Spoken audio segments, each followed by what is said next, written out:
Tadashi. Kaneko, a fine pilot who would go on to make ace, was just itching to get into action. Commander Masuda, Akagi's Hikocho, had seen no reason not to use the cargo aircraft in this fashion. Spotting began a little before 0700. Soryu was spotting 3 fighters of her own. Both ships sent their zeros up at 0710 just as the first real American attack developed. Japanese lookouts on Akagi spotted enemy planes coming in low at 0710. Captain Aoki turned the flagship to head into them. Probably none of the men on the bridge recognized these particular aircraft. They were, in fact, 6 of the Americans' new TBF Avenger torpedo planes and 4 twin-engined B-26 Marauder medium bombers. Neither had earned much of a reputation in the Pacific War thus far. In fact, this was the first combat mission ever for an Avenger. Both types were big and robust, and the B-26 was blazing fast as well. The 2 American formations were coming in on the bows of the lead carriers. As far as the Japanese could tell, they were attempting a version of an anvil attack, except that instead of targeting a single ship on either bow, which might have produced results, they unwittingly chose to divide their attentions between the 2 division flagships, Akagi and Hiryu. This was hardly surprising, given that one flight was manned by U.S. Army aviators, the other by Navy flyers, neither of whom had had any opportunity to coordinate their attacks with their opposite numbers. Their near-simultaneous arrival at their objective was wholly unintentional. Akagi had several cap fighters up, including a Shotai led by Warrant Officer Onozenji, a second under Lieutenant Ibusuke Masanobu, and now Lieutenant Kaneko's still launching formation. Kaneko headed straight toward the B-26s along with the rest of the flagship's complement. At the same time, Hiryu's fighters also swung into action. She had 7 in the air, including a Shotai apiece under Petty Officer First Class Hino Masato and Warrant Officer Kodama Yoshimi. The 7th plane was that of Petty Officer Second Class Sakai Ichiro, the final plane from Hiryu's first cap watch that had gone up at 0430. His flight mates, Lieutenant Mori and wingman Petty Officer Second Class Yamamoto Toru, had already landed at 0700, but Sakai had not yet made it down and apparently decided to peel out of his landing approach to join in the fray. Soryu's and Kaga's fighters also contributed, although it is likely that they played more of a role in the latter stages of the action. Kaga's first cap watch of 2 planes under the very senior Petty Officer First Class Yamamoto Akira, and her second watch of 5 planes under Ensign Yamaguchi Hiroyuki, both made their presence known. Soryu, likewise, sent at least 2 Shotai into the attack, including Petty Officer First Class Harada Kanami's trio and the newly launched Lieutenant Fujita Iozo and his 2 wingmen. Thus, Kido Butai dispatched a total of over 30 fighters to destroy the 10 American warplanes of this first raid. The American aviators quickly discovered that Japanese carrier fighter pilots were every bit as good as their reputations made them out to be. Kido Butai's fighters set upon the interlopers like wolves. For their part, though, the Japanese found the B-26s speedy and difficult to bring down. Not only that, but the sleek American bombers had decent defensive armament as well. Akagi's Petty Officer Third Class Hanyu Toichiro discovered this fact to his cost, killed by a marauder's fire during the engagement. The Avengers, too, exacted a price, splashing the late-landing Sakai within sight of his ship. Yet the Zeros methodically slashed at the bombers with well-timed runs, culling them out of their groups and bringing them down. They hurled at least one of the marauders flaming into the sea, probably at the hands of the skilled Lieutenant Kaneko. To the north, Lieutenant Fujita's flyers began scoring heavily on the Avengers. The Americans could do little but grimly hang on, boring in low and fast. The Avengers were savaged, all but one of them eventually being destroyed. The few American aircraft that managed to remain aloft were in tough shape as well, all of them holed dozens or even hundreds of times. Yet despite the prodigious punishment they meted out, the cap couldn't bring all of the attackers down before they reached their drop points.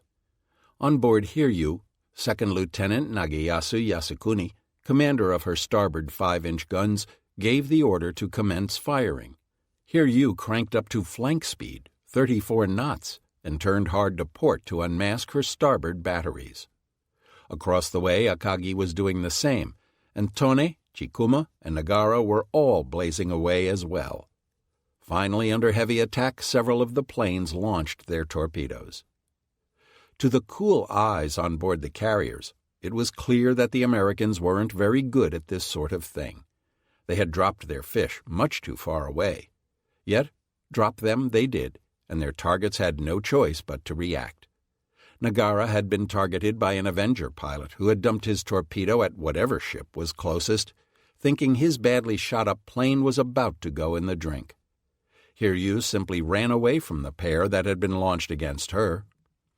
Meanwhile, Captain Aoki first threw his big ship into a looping port turn to avoid the torpedoes being aimed at Hiryu by the Avengers, then executed a neat 180 back to starboard to avoid the fish dropped by the surviving B-26s.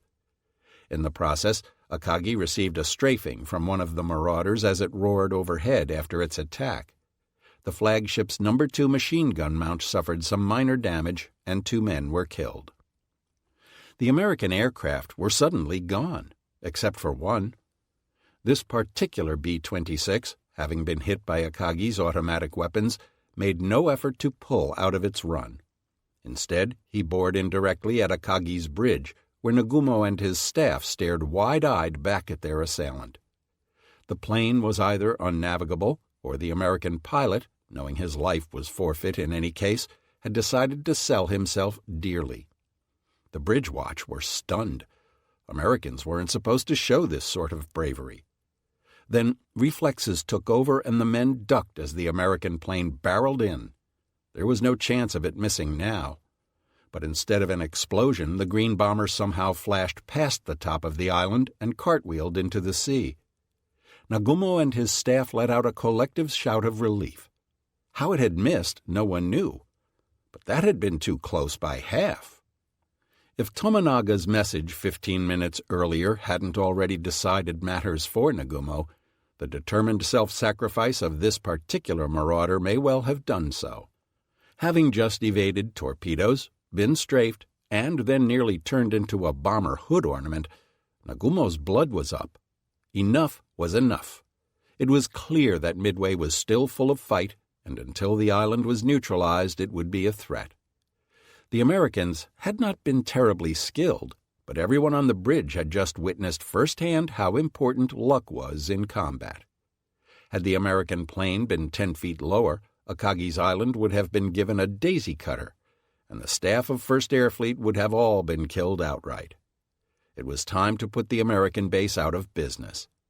However, attacking Midway in an effective manner meant disobeying direct orders from Yamamoto that the striking force keep its reserve aircraft armed for anti-ship operations. Nagumo has been endlessly pilloried for deciding to violate this order. Yet very few people have reflected on the practical implications of not doing so, or on whether Yamamoto's order was sound in the first place. Had Nagumo rigidly adhered to his superior's wishes, what were his realistic options for beating down the island's defenses? Was he simply to let Tomonaga's men go back out later in the day to finish the job? Nagumo, after all, had absolutely no detailed information regarding the state of the island after Tomonaga's attack. All he knew was that his flight leader had thought a second strike necessary. Relying on only half of his force to single-handedly bring about Midway's destruction, even over the course of multiple attacks, really didn't make much sense. Tomonaga's air group was bound to take losses in the process, and as it did so, it would become weaker even if the enemy was correspondingly weakened as well. Yet, Yamamoto's orders presumably would have kept Egusa and the rest of the A-team sunning themselves on the flight decks, while Tomonaga and his men beat themselves bloody. The whole idea was simply asinine. Genda certainly agreed with this assessment, remarking after the war that Yamamoto's instructions were inflexible. He added that if the order had been adhered to, One half of the attack force would be kept idle unless a suitable enemy target was located. A decision should have been made depending upon the circumstances. Kusaka, too, felt that it was intolerable for the commander at the front to keep his half-strength in readiness indefinitely, only for an enemy force which might not be in the area after all. Both men were absolutely correct in their judgment. The job of Admiral Nagumo and his staff was to craft timely, appropriate responses to the conditions then pertaining. Regarding Midway, one approach that strongly recommended itself at this juncture was reducing Kido Butai's own casualties by bringing overwhelming power to bear on the enemy, an approach to warfare that has been highly regarded since mankind first started sharpening sticks. If no American warships were nearby, it clearly made sense for Nagumo to attack Midway with as large a follow-up strike as possible in order to force the presumably depleted enemy into an even more unfavorable attritional spiral. There was another practical reason for violating the order, that of time. Regardless of what condition Tomonaga's group came home in, it would be a matter of several hours before they could be turned around for another attack. Planes had to be refueled and rearmed, damaged aircraft patched up, and the pilots debriefed and fed. Replacement aviators would need to be slotted in for the crewmen who had been wounded.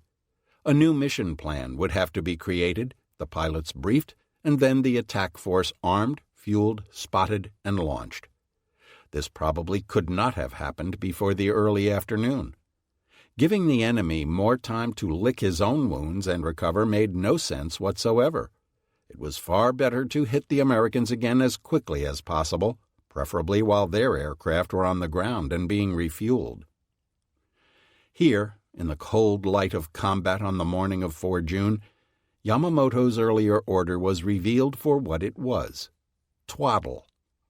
Concocted in the unreal atmosphere of May's war games, his instructions contained no operational parameters and no indications as to when Neguse's force could be considered available for land attack operations. Was Nagumo to reserve these aircraft until the outward-bound legs of the recon flights were completed, or until the scouts returned to Kido Butai, or simply forever? Apparently no one knew. Yamamoto's order, if literally interpreted, essentially condemned Nagumo to fight with one hand tied behind his back, pitting Tomonaga's strike group against Midway in a pathetic race to see who limped to impotence first.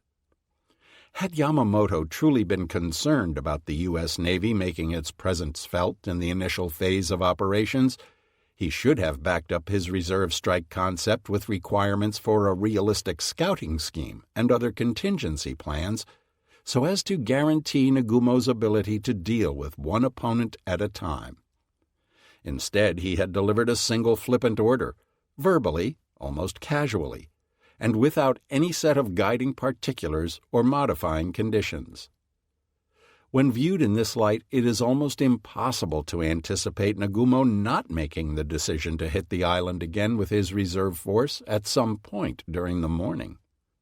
Nagumo has also been castigated for not waiting to rearm his reserve aircraft until the morning's reconnaissance searches were completed.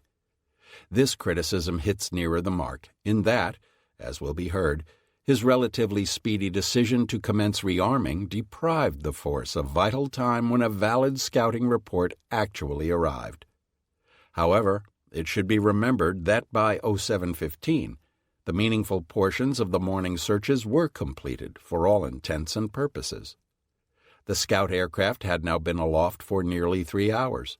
They had already run their outbound routes and were currently halfway through their left-hand doglegs as well. Within 15 minutes, all of them would be turning for home. As soon as that occurred, the symmetry of the search pattern would break down as the search planes began individually converging on Kido Butai.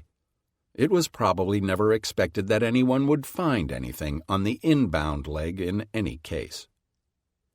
In the midst of these goings-on, Nagumo had been handed a message that had just been forwarded from Kaga. Kaga's Hikocho, Commander Amagai Takahisa, had apparently received a message regarding the effects of the Midway attack from Kaga's dive bomber leader, Lieutenant Ogawa Shoichi, at 0640. Ogawa reported that Sand Island had been bombed and great results obtained. Nagumo had only to recall the American marauders boring in a few minutes previously to put Ogawa's optimistic assessment into proper perspective. Accordingly, at 0715, Nagumo sent the following message to the fleet: "Planes in second attack wave stand by to carry out attack today. Re-equip yourselves with bombs." At 0720, Akagi took on board a single Zero. This plane, piloted by Petty Officer First Class Iwashiro Yoshio, had been airborne a grand total of 25 minutes. His Shotai leader, Lieutenant Ibusuki Masanobu, was still aloft with the cap. His wingman, Hanyu, was already dead. Iwashiro was likely out of cannon ammunition, having just experienced firsthand the amount of punishment American bombers could take and dish out before folding.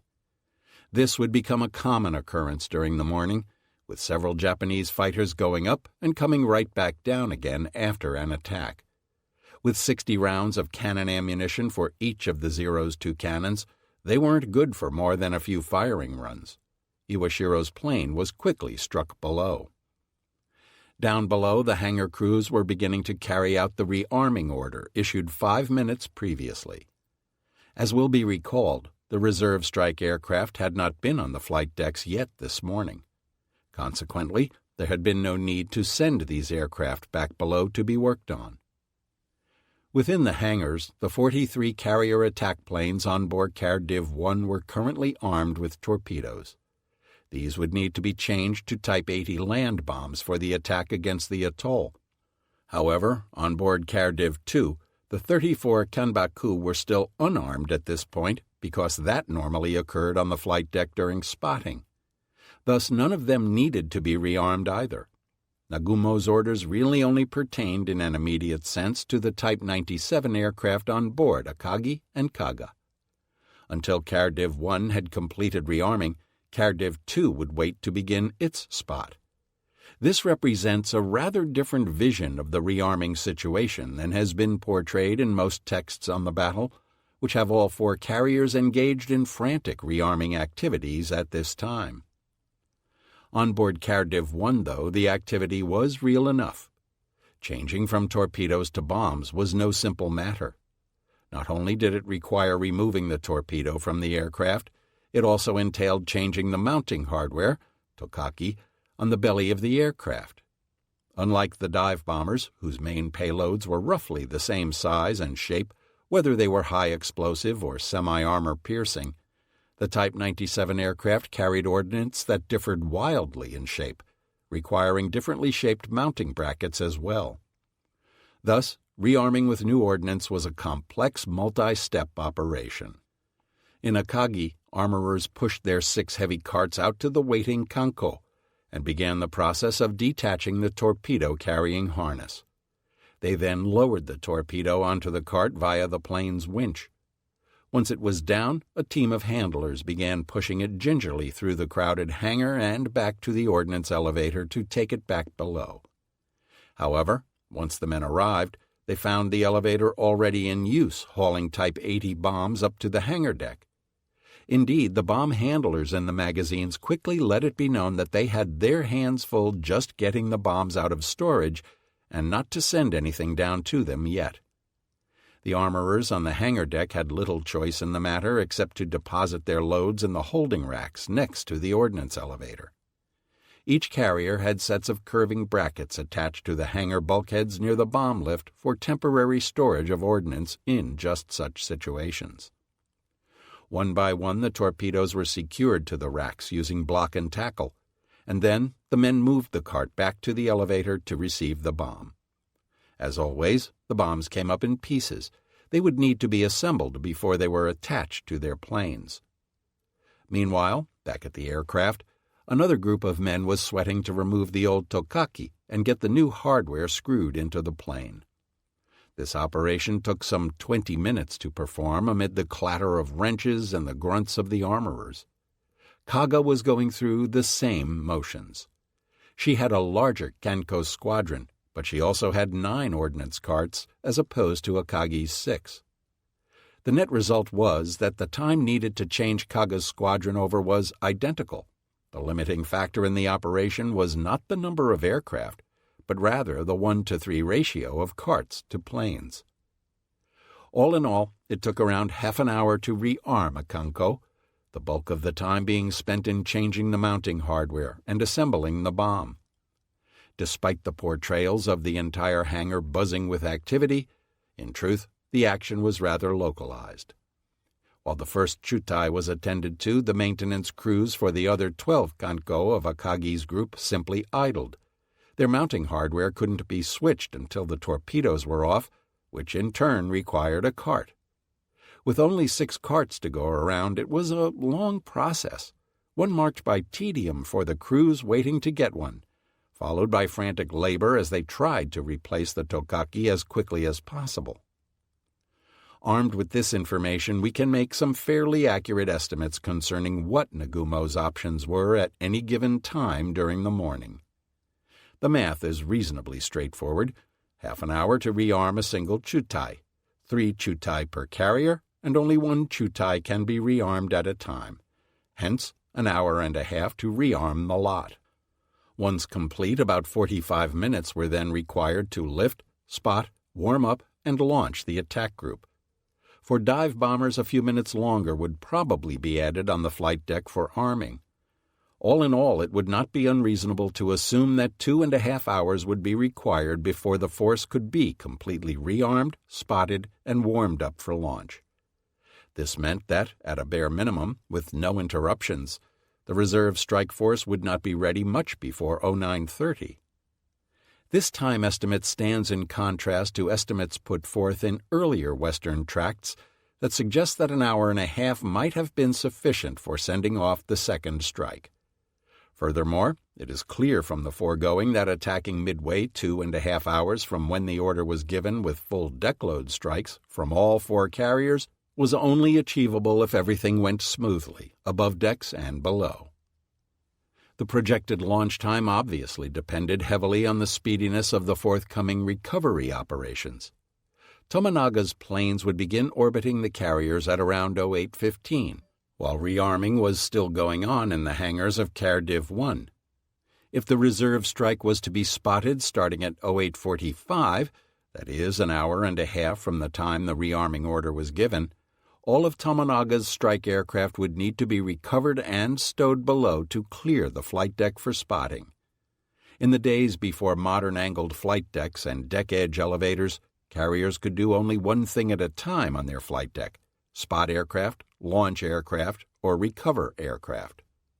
For all practical purposes, one operation could not be started until the other was complete.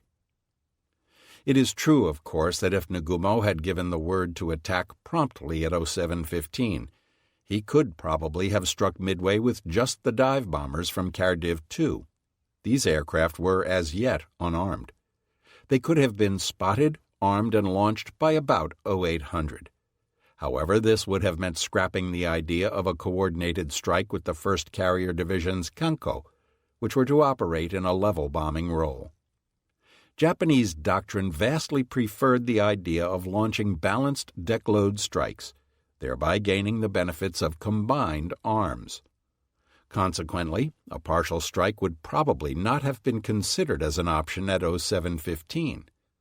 This made perfectly good sense. Midway wasn't going anywhere, and there were no indications as yet that there would be any difficulty in sending off a second strike after Tomonaga landed. Apparently, in anticipation of needing the decks cleared for Tomonaga's return, several of the carriers began cycling their cap fighters. Kaga recovered 3 planes from her second watch at 0730, while across the way Soryu simultaneously brought down all 6 aircraft from her first 2 cap watches. At 0736, Akagi landed another lone Zero, while Hiryu brought on board 2 fighters at 0740. At the end of these operations, Kido Butai had only 14 fighters aloft, down from the 31 it had up between 0710 and 0725. Akagi landed an additional plane at 0740, but it wasn't a fighter, but rather Warrant Officer Suzuki Shigeru's Type 97 reconnaissance aircraft that had been launched with the morning strike. This aircraft had patrolled the No. 1 search line, flying almost due south. It had detected nothing. By about 0740, the rearming operations had been underway for about half an hour. Kaga and Akagi's first Chutai of Type 97s, 9 and 6 planes respectively, were both nearing the end of the rearming process, leaving 2 more Chutai to go on each ship. Both ships of Cardiff 1 were also currently holding a course into the wind in order to bring on board additional fighters. Suddenly, in the midst of these proceedings, came a bolt from the blue. Tone's No. 4 scout plane sent the following report.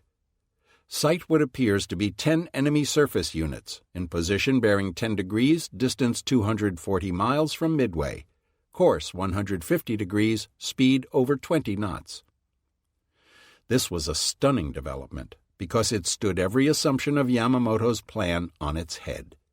Nagumo and his staff quickly huddled to discuss the implications. It is important to clarify the exact delivery time of Tone No. 4's message to the bridge of Akagi, because this matter has been subjected to great scrutiny. Nagumo's composite log indicates that the original signal was transmitted to Tone at 0728. It may well be that Amari had spotted the Americans some time before this.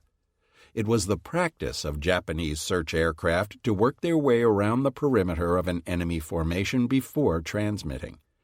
Doing so would hopefully confuse the enemy as to the actual bearing back to the carrier force once the scout breached radio silence.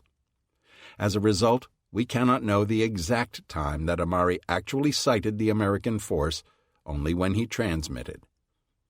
It has generally been supposed that Amari's transmission made it up to Akagi's bridge sometime before 0745, because Nagumo's battle report logs an order at that time to reverse the earlier rearming order and to leave torpedoes on those attack planes which have not as yet been changed to bombs.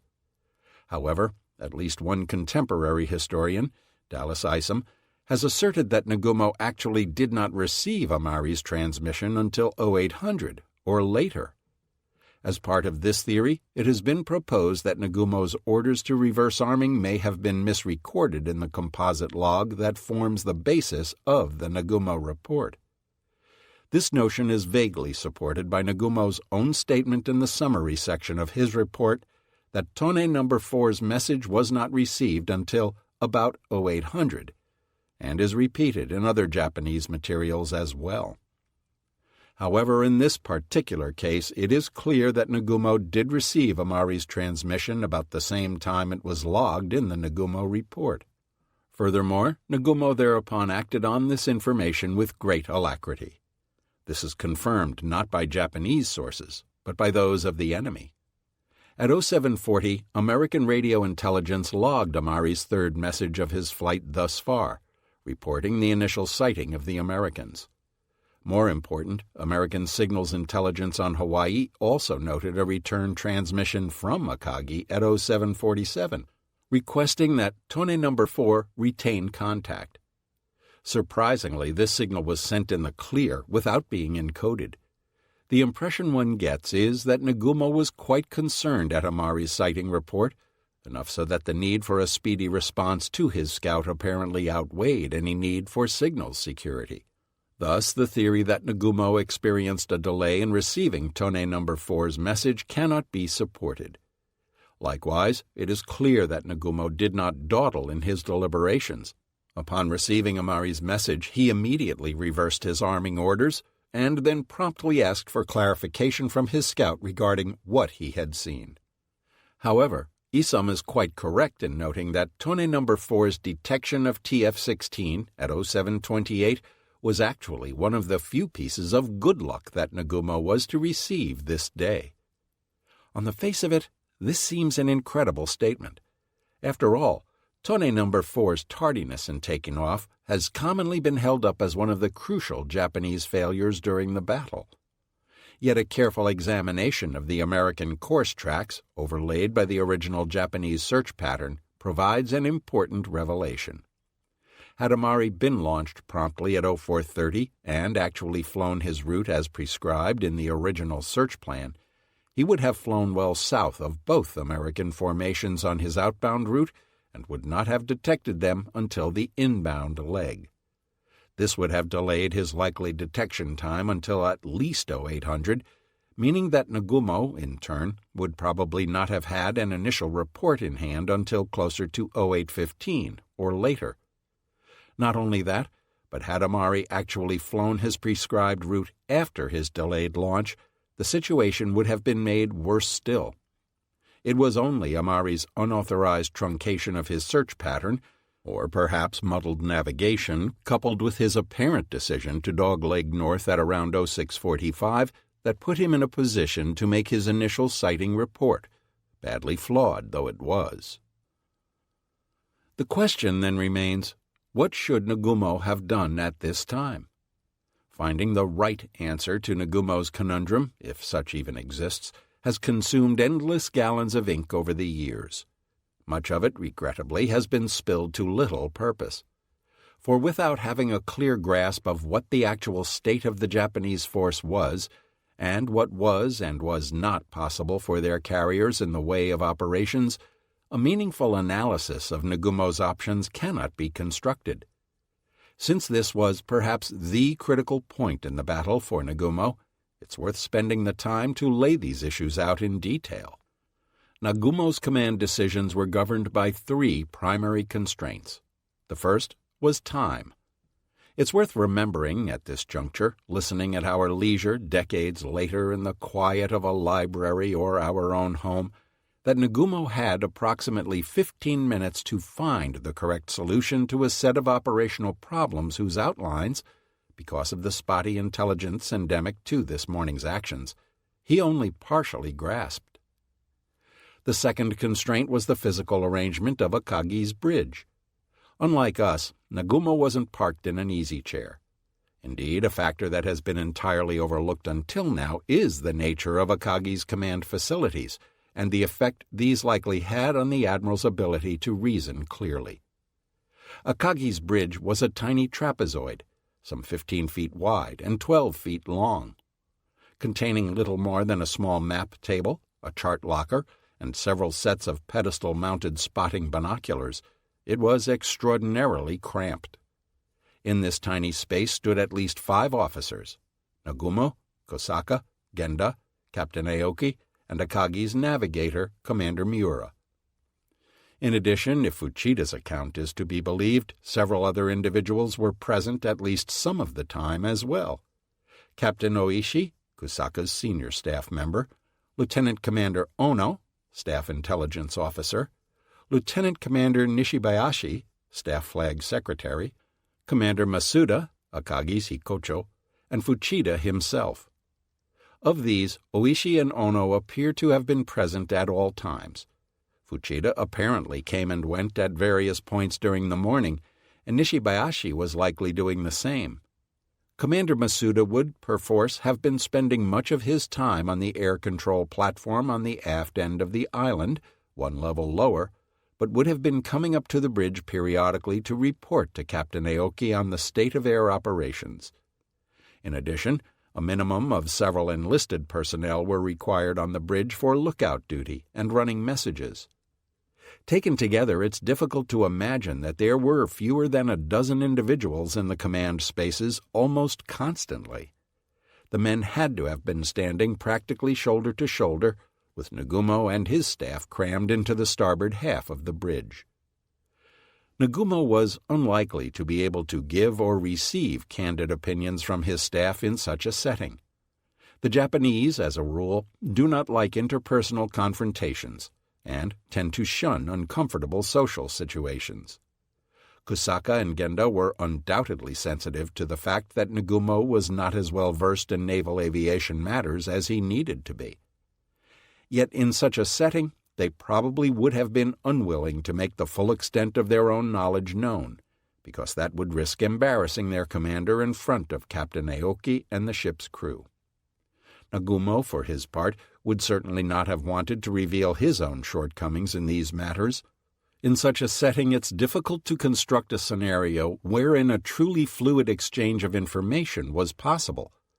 Worse yet, there was no place Nagumo and his staff could retreat for some temporary privacy and still be in proximity to Akagi's command and communications equipment. Akagi's island was simply too small. These miserable arrangements stand in stark contrast to the facilities on board World War II American carriers, which were made possible by the American vessels having much larger islands. On each of the Yorktown-class ships there was a separate bridge for both the captain and the admiral. The ship's captain was not even allowed inside the admiral's bridge without an invitation from the flag. As such, an American admiral was free to discuss, debate, or flat-out argue with his staff members behind closed doors. They were shielded from the distracting hubbub of the ship's helm and watchman, allowing them to focus strictly on the management of the battle. The admiral had a sea cabin located in the island, allowing him to take naps if needed in order to maintain his alertness. In addition, American admirals often had their own separate radio facilities located nearby in the island as well. All of these were luxuries Nagumo could only have dreamed of in the Spartan and completely public setting of Akagi. It should be noted, too, that, during much of the morning, Akagi was either being directly attacked or was under threat of same. During these periods, the ship was frequently maneuvering at high speeds. Nagumo had nearly been killed by a B-26 40 minutes earlier, and would shortly witness several new attacks requiring additional defensive gyrations from his flagship, accompanied by cap actions and heavy anti-aircraft fire. Akagi was also conducting flight operations with some frequency. Stuck as he was in a cramped fishbowl, it's likely Nagumo spent a fair amount of his time looking out the window at these various happenings and trying to gauge their importance. In other words, the situation on the bridge was uncomfortable, noisy, and distracting in the extreme. Kusaka noted that even the ship's public address system was barely audible above the din. It's hardly surprising that in such a setting Nagumo found it difficult to reason either quickly or clearly. Nagumo's third major constraint revolved around his deck operations. A solution for Nagumo had to proceed on the basis of what was actually possible on the flight decks. Down through the years, numerous commentators on the battle have offered facile solutions for Nagumo's conundrum that have ignored these very real limitations. For instance, why could not the Japanese have moved their strike force to the flight decks and then rolled the strike aircraft forward of the crash barriers to warm up while the morning strike was recovered? Then, after recovering Tomonaga's aircraft and striking them below, why couldn't the strike aircraft, now presumably warmed up and ready for launch, be rolled back to the rear of the flight deck for spotting? The answer to questions like these is that some of these operations might have been technically possible, but the Imperial Navy had never tried doing any of them before. 0800 on 4 June was a lousy time to try to figure out how. Militaries fight as they train. They absolutely have to, or they would descend into utter chaos when confronted by the enormous pressures of battle. Any attempt to monkey with fundamental activities as complex as deck operations was guaranteed to lead to confusion, wasted time, and a degraded operational tempo. This was precisely what the Japanese did not need at this time. Consequently, whatever Nagumo decided to do needed to be crafted from operational building blocks that were known commodities to the ship's crews. Finally, it must be recognized that even if there was a right solution for the situation Nagumo found himself in, odds were that it would not be easy to implement risk-free, or even likely to forestall all of the horror and misery destined to descend on the Japanese this day. At this point in the battle, with the basic logic of the operational plan revealed as nonsense, the scouting plan in a shambles, and an unforeseen enemy suddenly on their flank, there was no magic solution that was going to transform the battle's outcome. Errors in strategy as grievous as the Japanese had inflicted on themselves are rarely reversible. Instead, The best that could really be hoped for was finding an approach whereby Kido Butai had a reasonable chance of coming away with some of its carriers intact, or at least having extracted a heavy toll from the Americans. What then did Nagumo have to work with in the way of actionable information? The answer is, not much. In fact, there were 3 worrisome aspects to Tone No. 4's sighting report.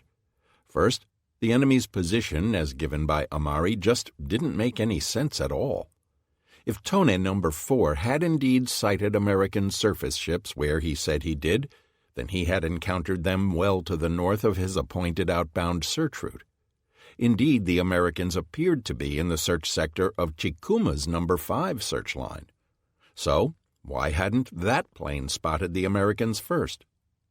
Either Amari was out of place, or the enemy force wasn't where he had reported it to be. In fact, Amari's initial report placed the Americans some 60 miles north-northeast of their actual location. Indications are that Nagumo knew that scout aircraft sometimes took great liberties when working a contact, and therefore doubted some aspects of Amari's report. Yet he had little choice but to take it at face value in terms of the reported location of the Americans. Second, Tone No. 4's report was miserably bereft of any indication as to what sort of American warships were out there. 10 enemy surface units. Just what did that mean? Within minutes of the message's receipt, Nagumo sent a signal back to Tone No. 4 to ascertain the American ship types. Yet, despite the absence of positive confirmation that a carrier was with the enemy force, the presence of 10 warships of any kind should have been highly suspicious.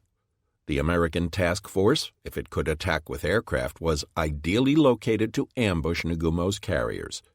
Indeed, as one historian of the battle has noted, there was no point in any enemy task force being where Amari said it was unless it could attack with aircraft.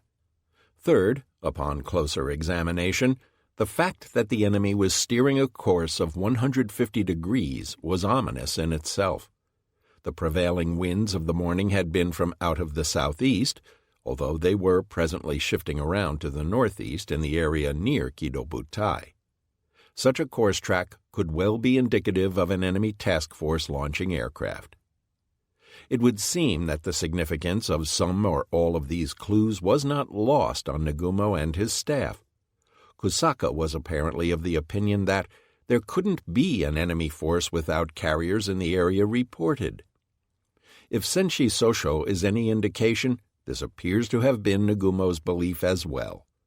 However, and this is a critical point, both the admiral and his staff came to the conclusion that whatever enemy force was out there was most probably a surface force.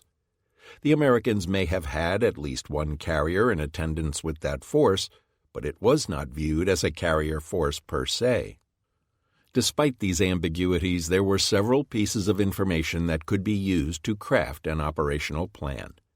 First, it was now clear that the Americans had a naval force in the area, and prudence would dictate that it be treated as if it contained a carrier until proven otherwise. Second, given that Nagumo's approximate location had been known to the enemy for almost 2 hours, he had to assume that any enemy carrier in the neighborhood would be in receipt of sighting reports. That meant that they could have launched against him by now. Consequently, Nagumo had every reason to expect further attacks, this time by carrier aircraft which could arrive at any time. Third, Kido Butai's own geographic position was far from optimal. It was essentially located on the horns of a dilemma. There was no question that the horn to the northeast, the enemy naval force, was potentially the more dangerous of the two, and would have to be attacked as soon as was practical. However, as part of his reaction to this new problem, Nagumo needed to consider maneuvering his force in such a fashion as to minimize the impact of potentially being caught between two enemies. Nagumo basically had two options: to try and mount an immediate attack against the newly detected American force before Tominaga returned, or to stand pat and attack after Tominaga had been recovered. Obviously, all things being equal, attacking sooner rather than later would generally have been preferred, However, there were numerous problems with such a course of action. First of all, Nagumo was rightly cautious about launching a strike against the enemy force before conclusive ship identifications had been provided to him. He knew, and everyone on Akagi's bridge knew, what had happened to Rear Admiral Takagi when he had been placed in a similar situation just a month earlier. During the preliminaries at Coral Sea, the commander of Cardiff 5 had launched a powerful group of his aircraft against an American naval target based on what had turned out to be faulty spotting information. As a result, instead of attacking a carrier, the Japanese had wasted their strength sinking an American oiler and destroyer. The second obstacle, of course, was that Nagumo had nothing in the way of strike aircraft ready to go at 0745. No aircraft were currently spotted on his flight decks. The spate of cap fighter landings on all four carriers from 0730 to 0740 is proof positive of that. For fighters to have landed at that time, the decks absolutely had to be clear astern. Thus, striking immediately could not happen in less than the time it actually took to spot, warm up, and launch a strike. This meant a minimum of 45 minutes from now, that is, at about 0830 at the earliest. However, Tominaga's returning force was expected to begin orbiting Nagumo's carriers around 0815, meaning that an immediate strike would need to be launched in time for the morning strike force to land. Tominaga's group undoubtedly contained damaged aircraft and wounded airmen. They would have been airborne for almost 4 hours by that time and would soon be running low on fuel, particularly on those aircraft that had suffered battle damage to their wings. It would be imperative to get them down as quickly as possible, and the carrier Hikocho would have been keenly aware of this need. As we will shortly hear, landing the Midway force, including not only the time to recover aircraft, but also the time needed afterward to clear them off of the flight deck and stow them below, was a process that could not help but take about 20 minutes per carrier. In the event, it was actually to take from around 0837 to 0912 to completely land Tominaga and his men on all four carriers. The clever listener will immediately have noticed that since Tominaga's force was not to be recovered until 0912 in any case, could not Nagumo have anticipated this and intentionally kept Tominaga orbiting long enough to launch a full-blown strike with all his aircraft? Working backward from a hypothetical final recovery time for Tominaga of around 0915 proves an illuminating exercise. If all of Tominaga's aircraft were to be recovered by then they would need to start recovering by about 0845 or perhaps a bit later. This meant, in turn, that the reserve strike force would have to be launched and the decks clear by this time. Again, working backward, that implies an initial spotting time of about 0800 at the latest for the reserve strike force, meaning that rearming would need to be complete by then as well.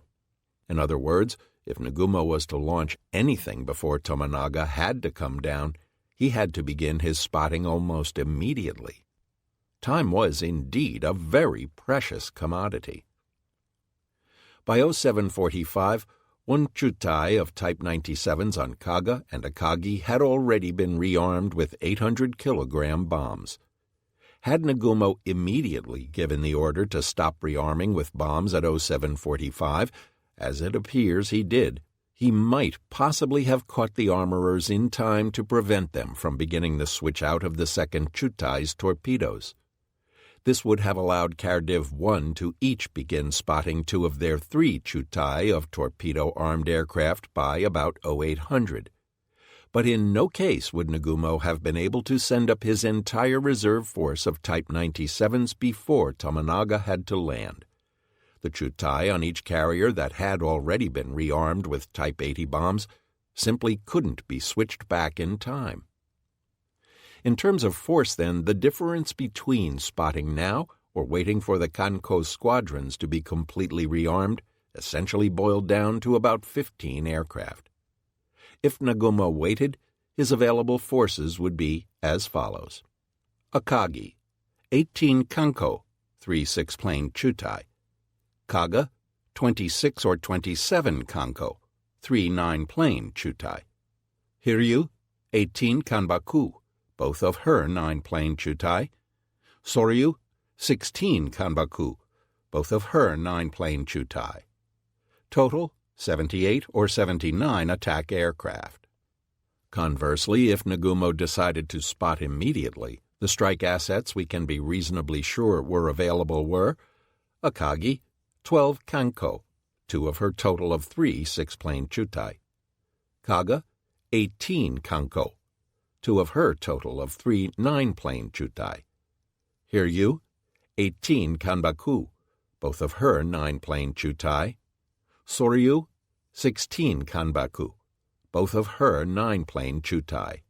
Total, 64 attack aircraft. Clearly, even without the full torpedo plane complements from Akagi and Kaga, Nagumo had the potential to launch a powerful, well-balanced strike package. The 64 attack aircraft he had available immediately were easily capable of sinking 2 American carriers outright if properly employed. In fact, this group of aircraft represented more than twice the aggregate firepower that the Japanese would actually manage to throw at the American carriers during the day's later actions.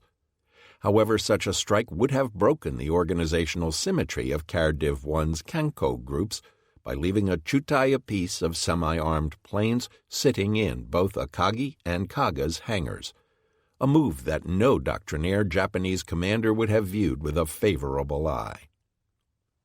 A second alternative, and one which better preserved the fleet's organizational integrity, was to go with a more limited immediate strike and just send out Kharkiv 2's 34 Kanbaku. This would have left Nagumo with another strike force in the process of arming, Kharkiv 1's Kanko, that could be launched shortly thereafter, and with Tomonaga's group to follow up later in the morning after they were recovered. The downside of this approach, though, was twofold. First, it reduced the power of the initial strike by reducing the sheer number of aircraft attacking. Second, it lowered the theoretical effectiveness of the strike by presenting the enemy with a one-dimensional threat, that is, no torpedo aircraft coming in at low altitude to stretch the enemy cap while the dive bombers attacked. Doctrine frowned on both of these sacrifices. Most likely, these were the only 2 options Nagumo and his staff considered in terms of launching an immediate attack. From the standpoint of post-war carrier operations, though, there were probably several more possibilities available to Kido Butai. If the enemy's southeast course heading was indicative of their conducting flight operations, then Kido Butai needed to consider its defensive needs as well. In light of this requirement, and the technical and doctrinal imperatives at work, an approach that suggests itself is one wherein Kharkivs 1 and 2 operated independently. Fuchida suggested something similar in the post-mortem analysis of his account, where he advocated attacking with only a single carrier division at a time while holding the other in reserve. However, it is clear that in making this suggestion, Fuchida, like Nagumo and his staff, was strictly thinking in terms of how best to deliver attacks against the enemy. The fleet's defense didn't figure into Fuchida's calculus, nor apparently that of any Japanese officer this day. Admiral Yamaguchi, too, was opposed to operating independently for the moment, although, as the day wore on, his Kharkiv 2 operated in an increasingly detached manner from Kharkiv 1. A slightly different approach might have been to effect an actual split along functional lines, with one carrier division attending to the fleet's offensive chores, the other to the defensive. This is precisely what modern carrier divisions often do. This same concept, in fact, had already been cooked up by the Yokosuka Squadron, but had yet to be formally implemented in the Navy's doctrine. If such were attempted, the logical division of labor would have had Kharkiv 2 launching an immediate attack against the Americans, while Kharkiv 1 was tasked with air defense. This would have conferred a number of advantages on the Japanese. From an offensive standpoint, using only Kharkiv 2's dive bombers for an initial attack obviously meant that the force would not benefit from combined arms. Nevertheless, It placed the attack force in very capable hands. It was commonly acknowledged that Kharkiv II's strike units were the best of the best. With the famed commander Egusa leading the counterstrike, the Japanese could be confident of scoring against the enemy. This approach also obviated the need to shut down all of Kido Butai's flight decks simultaneously upon Tominaga's arrival. Akagi and Kaga's strike planes could have been recovered almost immediately, thereby keeping only Hiryu's and Soryu's morning strike planes circling while Egusa's force was spotted and launched.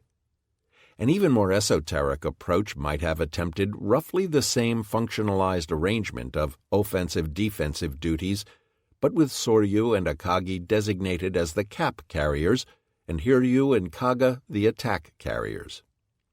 In this way, a total of 36 strike aircraft, 18 Kanbaku and 18 Kanko, could be spotted immediately. In other words, this arrangement would not only split Kido Butai into two roles, but also would split the divisional structure in allocating those roles. The benefit of such an approach would be in allowing Kido Butai to launch an immediate strike package that also benefited from combined arms.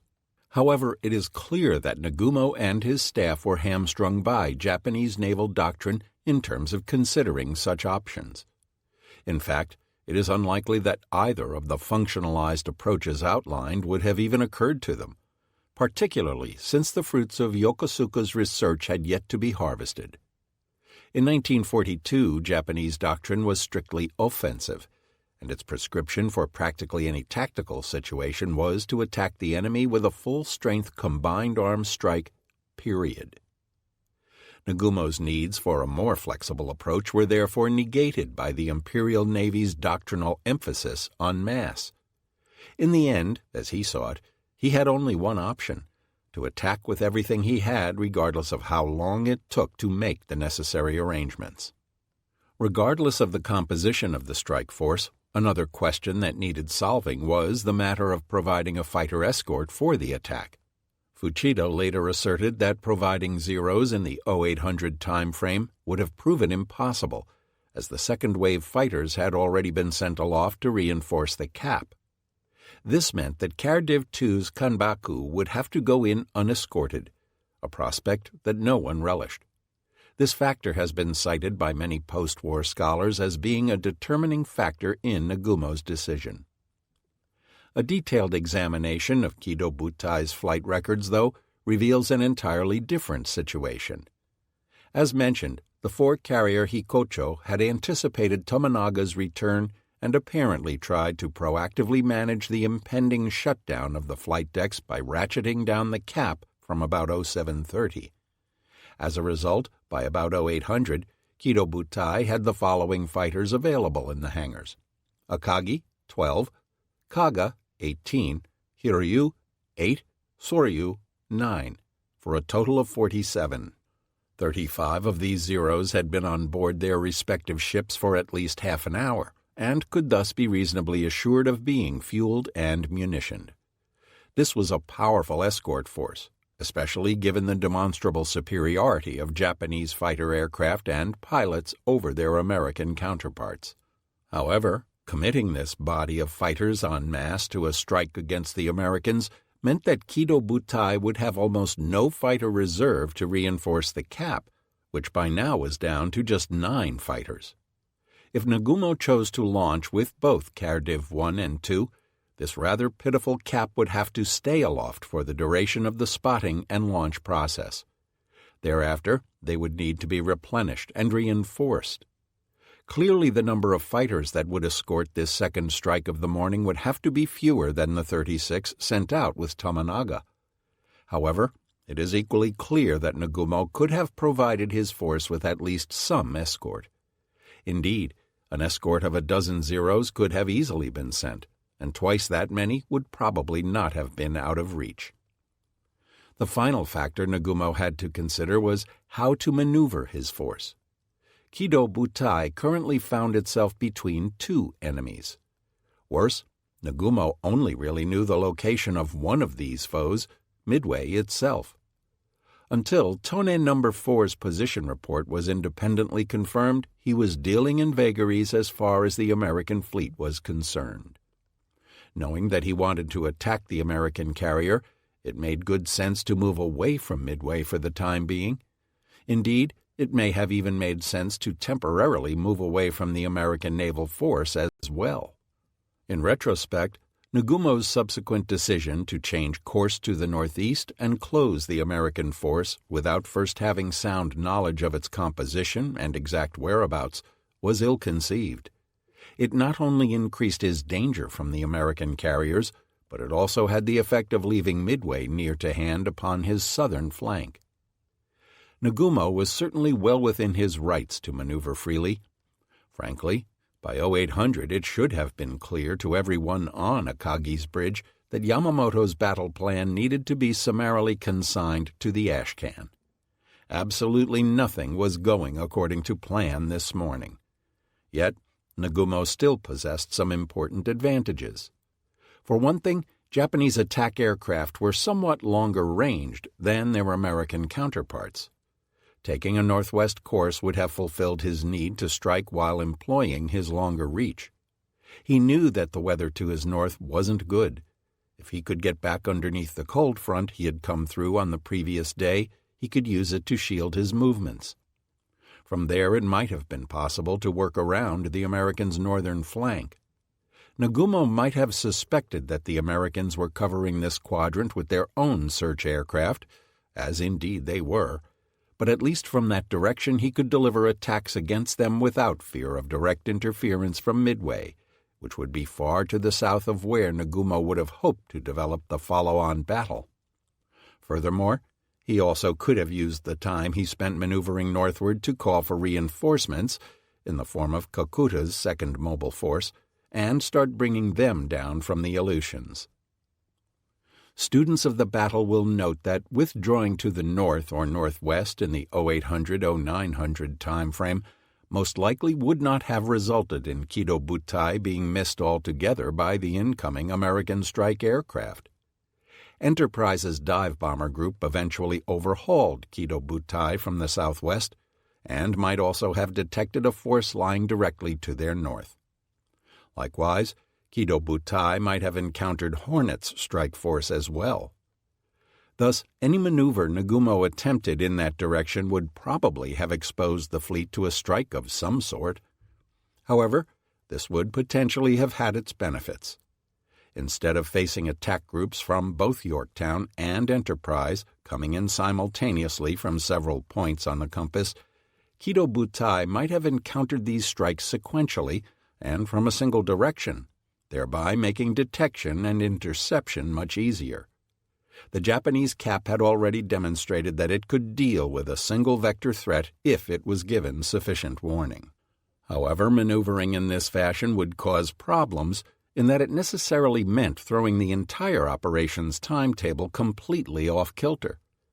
This would undoubtedly have drawn fire from Yamamoto. Even if he were inclined to do so, Nagumo would have needed to begin coordinating not only the activities of his own vessels, but also helping reorient the various invasion and support forces as well.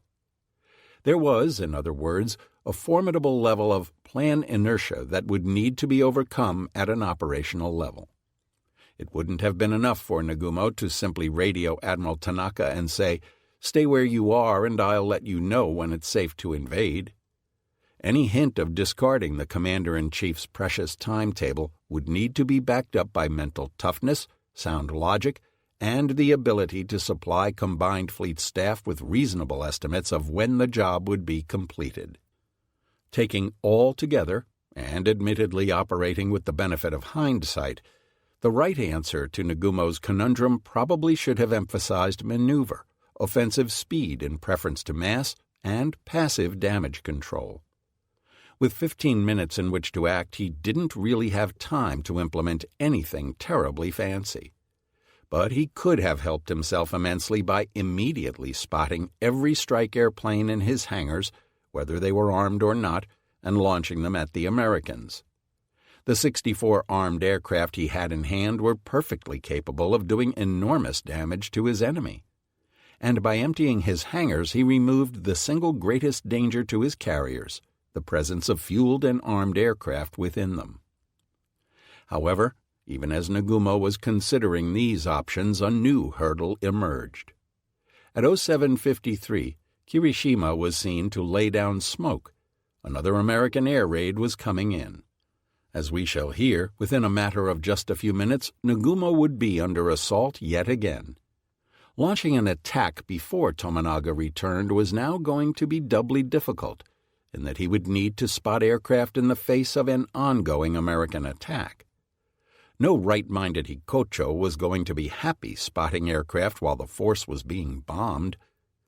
With the ships engaged in high-speed maneuvering, pushing aircraft across an exposed flight deck and into their spots would have been hideously dangerous.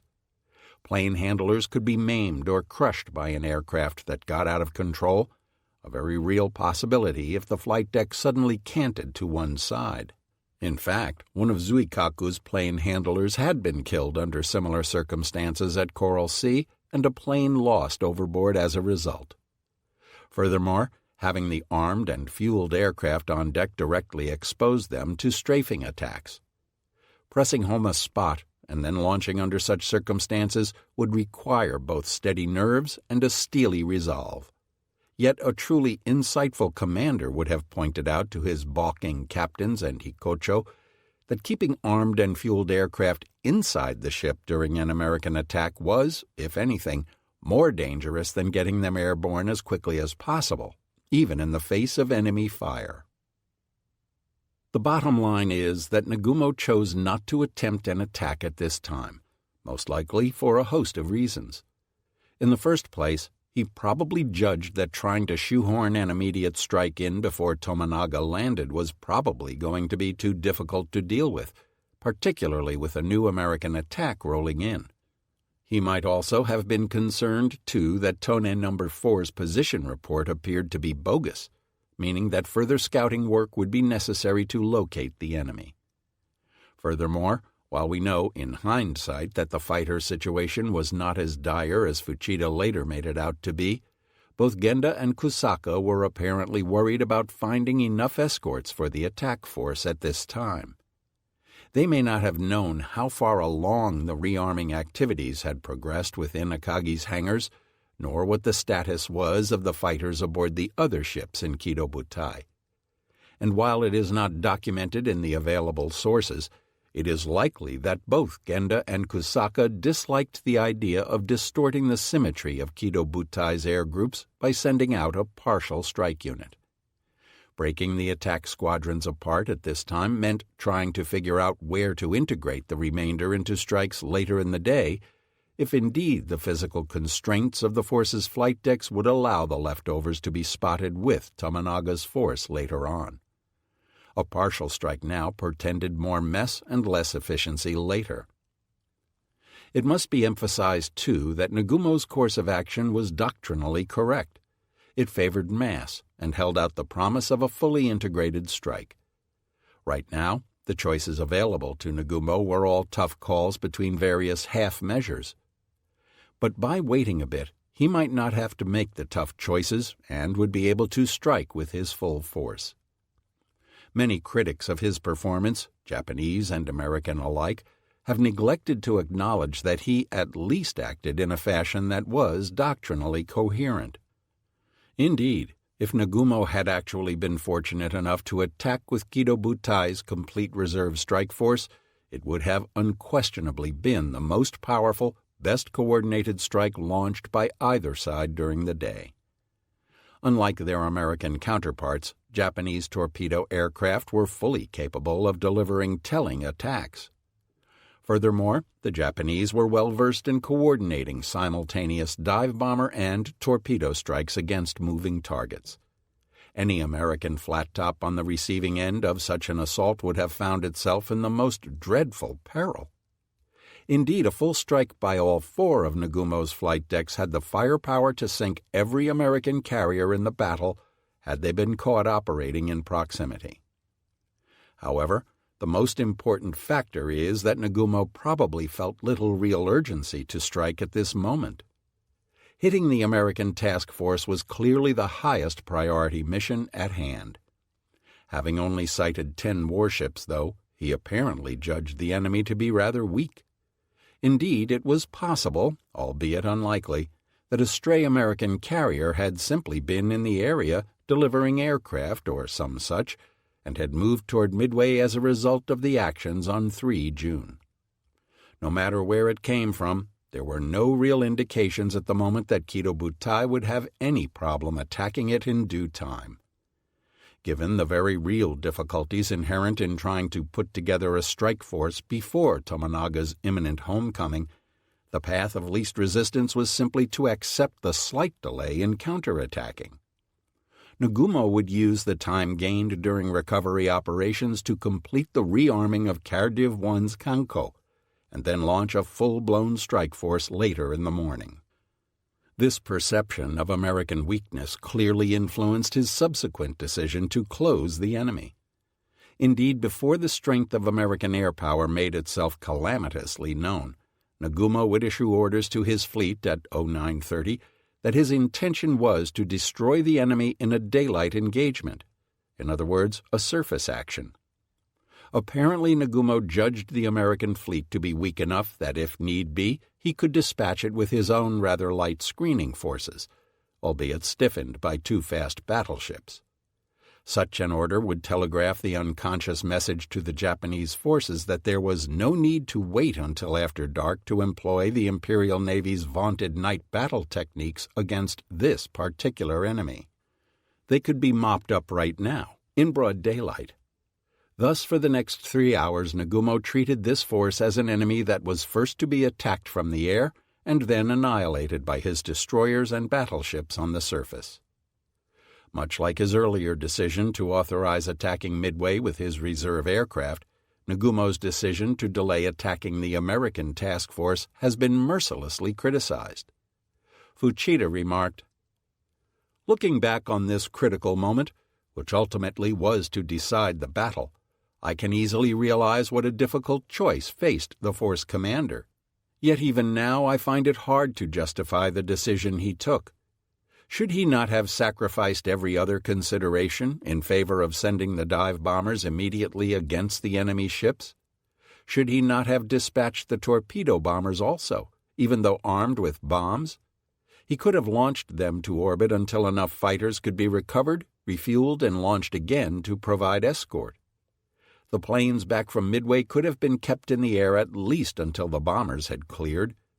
Damaged planes, if unable to remain aloft any longer, could have crash-landed in the sea where destroyers would have rescued the crews. Wise after the event, the saying goes. Still, there is no question that it would have been wiser to launch our dive bombers immediately, even without fighter protection. In such all-or-nothing carrier warfare, no other choice was admissible. Even the risk of sending unprotected level bombers should have been accepted as necessary in this emergency. Their fate would probably have been the same as that of the unescorted American planes which had attacked us a short while before, but just possibly they might have saved us from the catastrophe we were about to suffer. Fuchida's comments require careful analysis because they contain important grains of truth but also some stunning misstatements. Fuchida was correct to say that if at all possible, it was desirable to attack the Americans quickly. This was clearly a time when the book needed to be tossed aside in favor of haste. He was also right in pointing out that the fewer planes in the hangars, the better.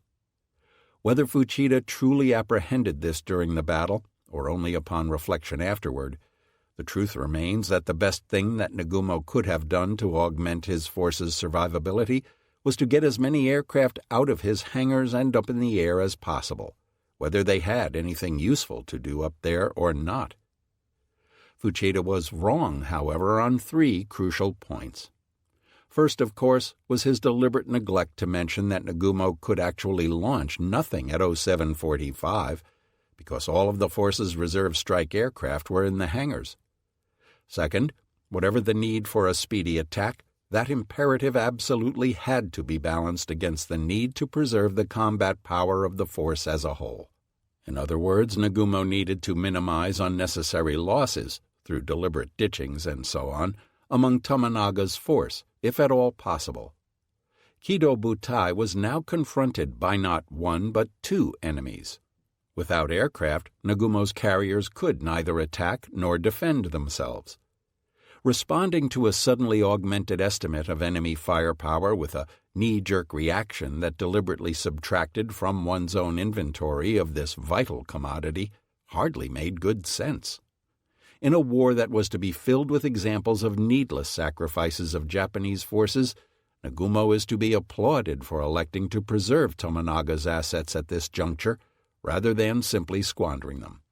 Instead, he has been unfairly pilloried for his prudence. However, the most important criticism of Fuchida's comments stems from his ignoring a vital piece of information that his post-war account should have had ready to hand. What Fuchida almost certainly knew in 1951, but Nagumo could only suspect on 4 June 1942, was that even as the commander of Kido Butai was mulling his options on the bridge of Akagi, the bulk of the American carrier aircraft that would ultimately destroy his force were either already taking to the air or were shortly to do so. In a nutshell, whether or not Nagumo launched a counterstrike before Tomonaga returned, he was still likely to be on the receiving end of a very heavy American attack at some point in the morning. It will be recalled that Admiral Fletcher had ordered Spruance to attack the Japanese as soon as practicable, and Spruance had duly headed southwest to close on Kido Butai's reported position. He had set 0700 as the time to launch both Hornets and Enterprise's air groups, and precisely at the appointed hour they had begun doing so. However, their subsequent flight operations were notable for a lack of coordination and poor organization. No plan was in place to use the two carriers' air groups en masse. Rather, American doctrine dictated that each carrier's group was an independent entity. Furthermore, Spruance's air advisor, Commander Miles R. Browning, neglected to issue detailed instructions to Hornet, thus leaving it to her skipper, Captain Mark A. Mitscher, to issue orders to his air group as to their outbound route. Furthermore, the method by which the two American carriers spotted their respective strike forces was left strictly up to their captains as well. Both skippers understandably wished to strike with every attack plane at their disposal. However, given the number of aircraft they would send up, they would need to first launch one portion of the strike, respot the decks, and then launch the remainder. During the respotting process, the aircraft already aloft would need to circle overhead, waiting for the complete strike to come up. Captain George D. Murray, Enterprise's skipper, chose to send up cap fighters and his longer-ranged SBDs in his first spot, followed by his shorter-ranged fighters and TBDs in the second package. This plan made a good deal of sense in that it kept the shorter-ranged aircraft on deck until last, thus providing them with the best possible amount of actual flying time toward the objective. In the event, though, because of mechanical issues and other problems, Enterprise took an immensely long time to spot her second deck load after the first was launched. Furthermore, in the middle of the protracted spot, TF-16 had become aware of Tone No. 4's presence in the form of its intercepted 0740 transmission to Nagumo, which to Enterprise's radio intelligence officer looked conspicuously like a sighting report. Desperate to get things moving, Spruance informed Enterprise's dive bombers to proceed on their assigned mission without waiting for the follow-up fighter escort or TBDs. Worse yet, when these second-wave aircraft were finally launched, they chose a different outbound route from the dive bombers. Thus, Enterprise's strike had already been split into two components, each of which was proceeding independently. Hornet's performance was even worse. Captain Mitscher, despite his experience, inexplicably decided to position his fighters in the front half of his first spot, followed by the SBDs and then half of the TBDs. Once these aircraft were aloft, the remainder of the torpedo planes would be spotted and launched. 45 minutes later, this is exactly what had transpired, leaving the fighters with just that much less combat radius. Hornet strike departed at 07:55. The subsequent movements of Hornet's air group remain somewhat mysterious to this day. Some accounts maintain that the air group commander, Lieutenant Commander Stanhope C. Ring, flew a southwest course after being launched, and thereby ultimately missed Kido Butai by flying to the south of it. However, we hew to the interpretation that Hornet's group actually flew almost due west from their launch point, and thereby flew to the north of Nagumo. Why Ring made the decision to take his group west rather than southwest toward the location of the initial PBY spotting reports remains unclear. But the result was that only a single squadron of Hornet's air group would ultimately get into the fight this morning, and then only as the result of the most bizarre circumstances. The contrast between these rather benighted deck operations and those of the Japanese could not be more striking. Whereas Tominaga's 108 aircraft had taken just 7 minutes to send aloft, Hornet and Enterprise labored for an hour to launch their own strikes, which totaled only 8 aircraft more: 20 fighters, 68 dive bombers, and 29 torpedo aircraft for a total of 117. Not only that, but instead of getting a coordinated strike from their 2 carriers, they had gotten 3 separate air groups heading in 3 different directions. As events transpired, some of the aircraft that set off together would not stay together long, leading to a further dispersion of power. Thus, the American aircraft, even if they reached the Japanese fleet at all, would be forced to attack in squadron-sized parcels. Nevertheless, by around 0800, the fates of Nagumo and Kido Butai were already sealed to a certain degree. The Americans had a fairly good idea of where the Japanese lay, and they had managed to put enough firepower in the air to be reasonably assured of causing the Japanese force great harm if they could find Kido Butai. This fact places the question surrounding Nagumo's options in a completely different light. Whether Kido Butai struck back before or immediately after Tominaga came home to roost, the Americans had still taken the initiative away from the Japanese. If Nagumo was to have attacked the Americans in time to forestall their strikes against him, he needed information from Tone No. 4 or somebody else much earlier in the morning. In fact, working backward from when the American carriers launched their respective strikes, it is possible to determine when spotting information ceased to be actionable in a preemptive sense. The slowest Japanese strike aircraft, the Type 97 Kanko, cruised at 138 knots. They would take about an hour and a half to cover the roughly 200 miles to the American task force. But in the best of circumstances, attacking even the Yorktown, which would start sending her own planes aloft at 0838, meant that Nagumo would have had to have his own aircraft in the air by around 0715 in order to hit the Americans first. That, in turn, means that Nagumo needed to have begun spotting his strike no later than 0630.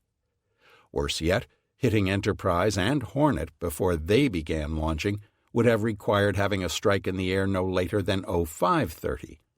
Thus, by the 0745 to 0800 time period, when Nagumo was actually debating the information he had in his hands, the Americans could no longer be forestalled. Nothing Nagumo could do at this point could entirely unmake the morning's events. This in turn shifts a hefty share of the day's blame away from Tone No. 4 and onto Chikuma's No. 1 aircraft, which had flown the No. 5 search line. As bad as Petty Officer Amari's subsequent navigation would prove, the critical reconnaissance failure really lay here. Chikuma No. 1 was the only plane that could have gotten timely information into Nagumo's hands. Had this plane flown its route correctly and closer to the surface, it almost certainly should have detected the American task force between 0615 and 0630. That is, within the time frame, barely, needed to act decisively. Its failure cost Nagumo more than an hour of reaction time. It was this failure, not Tone No. 4's late launch, that set in motion a veritable avalanche of negative tactical consequences. Chikuma No. 1's gaffe was indicative of a larger failure, however, for it was here that the paltry number of aircraft devoted to the morning's search really hurt Nagumo's chances. No properly conceived search program should have been completely compromised by the failure of a single asset. There should have been more aircraft devoted to the search. Some would point to Chikuma No. 1's inability to sight the Americans as somehow supporting the notion that the weather was so bad on Nagumo's eastern flank that no number of additional scouting assets in the area would have rectified the situation. However, this makes no sense. The failure of one scout plane in one location, for whatever reasons of local weather conditions, poor navigation, and/or improper scouting technique, says nothing about the odds of another nearby plane, in slightly different weather with different sight lines and performing its search in a disciplined manner, to detect the same enemy. There can be no denying that more search assets would have significantly bettered Nagumo's odds. But Japanese doctrine and its offensive-minded outlook precluded this. As it was, Genda's reconnaissance scheme was essentially a roll of the dice, and Nagumo had crapped out hours ago. 10.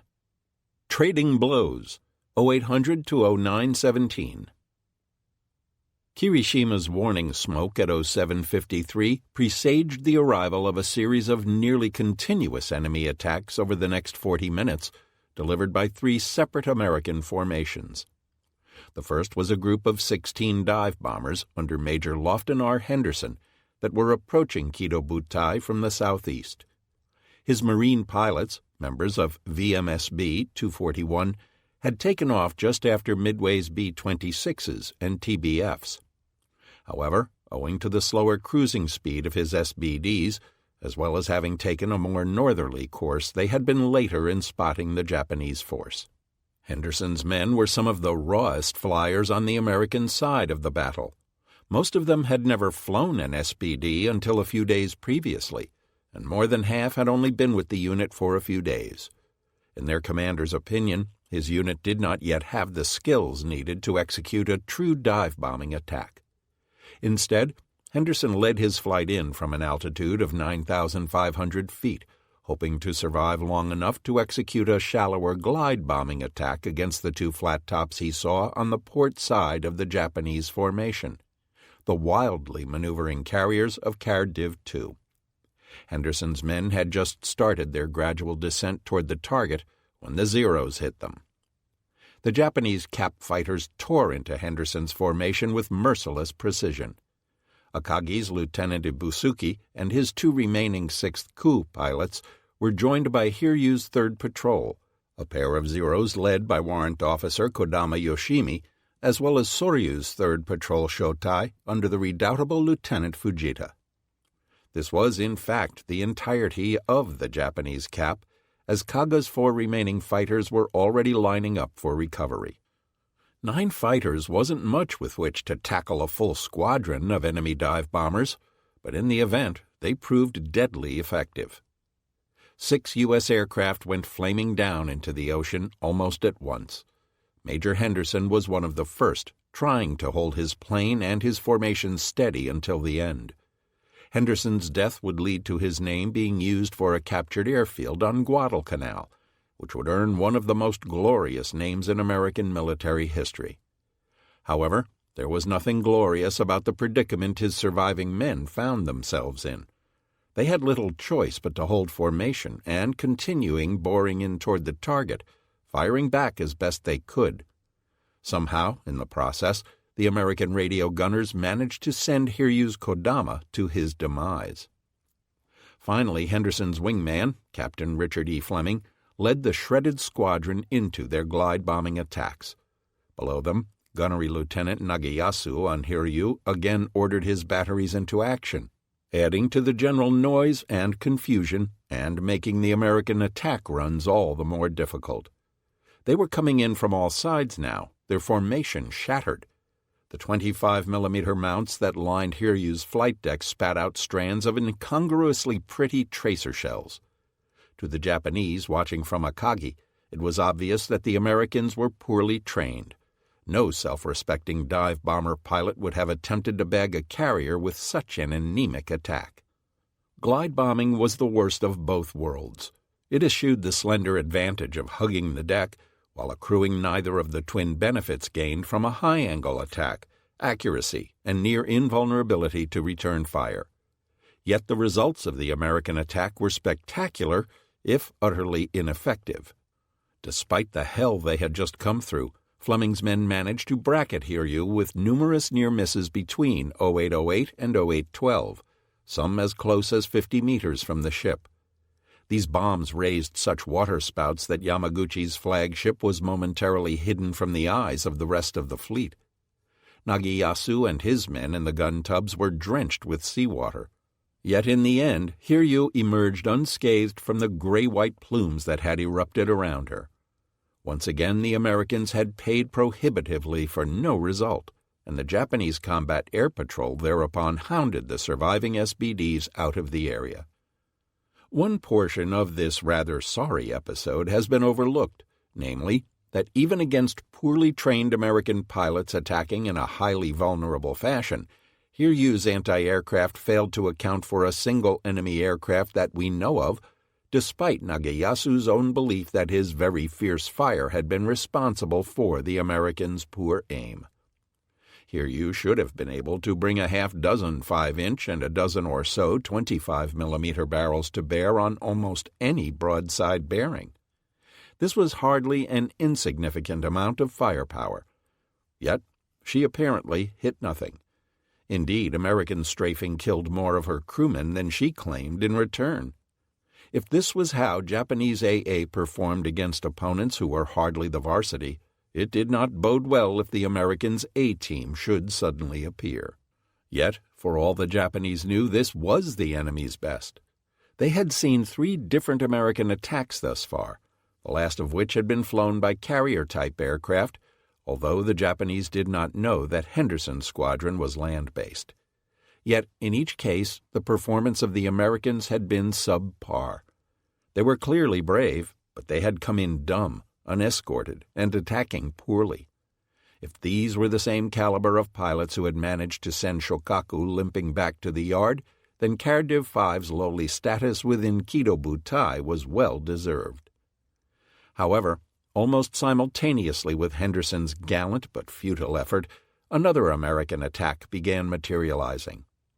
At 0754, Japanese lookouts spotted aircraft at high altitude, which quickly revealed themselves to be a dozen 4-engined American bombers.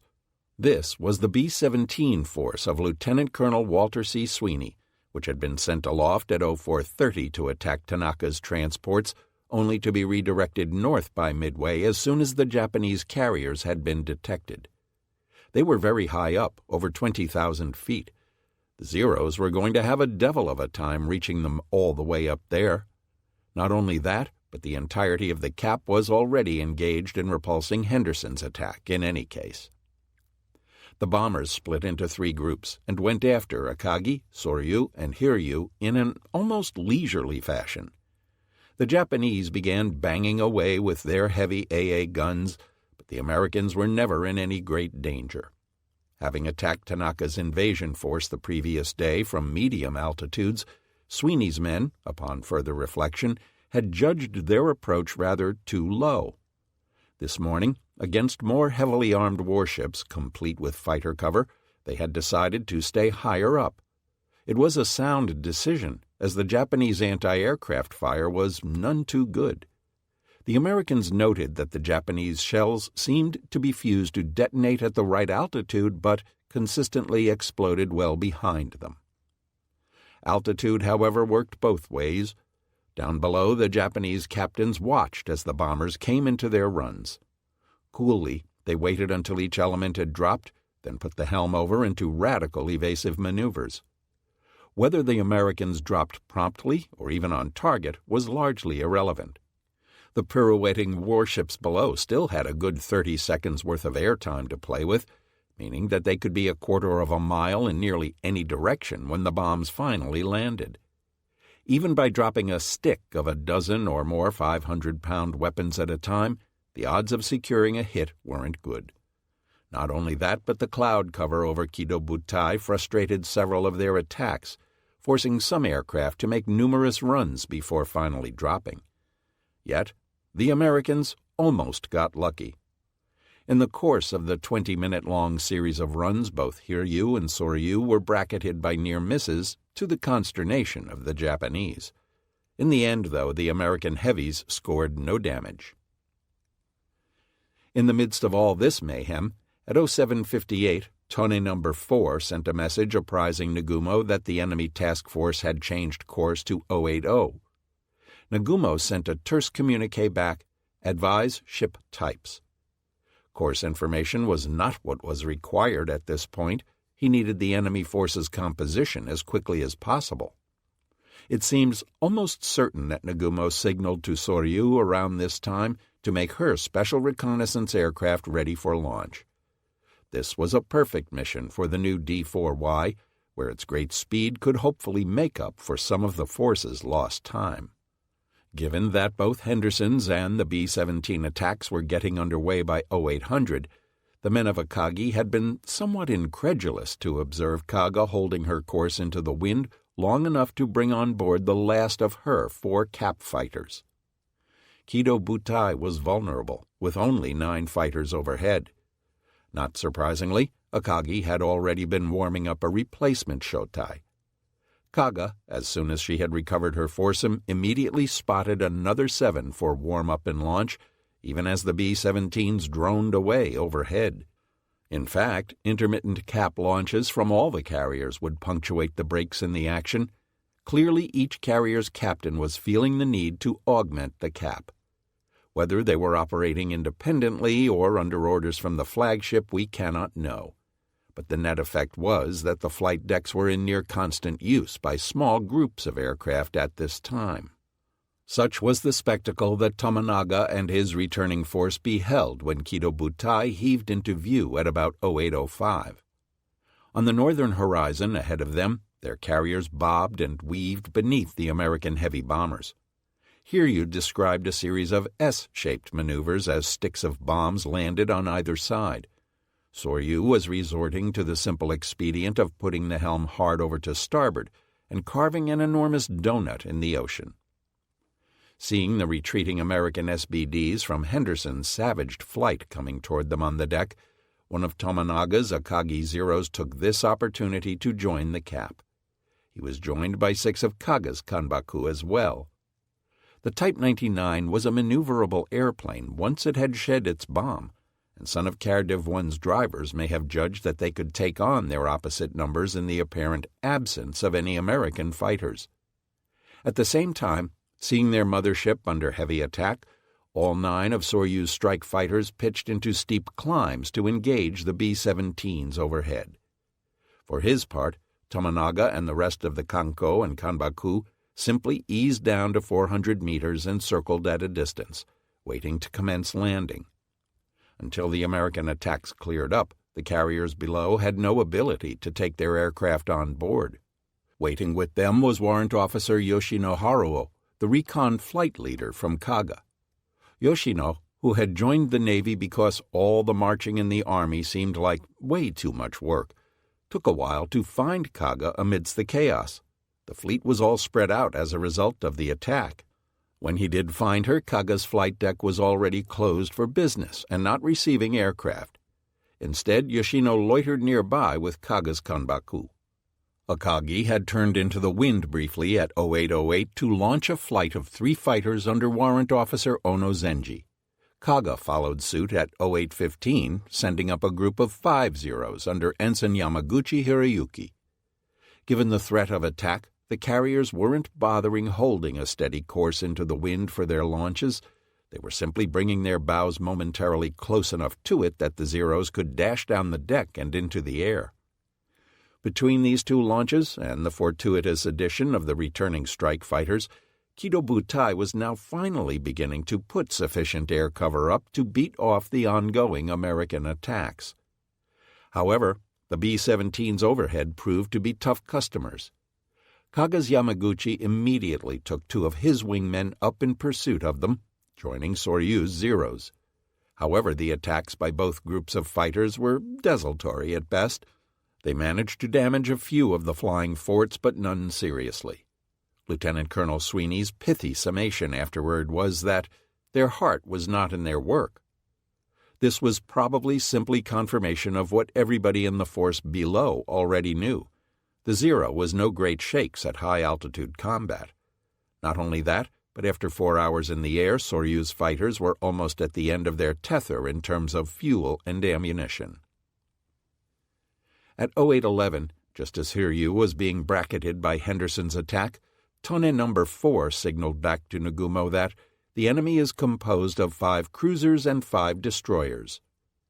On Akagi's bridge, a momentary sense of relief washed over Nagumo's staff.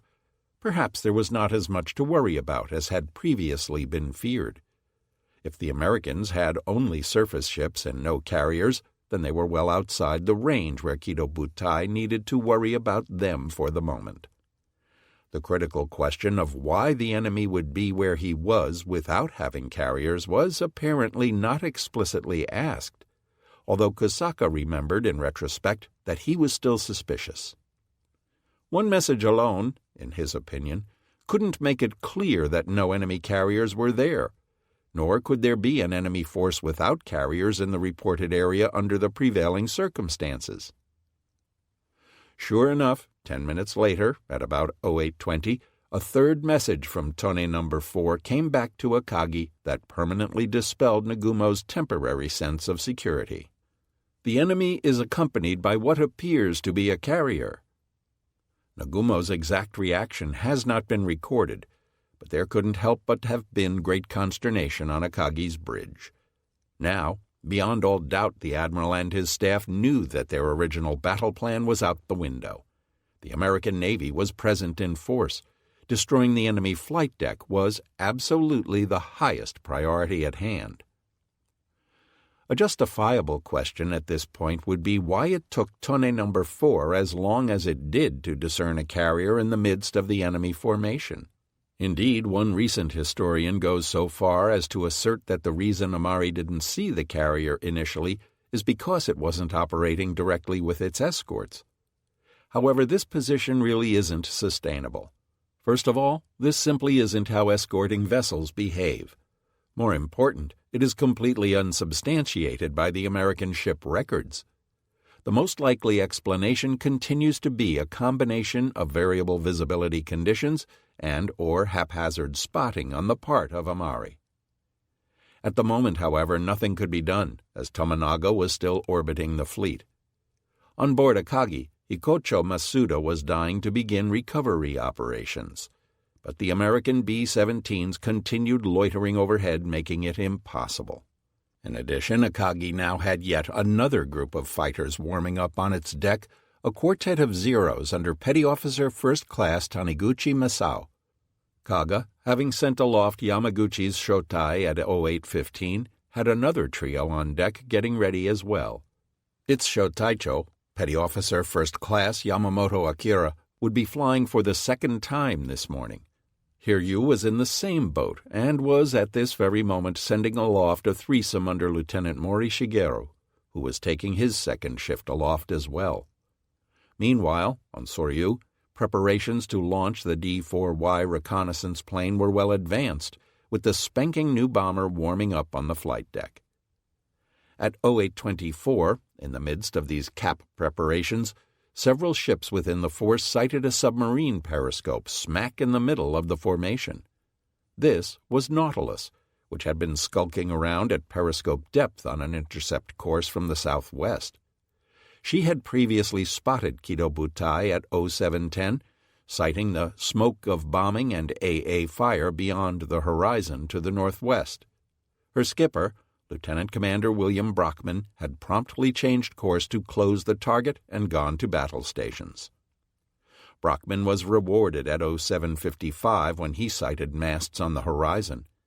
However, a sharp-eyed Cap Zero spotted him in return and made a quick strafing run.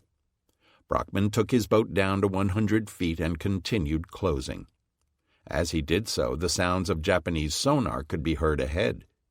At 0800, Nautilus's skipper was pleased to sight 4 vessels, one of which appeared to be a battleship of the Issei class, one a light cruiser of the Jintsu class, and the last 2 apparently cruisers of the Yubari class.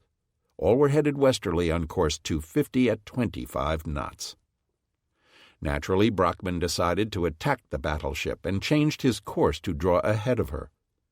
However, at this moment, his periscope was again spotted by an alert Japanese aircraft, most likely a Type 95 float plane aloft on anti-submarine patrol.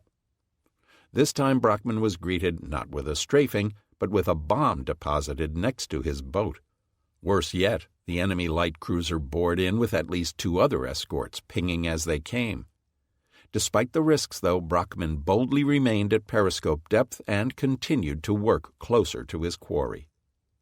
Nautilus had in fact stumbled onto Kido Butai as it temporarily reversed course westward, bringing it directly toward the American submarine.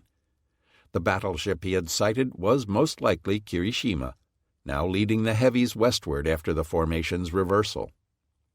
The Jintsu-class cruiser was obviously Nagara, while the 2 Yubari-class cruisers were actually Kagero-class destroyers, their larger forward stacks perhaps being the reason for Brockman's misidentifying them. Interestingly, Kirishima appears to have been well in advance of Nagumo's flat tops at this time, because Brockman did not sight any of them. Despite Brockman's boldness, the Japanese knew he was coming. At 0810, Nagara dropped 5 depth charges near the sub, just as Nautilus was getting set up for her final attack run. At 0817, 6 more depth charges came crashing down. Things were getting a bit too hairy for even the gutsy Brockman's tastes, and he eased his boat down to 90 feet to avoid the wary eyes of both the buzzing cap and the Japanese lookouts. Nagara and her consorts promptly dropped 9 more depth charges. Brockman, though, popped back up to periscope depth as soon as the attack ended. Raising his periscope, he recalled that the picture presented was one never experienced in peacetime practices. Ships were on all sides moving across the field at high speed and circling away to avoid the submarine's position. Ranges were above 3,000 yards. The Jintsu-class cruiser had passed over and was now astern. The battleship was on our port bow and firing her whole starboard broadside battery at the periscope. Brockman, though, was having problems setting up his attack. One of his torpedoes was running hot in its tube, having had its retaining pin sheared away during the depth charging. It was making a hellacious racket, and Brockman was certain that the Japanese escorts could hear its banshee wailing.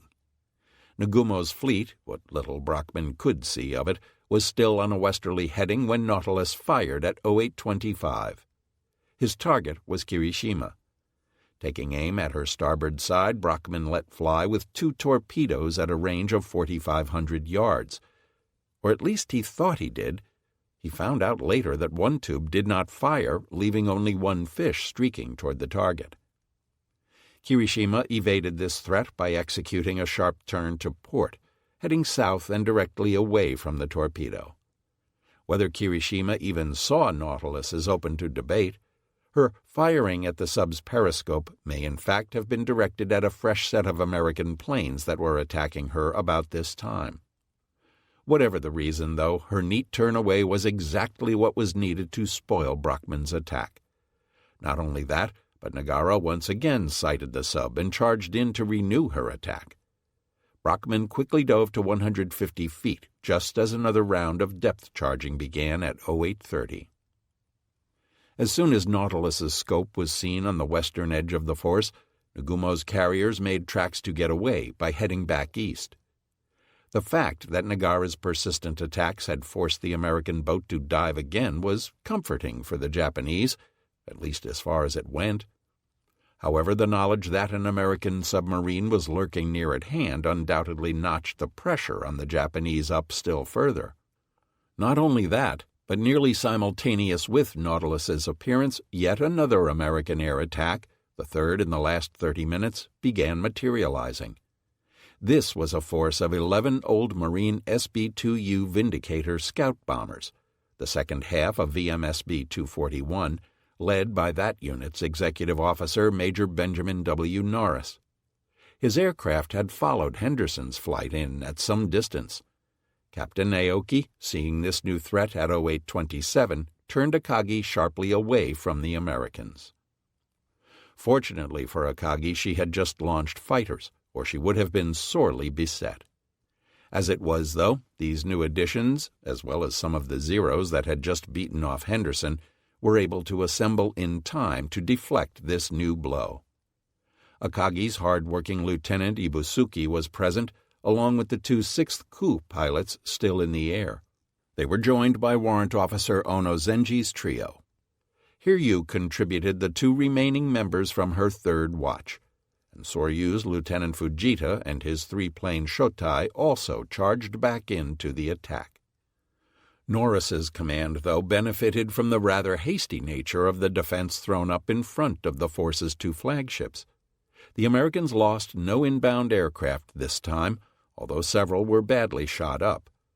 Whether by prudence or simply judging that Akagi and Hiryu were too far away to be attacked effectively, Norris decided to focus his efforts on the battleship Haruna. She was on the edge of the main body, and as such was easier to get to. In the face of the battleship's AA, they began tilting into their dives. Haruna's skipper, Rear Admiral Takama Tamotsu, wasted no time in demonstrating that he knew how to drive his ship.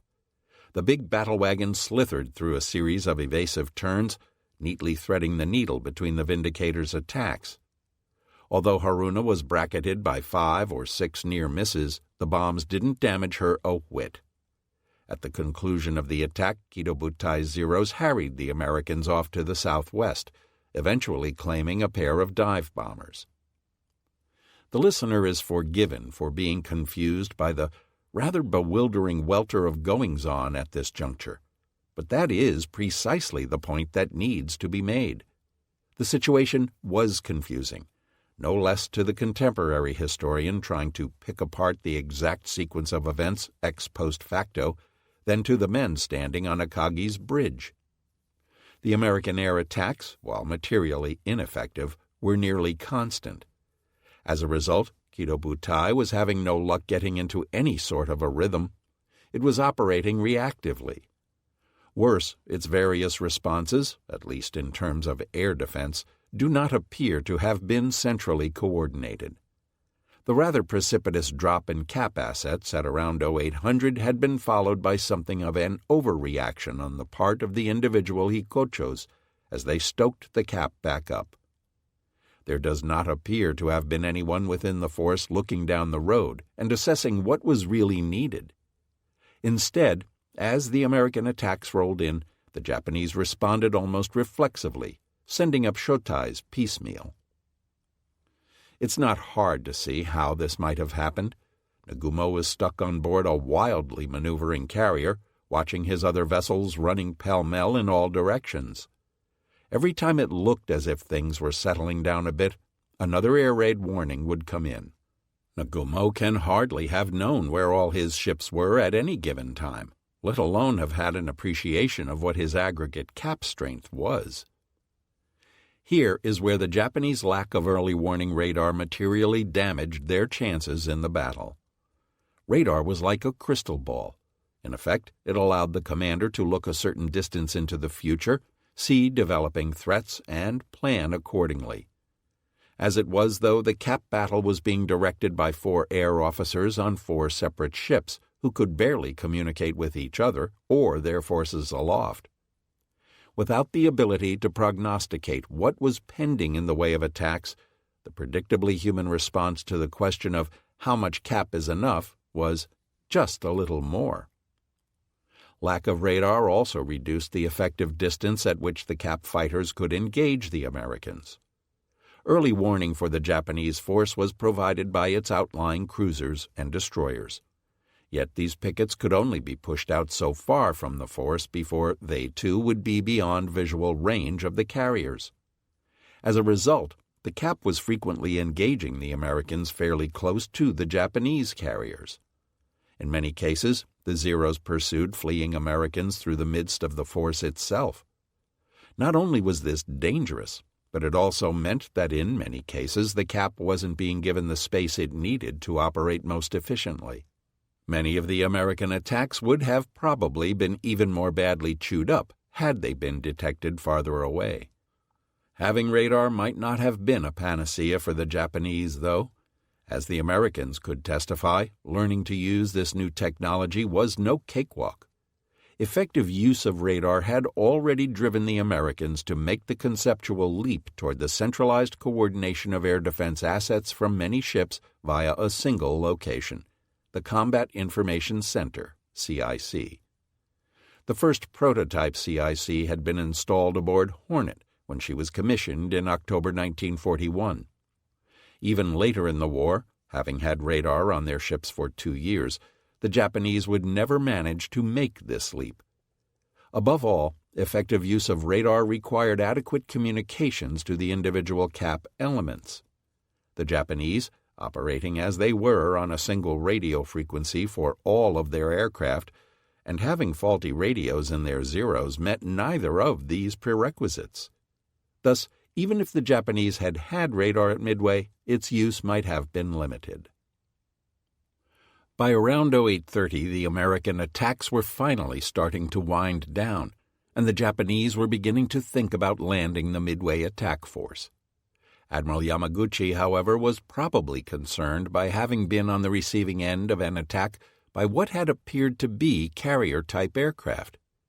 Apparently exasperated by the inability to strike back, he had a message flashed from Hiryu to Akagi's plane guard destroyer Nowaki.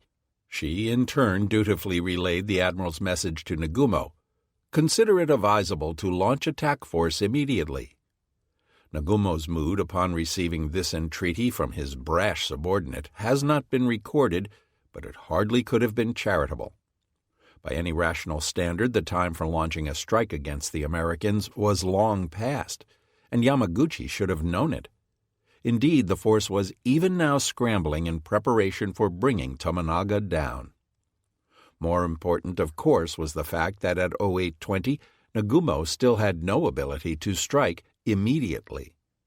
The photographs taken by American B-17s during this interval make it perfectly clear that no strike aircraft were on the Japanese flight decks. Thus, Yamaguchi's entreaty really was tantamount to suggesting that Tominaga's flight be ditched en masse in preference for an immediate spotting and subsequent launch at perhaps 0915. Coming from a man who had suggested during the planning for Pearl Harbor that the solution to Hiryu's and Soryu's shorter range was to abandon them off the Hawaiian Islands after the completion of the operation, this simply was not a serious proposal. Nagumo didn't even bother replying. At the same time Yamaguchi was venting spleen, Akagi sent aloft Petty Officer First Class Taniguchi's Shotai of Zeros at 0832. Kaga did the same with Petty Officer First Class Yamamoto's threesome.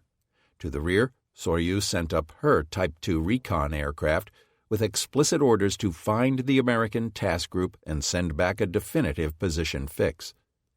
The D-4Y buzzed off to the east. None too soon, as at 0834 Petty Officer Amari radioed Nagumo that Tone No. 4 was homeward bound. This announcement was not greeted with joy on Akagi, and Amari was told in short order to stay where he was. Besides his admiral's displeasure, Amari was beginning to have difficulties of his own. His fuel was starting to run low. Worse, the Americans were now aware of his presence, having detected him on radar at around 0815. On several occasions during the morning, flitting about just above the southern horizon, he was hunted by enemy cap fighters. Amari's pilot, though, skillfully ducked into clouds when pressed. Relatively near at hand to Tone's exclusive scout, Frank Jack Fletcher's Yorktown was about to get into the action. Having charged down from the northeast after recovering her search aircraft, she was now within range to launch. Fletcher had hoped that further reports from the PBYs would clarify the enemy situation somewhat during the interim. However, no new information on any additional Japanese carrier groups was forthcoming, and in the end, Fletcher ordered Yorktown to begin launching at 0838. Unlike her sister ships, Yorktown managed to launch a well-coordinated strike. She sent up a total of 35 aircraft, 6 fighters, 17 dive bombers, and 12 torpedo planes in 2 deck loads. The SBDs went first, followed by the TBDs, the latter heading off immediately to the southwest at 2,500 feet. A quick spot and launch then sent up the shorter-ranged Wildcats. The SBDs and fighters soon followed after the slower TBDs. The entire formation was in the air by 0906. Yorktown's 2nd Dive Bomber Squadron, VS-5, was left on board as a reserve, much to the collective disgust of its pilots. Fletcher's plan was fairly simple. He and his staff had mapped out a course to an intercept point where they expected Nagumo's fleet would be at 0900. They knew they had to allow for the fact that the original Japanese sighting reports were now several hours old. Further, while they were convinced that Nagumo would roughly hold his course, they also assumed that he would not approach Midway too closely. Therefore, Fletcher judged the most likely position of the Japanese carriers to be 30 degrees 0 minutes north, 179 degrees 0 minutes west, which, at 0900, would place them at a bearing of 240 degrees, 150 miles from TF-17.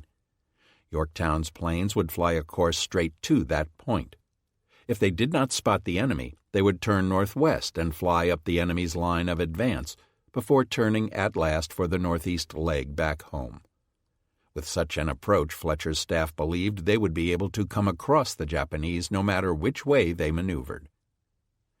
It is worthwhile noting the differences between the staff and air operational work aboard TF-16 and 17.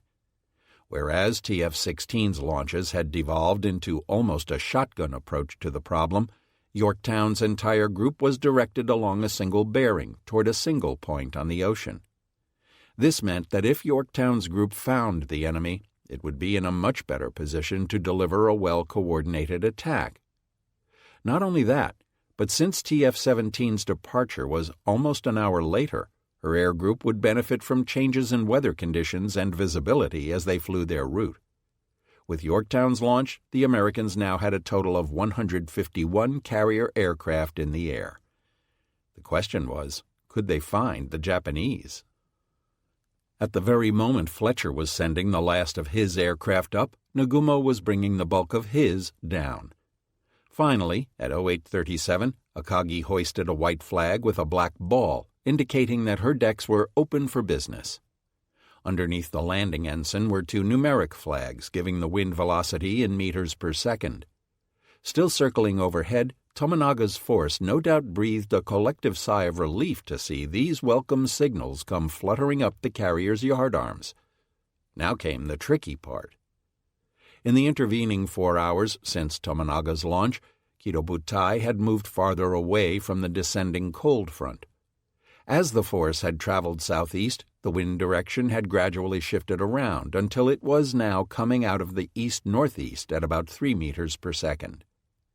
Contrary to most maps of the battle that show Kido steering a southeastern course at this time, it is far more likely that the carriers were now all steering roughly east. This is supported by Akagi's log entries in the Nagumo report and is consistent with a carrier force landing aircraft. Furthermore, we know from the post-war testimony of several of Kido carrier officers that the carriers moved in unison when performing large takeoff or landing operations. Thus, we can presume that all 4 carriers were headed roughly east at this time. The other effect that the eastward turn had was to place Cardiv II, Hiryu and Soryu, in the lead of the formation. Whereas formerly the 2 divisional flagships had taken the fore, now the fleet had essentially turned on its heels with each ship turning individually to take up the new heading. Nagumo didn't have time for niceties now. Dressing his formation for parade would have to wait. It seems likely, though, that Soryu used her superior speed to catch up to Hiryu somewhat, keeping her divisional flagship off her starboard beam. Thus, Kido carriers were no longer in a box formation, but but were gradually elongating into something of a trapezoid. The position of the escorting heavy units is more difficult to ascertain, and it is probable that they were in various sectors of the formation during different times of the day. However, it seems likely that Bat Div 3 was in column on the port side of the formation with Haruna in the lead. Likewise, Abe's flagship, Tone, led Chikuma on the starboard side. Nagara was in the center van leading the carriers. The positions of many of the Japanese destroyers are almost totally unknown, other than the fact that the majority of them were acting as air raid pickets. The rough whereabouts of Arashi we know about only because she was busy dealing with Nautilus for a portion of the morning. We have consistent evidence that Noaki was Akagi's plane guard destroyer, and Isokaze was Soryu's. We can presume that Hagikaze was likely acting in the same role for Kaga, but the specific location of the others is unknown, and in the absence of their logs will likely remain so. In truth, they probably varied wildly as the morning's attacks unfolded.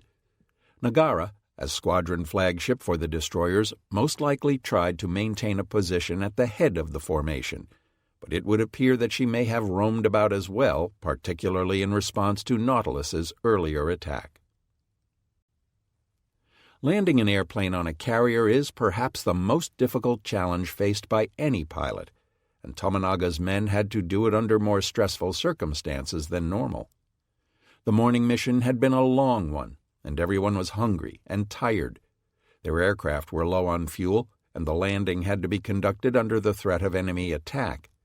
They needed to get down as quickly and precisely as possible. Unfortunately, given the damaged condition of many of the airplanes, just getting them on the deck in one piece was going to be a challenge. Indeed, Fuchida's rather glib statement that, with the veteran flyers we had at this time, speedy recovery operations on board the carriers, even under stringent battle conditions, were little more than child's play, is clearly an oversimplification of the situation facing Tomonaga's flyers. His quip both understates the inherent dangers of landing operations and simultaneously heaps further discredit on Nagumo's moanings regarding his pilot's training. In fact, both men were wrong.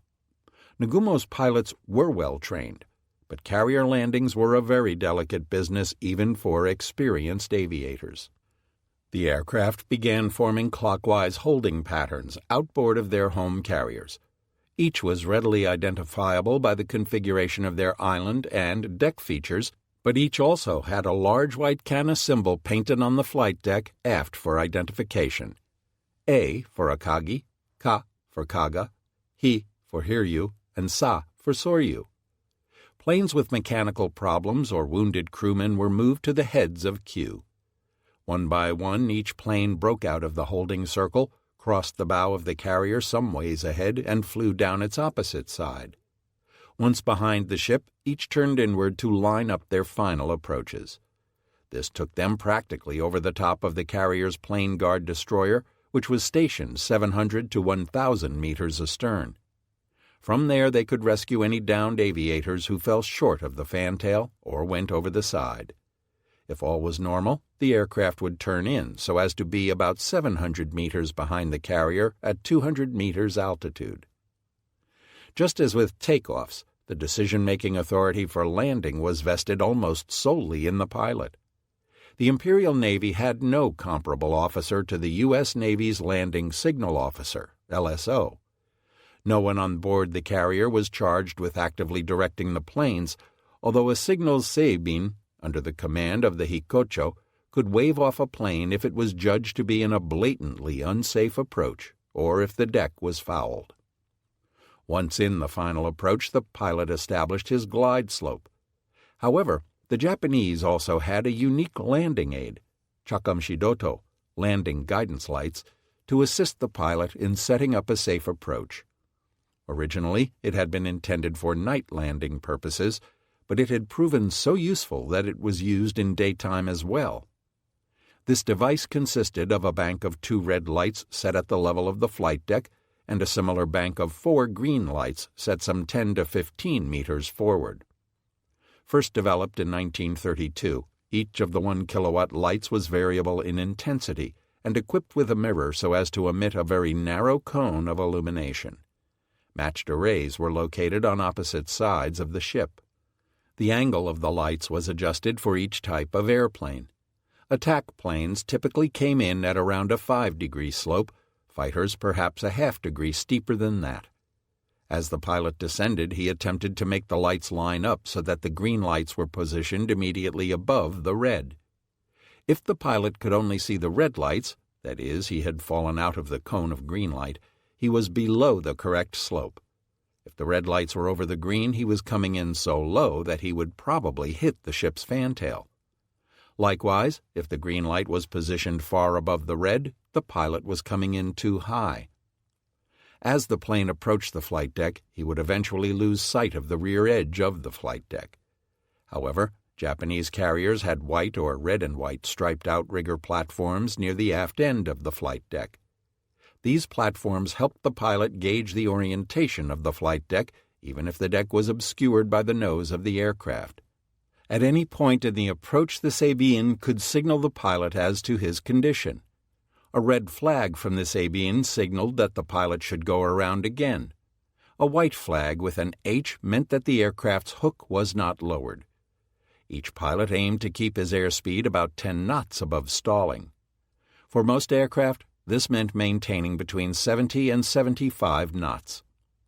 Lining up the final few seconds of the approach required excellent reflexes. In any sort of a crosswind, even a second's worth of inattention could mean putting the plane over the side and into the heavy steel netting that lined the flight deck.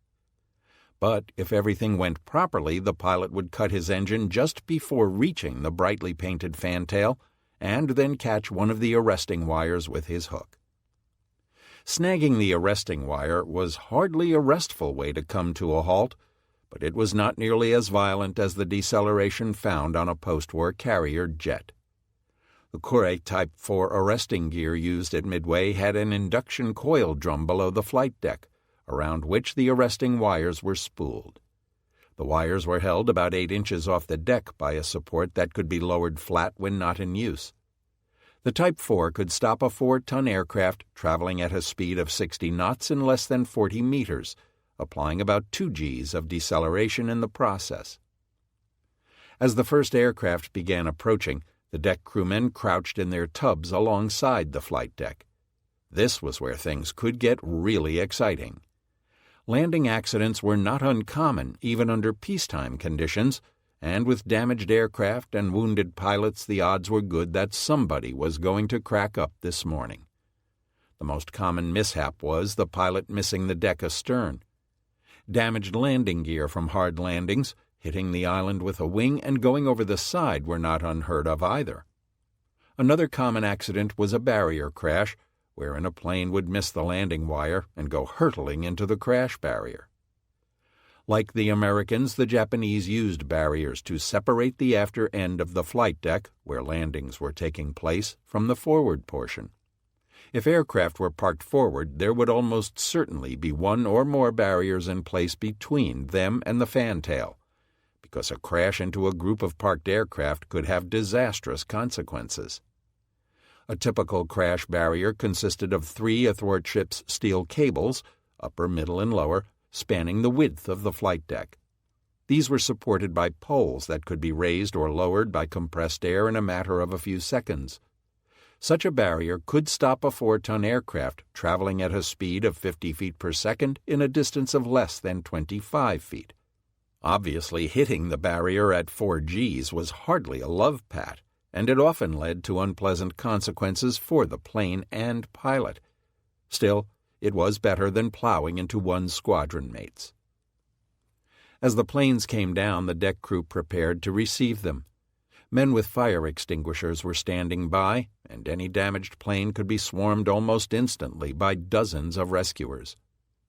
Japanese records do not record how many deck accidents occurred during the Tominaga Force's landings, but there must have been some.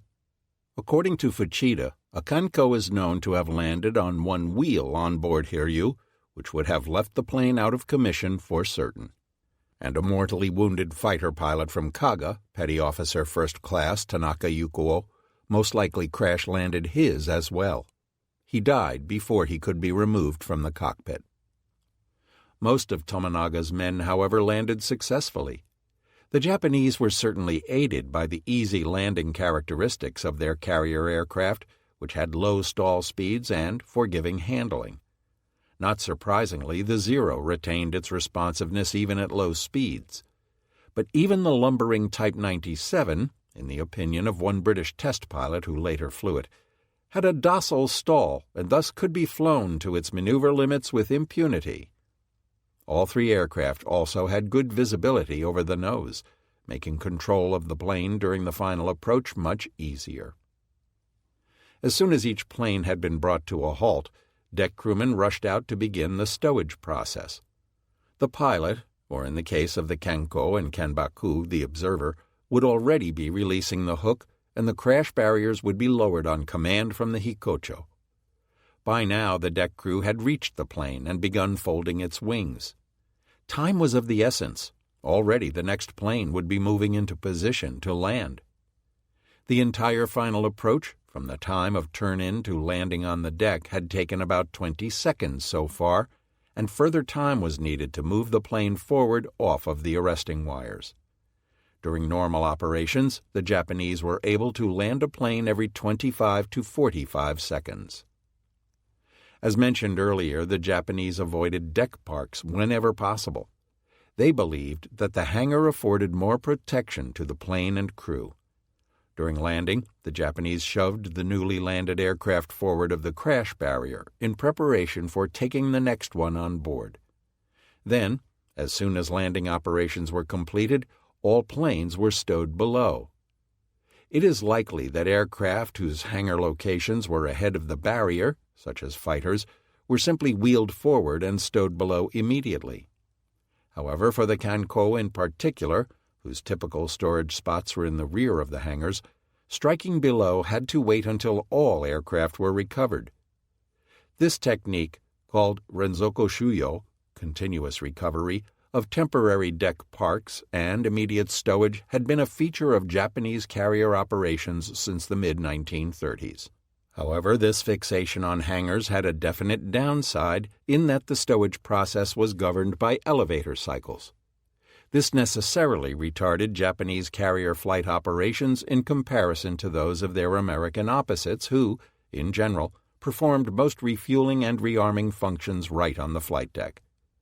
Not only did this restrict the flexibility of Japanese flight operations, but it also restricted the Japanese to performing dangerous rearming procedures within the confines of the ship. The practical consequences of this approach would become apparent in about an hour and a half. As Akagi's aircraft now came on board, the talk on her bridge was all about what to do after landing operations were completed. Nagumo had already sent word out at 0830 that the force's dive bombers should equip themselves with 250-kilogram, that is, semi-armor piercing, bombs. Having committed to dispatching the enemy task force, Nagumo chose to close with the enemy so as to ensure that Kirobutai's strike would be within range when his strike was prepared.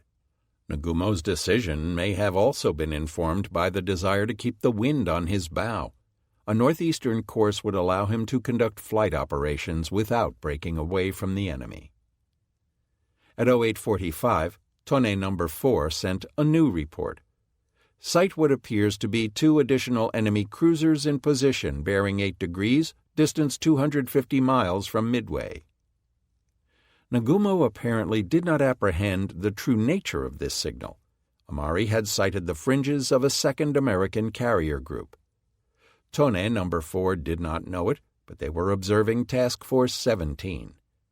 Coincidentally, at the same time that Amari's signal came in, Admiral Abe on board Tone signaled Captain Komuro of Chikuma to send another Type 0 recon float plane to Amari's position. It was clear that Amari was not sending information along quickly enough. At 0850, Tone No. 4 again repeated that he was homeward bound, only to be told at 0854 that not only was he to stay where he was, but he was to activate his radio transmitter and keep it on so that the fleet could home in on him for direction-finding purposes. What Amari thought of this order cannot be known, but it should have been apparent that Nagumo wasn't pleased with his performance thus far. The fact that he was now being expected to broadcast his position, which the Americans could pick up just as easily as his compatriots, could not have been a welcome order. However, he quickly acknowledged its receipt at 0855 and added that 10 enemy torpedo aircraft, Yorktown's newly launched strike force, were headed toward Kido-Butai. At 0855, Nagumo finally decided to apprise Admiral Yamamoto of the situation he had been grappling with for the last hour and a half, signaling, "Enemy composed of 1 carrier, 5 cruisers, and 5 destroyers, sighted at 0800 in positions bearing 10 degrees, distance 240 miles from Midway. We are heading for it." By any measure, this was a very sparse communiqué regarding the current situation. It made no mention of what Kido-Butai had been doing since the sighting, nor of Amari's recent report hinting at additional enemy vessels. In fact, though Nagumo could not know it, Yamamoto was already well aware of the presence of the enemy, having intercepted a number of the previous transmissions between Tone No. 4 and Kido-Butai. Incredibly, the unexpected presence of the American carrier apparently did not disturb Yamamoto and his staff in the slightest. Captain Kuroshima asked if they should order Nagumo to attack the Americans, but almost immediately vacillated by reminding the commander-in-chief that Nagumo was to have kept half of his aircraft in reserve for just such a contingency. Yamamoto let the matter drop. His leadership at this moment was nothing short of nonchalant, a far cry from the heavy-handed rigidity he had shown a mere 2 months earlier. At the same time Nagumo was sending his situation report, cruiser Chikuma was recovering 2 of her search planes. It was standard operating procedure for the planes to land in the wake of their mother ship so as to receive the benefit of the relatively calm water there. As soon as they set down, the cruiser would execute a 90-degree turn, usually through the wind, so as to create an area of stiller water on the lee side of her hull. The plane would then taxi up to the ship to be winched on board by the ship's crane. At 0855, Chikuma was dead in the water and recovering her aircraft.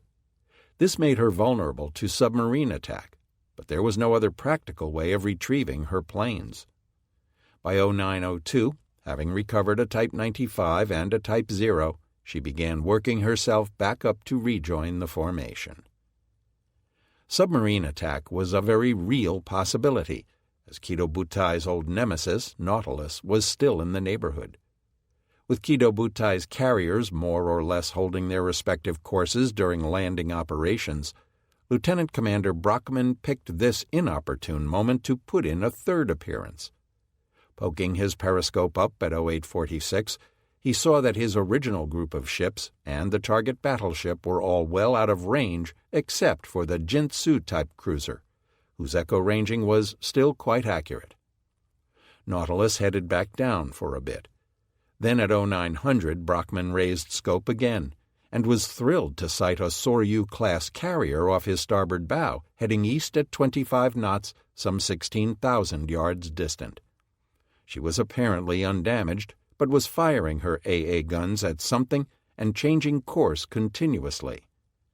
Brockman was on a converging course, but once again Nagara ruined his approach. Brockman noted that, while making this observation of the carrier, the Jintsu-type cruiser began to close again at high speed. Admiral Kimura was handling his flagship with dash and aggressiveness. This time Brockman resolved to go after the pesky cruiser instead of firing a single torpedo at the zigzagging target at 0910. The range was close, just 2,600 yards. But Nagara changed course, the torpedo missed, and Brockman had no choice but to go deep as quickly as possible. He rigged for depth charging and didn't have long to wait, as the Japanese shortly dropped a brace of 6 of them on his boat, followed by another 8 over the next 20 minutes. Interestingly, if Nagara noticed the fish being fired at her, she did not report it. One of her consorts, though, the destroyer Arashi, noted receiving the attack, indicating that she must have been in proximity to Nagara at the time. In any case, either on his own initiative, or perhaps as ordered by Nagara, Commander Watanabe Yasamusa of Arashi decided to remain behind and pin Nautilus down. The Japanese probably didn't know that thus far they had had 3 visits from the same submarine. But the fact remained that there had been too many of them poking their noses out this morning. It was time to let Kido Butai get far enough ahead of this one that it wouldn't be a problem anymore. Throughout these happenings, the carriers were still bringing down strike aircraft. The landing process had not proceeded in a uniform fashion across the fleet. Kaga recovered all of her aircraft by 0850. Hiryu had apparently not yet even begun recovering hers by that time for reasons unknown. Akagi completed recovery at 0859, some 22 minutes after she began. The carriers of Cardiff II both completed their landings by 0910.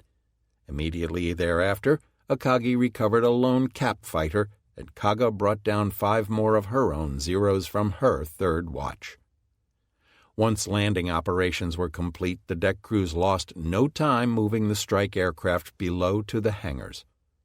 Many of the flight crews had already made their way to their ready rooms for debriefing. This would be the first chance that the ship's officers had to get a detailed picture of what had occurred over Midway more than 2 hours earlier. Yet the normal debriefings apparently did not take place immediately. Everyone was too busy with preparations for the coming strike. This was unfortunate because some valuable information could have been learned from the returning airmen, particularly regarding the defensive firepower of the Americans. For one thing, it would have helped explain why there were so many faces missing in the ready rooms of Cardiff II. The first part of the morning mission had gone well, with Tominaga leading his force southward into ever-improving weather conditions. Yet, despite radio silence on their part, the Japanese had found Midway alerted to their coming when they sighted the island at 0615, some 40 miles distant. Tominaga hadn't known, of course, that Kido Butai had been detected by an American PBY less than an hour after his force's departure. All he knew was that all of the enemy's aircraft had been airborne. By 0617, the Japanese formation had closed up in preparation for attacking, just in time to have numerous undetected American fighters make diving runs on their formation at 0621. Hiryu had lost 3 Kanko in the first pass before Suganami's fighters had been able to react. 2 were from the tail end of the first Chutai.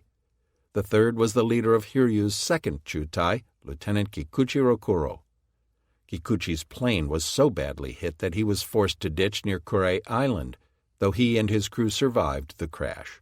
Petty Officer First Class Maruyama Taisuke, commander of a plane in the 2nd Chutai, had looked across to the 1st Chutai in horror as Petty Officer 2nd Class Miyauchi Masaji's Kanko was hit in the fuel tank by one of the Wildcats. Mortally wounded, the torpedo bomber began blazing up. To Maruyama, Miyauchi's plane seemed so close he could almost reach out to it. He could see the struggling faces in the cockpit as Miyauchi bravely held his formation. But as Maruyama watched, the flames consumed the cockpit and the Kanko nosed over for the sea below. Another 1st Chutai Kanko joined Miyauchi in a similar death dive, that of Petty Officer First Class Toba Shigenobu.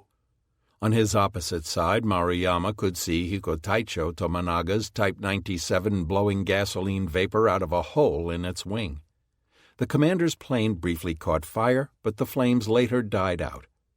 Further off, a Type 97 from Soryu also fell to the enemy fighters. After the Wildcats had expended their initial attacks, though, Suganami's men had largely had their way with them. The enemy's fighters were no match for the Zero, nor for the superior experience of the Japanese aviators. Those who had tried dogfighting with the Japanese had simply died, as their slower, clumsier aircraft were outturned and then shot down in flames. One Nakagi aviator aptly summed up the situation in response to Fuchida's subsequent inquiry. "Enemy fighters are lousy indeed. I think they were almost wiped out." And indeed most of the American fighters had been slaughtered or driven away in short order. Thereafter, the attack force had continued to the target unhindered. Tomonaga had approached Midway from the north but then circled east. Cardiff II's level bomber formations led off, approaching the island from the northeast at 150 knots at an altitude of 11,000 feet. In this way, Hiryu and Soryu's level bombers would fly down the long axis of each island, including the length of one of the runways on Eastern Island. The force's monolithic formation likely began slipping apart into component chutai as each formation selected targets and began its attack run. Any belated hopes the Japanese might have had of finding the atoll defenses weak or surprised had vanished in short order, as a storm of flak rose to greet them. The first bursts exploded behind the formation, but the defenders quickly corrected their aim. The Marines' heavy anti-aircraft guns had made the most of the target presented by Tomonaga's stately procession. The Americans had zeroed in and continued firing rapidly. Soon, Tomonaga and his flight found themselves clawing their way through thick, evil clouds of exploding shells. Their aircraft had been buffeted by black shell bursts, and several planes had been hit. One of Hiryu's second Chutai aircraft, that of Petty Officer First Class Sakamoto, had been fatally damaged and fell into the lagoon short of Sand Island. To Tomonaga, the flight over the island had seemed interminable. Yet, finally they had been able to drop their ordnance, their planes surging upward as the heavy bombs were released. Being able to finally leave the island's defenses behind had been the purest joy. Next, it had been the dive bombers' turn. They had loitered to the north, watching the level bomber assault. Now, under Kaga's Buntaicho, Ogawa Shoichi, they had come in from the east. Visibility before the attack had been excellent, but that was before the mayhem that the level bombers had unleashed. The wind was gusting to almost 18 knots, which had the effect of blowing smoke from the first hits west over the islands, obscuring the targets for the following aircraft. The wind also promised to degrade the accuracy of the dive bombers. However, the worst impediment to conducting a smooth attack had again been the island's defenses. Against the dive bombers, the Americans had not been restricted to using heavy flak. Numerous automatic weapons had opened up on the Kanbaku. To say that the Japanese were disagreeably surprised by the power of American anti-aircraft fire badly understates the case. The islands had fired back with everything at their disposal, transforming their perimeters into twin rings of fire. Hiryu's report noted that, around the entire circumference of Eastern and Sand Islands, there are many dual-purpose anti-aircraft emplacements of the latest equipment. These guns seem to make use of a director. The accuracy is excellent, and the anti-aircraft fire is intense. Lieutenant Tomonaga himself had never been exposed to American anti-aircraft fire before, though the rumors in the fleet said that during the attack on Pearl Harbor, despite the element of surprise, the Americans had responded with very heavy fire in a matter of minutes. Tomonaga could well believe it. This morning they had certainly staked their claim to having some of the finest flak in the world. The dive bomber attack lasted about 3 minutes, with individual aircraft making their exits on the deck at high speed to avoid return fire.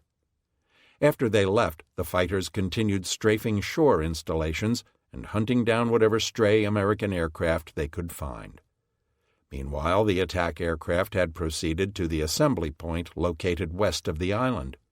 There they had waited for another 40 minutes before the fighters and stragglers had rejoined them before turning for home at 07:25. It was difficult for the debriefers back on the 4 carriers to assess the damage inflicted on Midway, as the pilots claimed a wide range of results. Akagi's report stated that the total results of the strike were assessed as small fires being started at 3 places among the land installations. Heavy losses appear to have been inflicted on installations and personnel. It further stated that major fires were started in oil tanks, barracks, and various seaplane sheds. Upping the ante, Kaga's report claimed 9 direct hits with number 25 high-explosive bombs on Sand Island seaplane sheds causing heavy damage and fires. 7 direct hits with No. 25 bombs on Sand Island officers and enlisted men's quarters, causing heavy damage and fires. Sand Island oil tank was left on fire. Soryu's report trespassed into the realm of fantasy, recording that her first high-level Chutai had attacked Sand Island dual-purpose batteries. All bombs were hits, silenced when emplacement, heavy losses inflicted. Indeed, the tally for her second and third Chutai, which had both attacked the Eastern Island airfield runways, enumerated the same supposedly perfect accuracy. Perhaps merely striking the ground was sufficiently accurate to judge a bomb a hit. However, the scarcely diminished anti-aircraft fire of the Americans must have sounded a cautionary note to these claims. Indeed, Hiryu's report was more restrained than her division mate. The first Chutai scored a hit on a fuel tank in the vicinity of the Northeast Cape on Sand Island. The tank burned. The second Chutai destroyed part of a dual-purpose gun emplacement on the east shore of Sand Island. The third Chutai covered flying boat and seaplane ramp at Sand Island and demolished it. In actuality, Tomonaga's assault had done fairly serious damage to the atoll's installations, but had hardly sufficed to put the place out of business. On Eastern Island, bombs had demolished the power plant and the gasoline lines supporting the aircraft servicing areas. This meant that refueling on the airstrip would have to be accomplished by hand. Bombs had hit near the sick bay and had destroyed the command post. The mess hall and post office had been flattened. Another bomb had hit one of the rearming pits near the airstrip, setting off several bombs and killing 4 men. Several bombs had cratered the runway, although the damage to the strip was relatively minor overall. On Sand Island, bombs had hit the water lines, as well as a trio of oil storage tanks, which were left burning heavily. Various base facilities on the eastern side of the island, near the seaplane facilities, the laundry, dispensary, Navy mess hall and galley, brig and contractors' buildings, had all been destroyed. The torpedo and bomb site maintenance sheds had both been blown apart. Several of the barracks were badly damaged, and the seaplane hangar had been burned down to a bare steel skeleton. The island had been surmounted by a heavy column of black smoke when Tomonaga's men had left. The various staff officers probably perceived that Tomonaga's initial terse radio report had gotten closer to the nub of the matter than any of the wildly optimistic reports emanating from Soryu's squadron room. The enemy's fighter power had been badly shattered, but his strike planes had already left to attack Kido-Butai before the morning raid had hit home. Not only that, but until the American anti-aircraft weapons were destroyed, delivering effective tactical support to the Army and Naval landing forces on N-Day would be next to impossible. A second strike was clearly going to be needed to accomplish the goal of neutralizing the target's defenses. All of that, though, would have to wait until the enemy task force was destroyed. Unfortunately, Tomonaga's losses had been heavy, making the job in front of Kido-Butai even more difficult. Hiryu's attack unit had suffered the worst of all the carriers. Her fighter group had returned all 9 planes, though 2 of them were deemed unfit for service. Her Kenko squadron, though, had been decimated. Of the 17 planes in the group, after Petty Officer First Class Takahashi Toshio's abort, 2 had been shot down outright by fighters and another by AA over Midway itself. A 4th had disappeared en route home. Warrant Officer Nonaka Satoru's Kenko couldn't quite make it back to the ship, ditching near a cruiser, though he and his crew were recovered. 5 more aircraft had been shot up so badly as to be unserviceable. These included Tomonaga's plane, which had sustained a hit in one of her wing fuel tanks during the initial fracas with the American fighters. Every one of the remaining aircraft had been hit as well, though their damage was minor. In total, this left precisely 8 serviceable aircraft, including Takahashi's, in Hiryu's inventory. Hiryu had also taken on board a straggler from Soryu, piloted by Petty Officer Second Class Tanabe Masanao. His Kenko had only barely made it back to the fleet and had set down on the closest flight deck he could find after which it had been written off. Hiryu's division mate Soryu had fared better, though probably more by luck than anything else. Besides Tanabe's battered Kanko, the group had lost one plane shot down over Midway, and two more had ditched near destroyers after struggling back to the fleet. The ditched crews were both rescued. Of the remaining 14 Kanko that landed on the carrier, 4 were judged out of commission. This left 10 for future operations, although all of these had been damaged to some degree as well. Her 9 fighters, amazingly, had returned completely unscathed. In Cardiff 1, Akagi had lost a fighter shot down by AA over Eastern Island. 3 more Zeros had been damaged to some degree. All of her dive bombers had landed safely, though one was so badly damaged as to be out of commission, and 4 more were damaged to some extent. Kaga's fighter unit had been knocked about as well. One plane had been shot down over Midway, and even despite Petty Officer First Class Tanaka gallantly managing to land his plane before he died, his bird was too badly damaged to be usable. Kaga's Kanbaku squadron had lost a single bomber shot down over Sand Island. The total casualties to the Midway strike force was 11 aircraft lost, with another 14 heavily damaged, and 29 more shot up to some degree. Fully half the aircraft involved had been hit. Counting missing aircraft and those rendered out of commission, the mission had lost 23% of its strength in about 30 minutes of combat. 20 aviators were dead or missing, and several more had been wounded. The Kanko crews on board Cardiff 2 must have been stunned. Between the American fighters and the flak, their formations had been decimated. 4 had been shot down, 4 more damaged so badly they had to ditch, and another 9 put out of commission after they made it back. Every other Kanko in Cardiff 2 had been damaged to some extent. In the ready rooms the talk was grim. If this sort of defensive fire and casualty rate was going to be the norm when flying against the Americans, the carrier attack squadrons would be totally annihilated in the course of a couple more strikes. This did not bode well for coming operations. 11. Fatal complications, 0917 to 1020. At 0917, with the strike aircraft being struck below, Admiral Nagumo altered his course slightly to 070, still at battle speed 3, 22 knots, to close the enemy which he believed lay directly ahead. The sky had now been clear of enemy aircraft since about 0840. If that happy state of affairs continued, it would soon be possible to start spotting the counterstrike. It seems almost certain that this is what Nagumo had in mind. It is quite probable that Cardiff 2 began bringing at least some 242-kilogram high-explosive and 250-kilogram semi-armor-piercing bombs out of the magazines at this time, so as to have them near to hand when the dive bombers were finally spotted. On Soryu, it would have been possible to bring this ordnance all the way to the flight deck, but there is no evidence that this was done.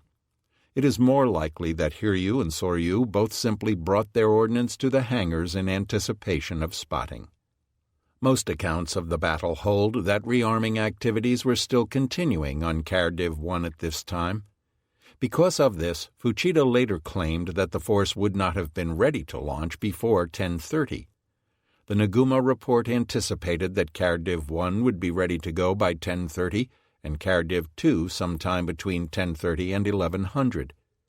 Upon closer examination, it is difficult to support the notion that rearming Cardiff 1 would have taken so long. It was now almost an hour and a half since the order had been issued to countermand the 30 to 45 minutes worth of rearming that had occurred before 0800.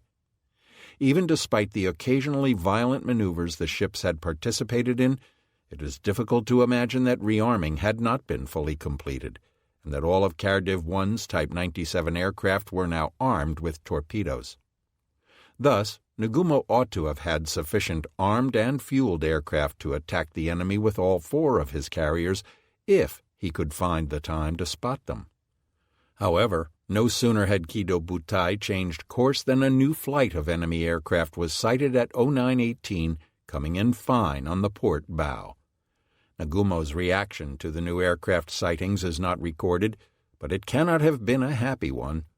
Fuchida speaks of the mood on the bridge suddenly losing its optimism, but one can't help but imagine a singularly more negative scene unfolding on Akagi's bridge, one of enormous frustration that events were conspiring against them. Both Tone and Chikuma immediately began laying smoke. The fleet increased speed and readied itself for AA action, although the enemy was still some 35 kilometers away. The Cap force, having surged briefly to 36 fighters, was back down to 18 Zeros. Kaga, however, had 2 Shotai warming up on deck under the command of Lieutenant Iizuka Masao, and promptly sent them aloft at 0920. Akagi was in the process of spotting 5 more Zeros, which would go up at 0932, and a further foursome at 0937. This new attack was being delivered by the 15 torpedo bombers of Hornet's VT-8 under Lieutenant Commander John C. Waldron. These were the only aircraft from Hornet that would make it into the fight this morning. As was related previously, rather than flying directly toward the last known position of the Japanese, Hornet's planes had flown west after takeoff on the decision of their air group leader, Commander Stanhope Ring, commanding VS-8, VB-8, VF-8, and VT-8. However, Waldron, an intense, hard-driving commander whose men revered him despite the hard work he put them through, was certain that the Japanese lay to the southwest. He had remarked to one of his men before launch to, "Just follow me, I'll take you to him." That was precisely what he was doing now. Waldron hadn't been happy with Ring's flight plan from the get-go, and he had not been long in challenging Ring's outbound route. Waldron had broken formation at around 0825, banking left, and leading his squadron away independently. The fact that Waldron subsequently closed Kido Butai from almost dead ahead, that is, from the northeast, is further indication that Ring's flight path was headed due west, and thus missed Nagumo to the north. Whether by his part Cherokee intuition or just a fine appreciation of the enemy, Waldron's instincts were spot on. Waldron seems to have flown a course of 246 degrees, which led almost straight to Nagumo once the latter came to 070. Waldron's flight had traversed the 140-odd miles to Kido Butai as if connected by a plumb line. However, while Waldron's instincts were to be lauded, in leaving Ring's command behind he discarded any hope of direct fighter support. In so doing, he unknowingly signed his own death warrant and that of every man in his command save one. As Waldron's planes bored in, Kido Butai's carriers began swinging to port, turning westward. This had the effect of putting their sterns to the enemy's line of approach, a maneuver they would use time and again when faced with torpedo attacks. When VT-8 began its attack, the carriers were still turning, and their starboard beams were exposed. 3 carriers were directly in front of Waldron, what his squadron report would later characterize as an Akagi-class type on the right and the left, with a Soryu type in the middle. Waldron headed for the center flat top. The Soryu-class carrier in the center was none other than Soryu herself. She was at this very moment bringing on board a shotai of fighters, and was thus relatively vulnerable. However, the Zeros aloft at this moment contained a veritable murderer's row of hot pilots. Akagi's Onozenji had just returned to the flagship to replenish his bird, but his 2 wingmen from the 5th Watch were still airborne. Joining them was Akagi's 6th Watch, a pair of 2-plane shotai headed by 2 first-class petty officers, Taniguchi Masao and Iwashiro Yoshio. Taniguchi was destined to become a notable ace with 14 kills by the end of the war. Kaga now had 9 planes in the air, including her 4th Watch under Petty Officer First Class Yamamoto Akira. Yamamoto was one of the most senior NCO pilots in the fleet and would go on to claim 13 enemy aircraft during the conflict. In addition, Kaga's 5th Watch had just been launched, a double-fisted pair of shotai under the overall command of Lieutenant Iizuka Masao, who was to command several squadrons during the war.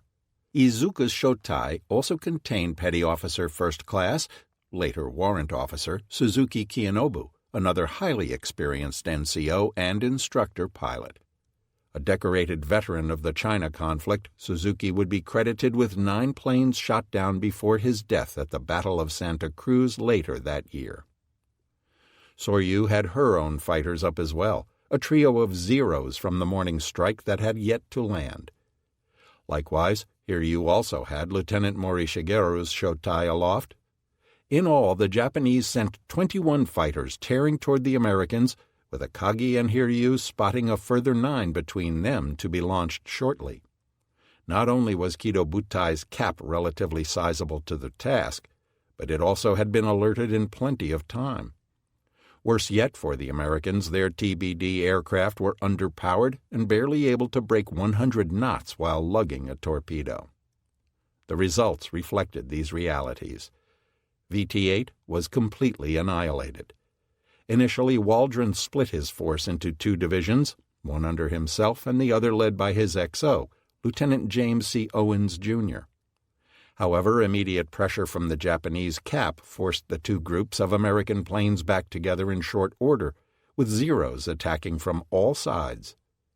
By all accounts, Iizuka's Shotai, containing Suzuki, Yamamoto's trio, and Taniguchi's quartet literally tore the American force apart in a series of vicious close-quarter attacks, sending the lumbering bombers blazing down to the ocean below.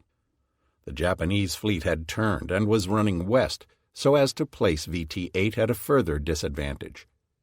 As a result, the American run-in lasted perhaps 15 minutes, which was an eternity for the plodding TBDs. 3 of them, however, eventually managed to get close enough to Soryu to oblige her to make a sharp turn to starboard, into the teeth of the American attack. In the midst of this turn, the cap nailed 2 more of the Americans, leaving a single damaged plane aloft. This lone aircraft bored in and made its drop against Soryu's port bow at about 800 yards, then banked to hop over the carrier. Soryu, though, managed to dodge the incoming fish. On the other side of her, the lone Devastator ran headlong into Akagi's newly launched 7th Patrol, led by Lieutenant Shirani Ayao. With the odds 5-on-1, the enemy torpedo plane was quickly shot down almost in the middle of the formation. The pilot, Ensign George H. Gay, was the sole American survivor of the attack. His backseat gunner had been killed by machine gun fire, and he clambered out of his sinking aircraft as it skidded into the water. Promptly hiding under his black rubber seat cushion, Gay managed to avoid being seen by the Japanese ships surrounding him on all sides. One of the most disheartening aspects of VT-8's destruction is that they might have unintentionally had direct fighter support had things gone a little differently. High above and behind them, hovering at 22,000 feet just over the eastern fringe of the Japanese formation, were 10 Wildcat fighters of VF-6 under the command of Lieutenant James Gray. Upon being launched by Enterprise, he had found that her dive bombers had already flown out of sight. He had thereupon mistaken Waldron's low-flying aircraft as his own VT-6. Since Waldron's flight appeared to be alone, Gray had decided to fly top cover for them. Unbeknownst to Waldron, Gray had dutifully followed VT-8 down from the northeast. However, he wasn't flying terribly close escort, and he lost the TBDs below intermediate cloud cover just before Waldron began easing down to make his attack. When Waldron's command disappeared, and subsequently did not reappear, Gray had no way of knowing that their attack had been unsuccessful. He had simply never seen them again, nor did he hear their calls for help. Not only that, but Gray and his command were subsequently to miss their own VT-6's call for assistance some 20 minutes later. The date of 4 June will forever remain as something less than a shining monument to American radio reception. Like Waldron, Gray had sighted Japanese vessels at 1 o'clock at about 09:10, and he had checked his forward progress. So far as he knew, Enterprise's dive bombers ought to be close at hand, and thus Gray had loitered on the edge of a battle he wasn't even aware of in order to be available to support his dive bombers when the moment came. From where he circled, Gray was able to catch glimpses of Kido Butai through the clouds. However, apparently at no time during the next 45 minutes did he ever see more than 2 Japanese carriers, a clear indication that Cardiff 2 was operating at a goodly distance from Cardiff 1 during much of that time. In fact, the evidence suggests that, by about this time, Cardiff 2 and Cardiff 1 had effected a de facto, if not an intentional, separation from one another. This makes a good deal of sense in that the operational speed of Cardiff 2 was a good 5 to 7 knots faster than Cardiff 1. If anyone was going to open up a gap, it would have been the speedier ships at the front of the formation. The Imperial Navy didn't mind having fairly loose spacing between their carrier divisions, and Zuikaku's experience at Coral Sea, wherein she had been spared attack by fortuitously not being too close to Shokaku, had been noted by the Japanese. Indeed, beyond mere reasons of defensive expediency, it is possible that a desire for operational separation may have entered into the last-minute adjustments of Kido Butai's formation this morning. For his part, Gray continued loitering high above Kido Butai's eastern flank, making leisurely S-turns to conserve fuel and waiting for Enterprise's dive bombers to join him. He found it remarkable that there were no Zeros coming after him. To Gray, it seemed that there must have been a breakdown in the Japanese cap. The truth was that at 0910 the cap was all at low level, and shortly would be pouncing on Waldron. However, the Japanese failure to discover and attempt to intercept Gray's command until much later does speak of the Japanese weakness at detecting and combating high-level threats, particularly in conditions of scattered cloud cover. No one knew it at the time, but the truth was that Kido Butai had just reached a crucial point of no return. If the Japanese were to launch aircraft against the Americans before their rendezvous with fate, now only an hour hence, they would have needed to start spotting them in the teeth of Waldron's attack. Yet Nagumo still had no clear idea of exactly where the American carriers were, since Tone No. 4's spotting information was apparently not considered trustworthy. Not only that, but Soryu's Type 2 bomber had not radioed in any new information either. This was, in fact, VT-8's true contribution to the battle and the meaning of its sacrifice, not, as commonly asserted, that it had drawn the Cap Zeros down to sea level. Rather, Waldron's head-on attack caused Nagumo to reverse course out of the wind. It also delayed his spotting by tying down the Japanese flight decks with yet more Cap operations. Crew Div 8's laying smoke in reaction to Waldron's appearance, as well as the force's anti-aircraft fire thereafter, may also have attracted the unwanted attentions of yet another American torpedo squadron that was shortly to make its appearance. It is probable that at this point, or perhaps even sooner, the Kanbaku on Cardiff 2 had begun to be armed while still in the hangars. Realizing that the flight decks were in constant operation, the armorers were going ahead and attaching bombs to their charges. If nothing else, it would shave 5 or 10 minutes off the spotting process, whenever that was ordered. But as long as the Americans kept attacking and new Cap fighters were needed, no one knew when that might be. Far to the southwest of Kido Butai, destroyer Arashi was still prowling fretfully in search of the elusive Nautilus. Starting at 0918, Lieutenant Commander William Brockman had dived to 200 feet, trying to shake the Japanese destroyer, but Arashi remained on the scent. At 0933, she made a final depth charge attack. At that point, Commander Watanabe decided that even if he had not nailed the Yankee submarine, he had held it down long enough for the carriers to have made it safely through the danger zone. He thereafter set course north-northeast to rejoin Kido Butai. Ironically, according to Brockman, Arashi's final pair of depth charges were the closest to the mark of any dropped thus far. But as the sweating Americans listened below, the attacks died down, and the Arashi's screws drew away. By 0955, even her echo ranging had ceased. Nautilus began heading back up to periscope depth. Meanwhile, Petty Officer Amari and Tone No. 4 were still in the air. In fact, Amari was begging to break off his mission, reporting at 0930 that his fuel was running low and that he needed to return. He was told by Admiral Abe at 0935 to wait until 1000 to do so. Amari, probably nearly frantic by this time, replied at 0938 with a terse, "I can't do it." In the meantime, Chikuma was launching its No. 5 aircraft, a Type 0 float plane commanded by Petty Officer First Class Takazaki Masataki, to contact the American fleet. Depending on the ship concerned, the Japanese logged Waldron's gallant attack as petering out between 0930 to 0935. By that time, all of the American aircraft were in the drink. Kido Butai was still on a course westward for the moment. Though the carriers remained in a roughly box-like formation, their positions had shifted, with Kaga now leading Akagi in the southern column. Before the Japanese could consider shifting course back to the northeast, even as Arashi was dropping her last charges and Chikuma was sending up her No. 5 plane, another attack developed. At 0938, the Japanese sighted a low line of devastators coming in from the south.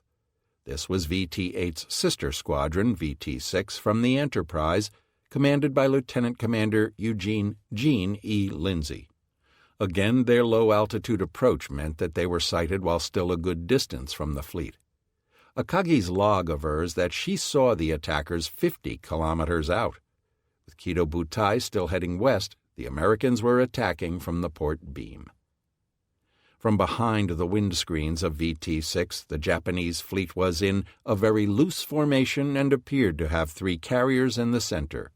The outer screen was on a 15-mile circle and was composed of light cruisers. The inner screen was on an 8-mile circle and was composed of heavy cruisers and a few battleships. Destroyers accompanied each carrier and were present at other points in the screen. The carriers and accompanying destroyers maneuvered independently at high speed, while the screening ships maintained their relative positions and were not making such high speeds. This remarkably accurate description corresponds very closely with the facts. The 4 carriers were indeed in a box formation, albeit one that shifted at times into a ragged diamond. The 2 outer circles of screening vessels tended to turn in formation and tried to maintain their relative positions. Immediately upon sighting Kido Butai, Lindsay split his squadron into 2 divisions of 7 planes apiece, hoping to gain a position to deliver a hammer and anvil attack against one of the carriers. His target was Kaga. This was because VT-8's attack 20 minutes prior had disrupted any semblance of order in Kido Butai's formation. Whatever evasive pirouettes Akagi had performed during Waldron's assault, and the indications are that they were both extensive and swift, had not been matched by her dowdier 28-knot cousin. This, in combination with the fleet's reverse turn, meant that Kaga was now the southwesternmost carrier in the formation, and hence the one most likely to be singled out for VT-6's unwanted attentions. At 0938, Kido Butai predictably commenced wide turns to starboard and course 300 degrees so as to put the American planes directly astern. Once again, the TBDs had to first overhaul their prey and then come around the bow for an attack. Kaga's turn away also had the effect of leaving Lindsay's division hanging out in left field. The American commander therefore led his men around to the north, while Lieutenant Arthur Ely, his exec, took his division more directly toward Okada's towering flight deck. The one thing VT-6 had going for it, at least initially, was that there were no Zeros to be seen. In truth, Kaga was in something of a pickle. The cap was up to 30 fighters, but most of the Zeros had been pulled off to the northeast to deal with Waldron's attack. As a result, this new assault from another quarter found Kaga's own fighters out of position and with few others nearby. Kaga's turn away thus served a twofold need. It bought time for Kaga to complete warming up another set of 6 fighters, and it gave Captain Okada the chance to put out the word that a little assistance was in order. Thus, for a time, the Americans came in relatively unopposed. In fact, both American divisions made it past the outlying Japanese destroyers and were headed in toward Kaga before the Japanese cap began to reassert its presence. Ely's division, being closest to the bulk of the Japanese fighters racing in from the east and northeast, not surprisingly came under fire first. Once again, the same general progression of destruction played itself out, with the Zeros slicing the American formation apart and spraying the devastators with well-aimed bursts of fire. The Americans, unable to do much more than huddle up into smaller and smaller groups, fired back with their twin free machine guns. But the end result for Ely's division, though it took somewhat longer to unfold, could not help but be grimly similar to that of VT-8. Overhauling Kaga, pokey as she was, proved almost impossible as soon as the Zeros finally made their appearance. Ely's formation came apart under the increasingly heavy deluge of fire. One by one the devastators lost their battles and went flaming into the drink. However, Okada also did his best to maximize Kaga's own chances, staging a veritable seminar on how to handle a carrier against torpedo aircraft. Realizing that he was being pinned between two divisions, Okada continued boring away to the northwest as long as possible. Finally, 2 aircraft of Ely's division reached their drop points and released. Okada saw at once that the American drop angles were lousy. Kaga dodged them with ease, turning away to port and reversing course. This had the effect of bringing Kaga into the teeth of Lindsay's group, but Okada reversed course yet again and continued heading to the north-northwest with the Americans now back on his port quarter. For his part, Lindsay had, thus far, enjoyed remarkably good success. While Ely's men were being shot to pieces, the Japanese cap hadn't been able to get a grip on him. True, there were Zeros around, and they were shooting, but they seemed to be out of cannon ammunition. Consequently, his group had yet to take any casualties, and he had managed to attain a position on Kaga's port beam that held out some hope of making a good attack. If they had been equipped with the newer, faster TBFs, they might have made it. But it was at this precise moment that everything fell apart. Akagi had launched a fresh shotai of fighters under Lieutenant Ibusuke Masanobu, his second flight of the morning, at 09:45. Kaga, for her part, finally hurled aloft 6 of her own Zeros at 1000 into the very teeth of Lindsay's final attack run. These Kaga fighters collectively were a somewhat ragtag group of ensigns and non-coms, but this group contained several seasoned veterans. It was these 9 fresh Zeros that set upon Lindsay in the last minutes before he was able to gain a favorable attack position. Lindsay, by this time, was desperately calling for support from his own fighters, but was receiving no answer from Lieutenant Gray's Wildcats. They were still loitering high overhead, some 20 miles to the northeast. As with VT-8, because of the scattered cloud cover in the area and their high altitude, Gray had not observed VT-6's attack materializing on the opposite side of the enemy formation. Nor did he or his men hear Lindsay's radio calls for help. Thus 2 opportunities for direct fighter support of the American torpedo aircraft had been lost. Indeed, by about 0950, the fuel tanks in Gray's Wildcats had pushed well past half empty. If he didn't leave soon, he and his command weren't going to make it back. Reluctantly, he turned for home, but not before sending a sighting report back to Enterprise at 0952, followed by an elaboration at 1000. This report, which explicitly mentioned the presence of only 2 Japanese carriers, was the first concrete sighting information that Task Force 16 had received since it had overheard Howard 80 and William Chase's PBY spotting reports during the morning. It was only as Gray departed that the Japanese belatedly noticed the American fighters that had been circling ahead of their force for the better part of an hour. Soryu quickly launched a shotai of Zeros under Petty Officer First Class Harada Kanami to go after Gray's group, which was thought to be a horizontal bombing unit. By the time Harada and his men began to climb, though, Gray had departed the area. Meanwhile, Lindsay's entire division was in terrible trouble. The commander was apparently the first to be shot down as this last-second opposition materialized almost out of nowhere. Lindsay's men kept shooting back and managed to send Seaman First Class Sano Shinpei's Akagi 0 down. But 4 of the Americans were splashed in short order, and as much as they tried, the remaining 3 found it impossible to attain a favorable drop angle. Finally, in desperation, the Americans let fly with their torpedoes at extreme range at about 1000. It was a valiant attempt, but Okada immediately treated them to an evasive turn back to the south, spoiling the chances of their fish. The cap thereupon sent the American survivors packing. Unfortunately for Lindsay's remaining men, they were now deep inside the Japanese formation, making getting out almost as problematic as getting in had been.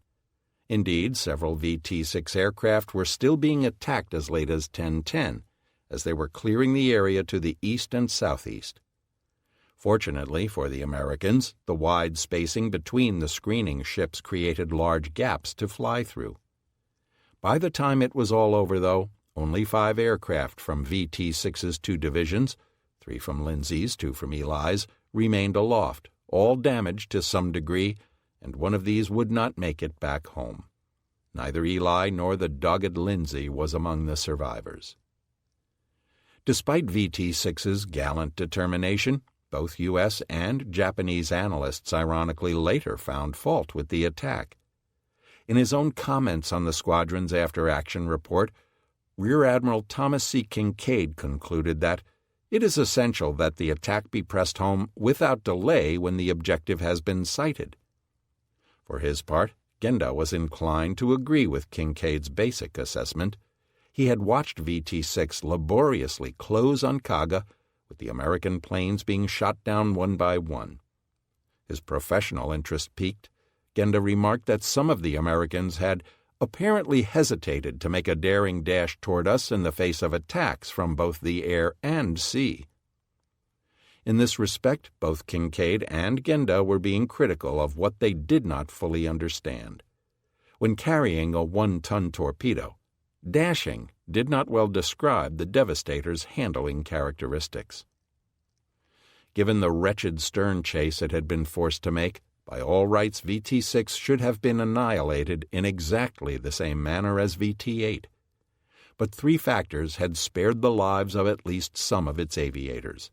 First, the attack had developed along an axis the Japanese cap was initially ill-prepared to defend.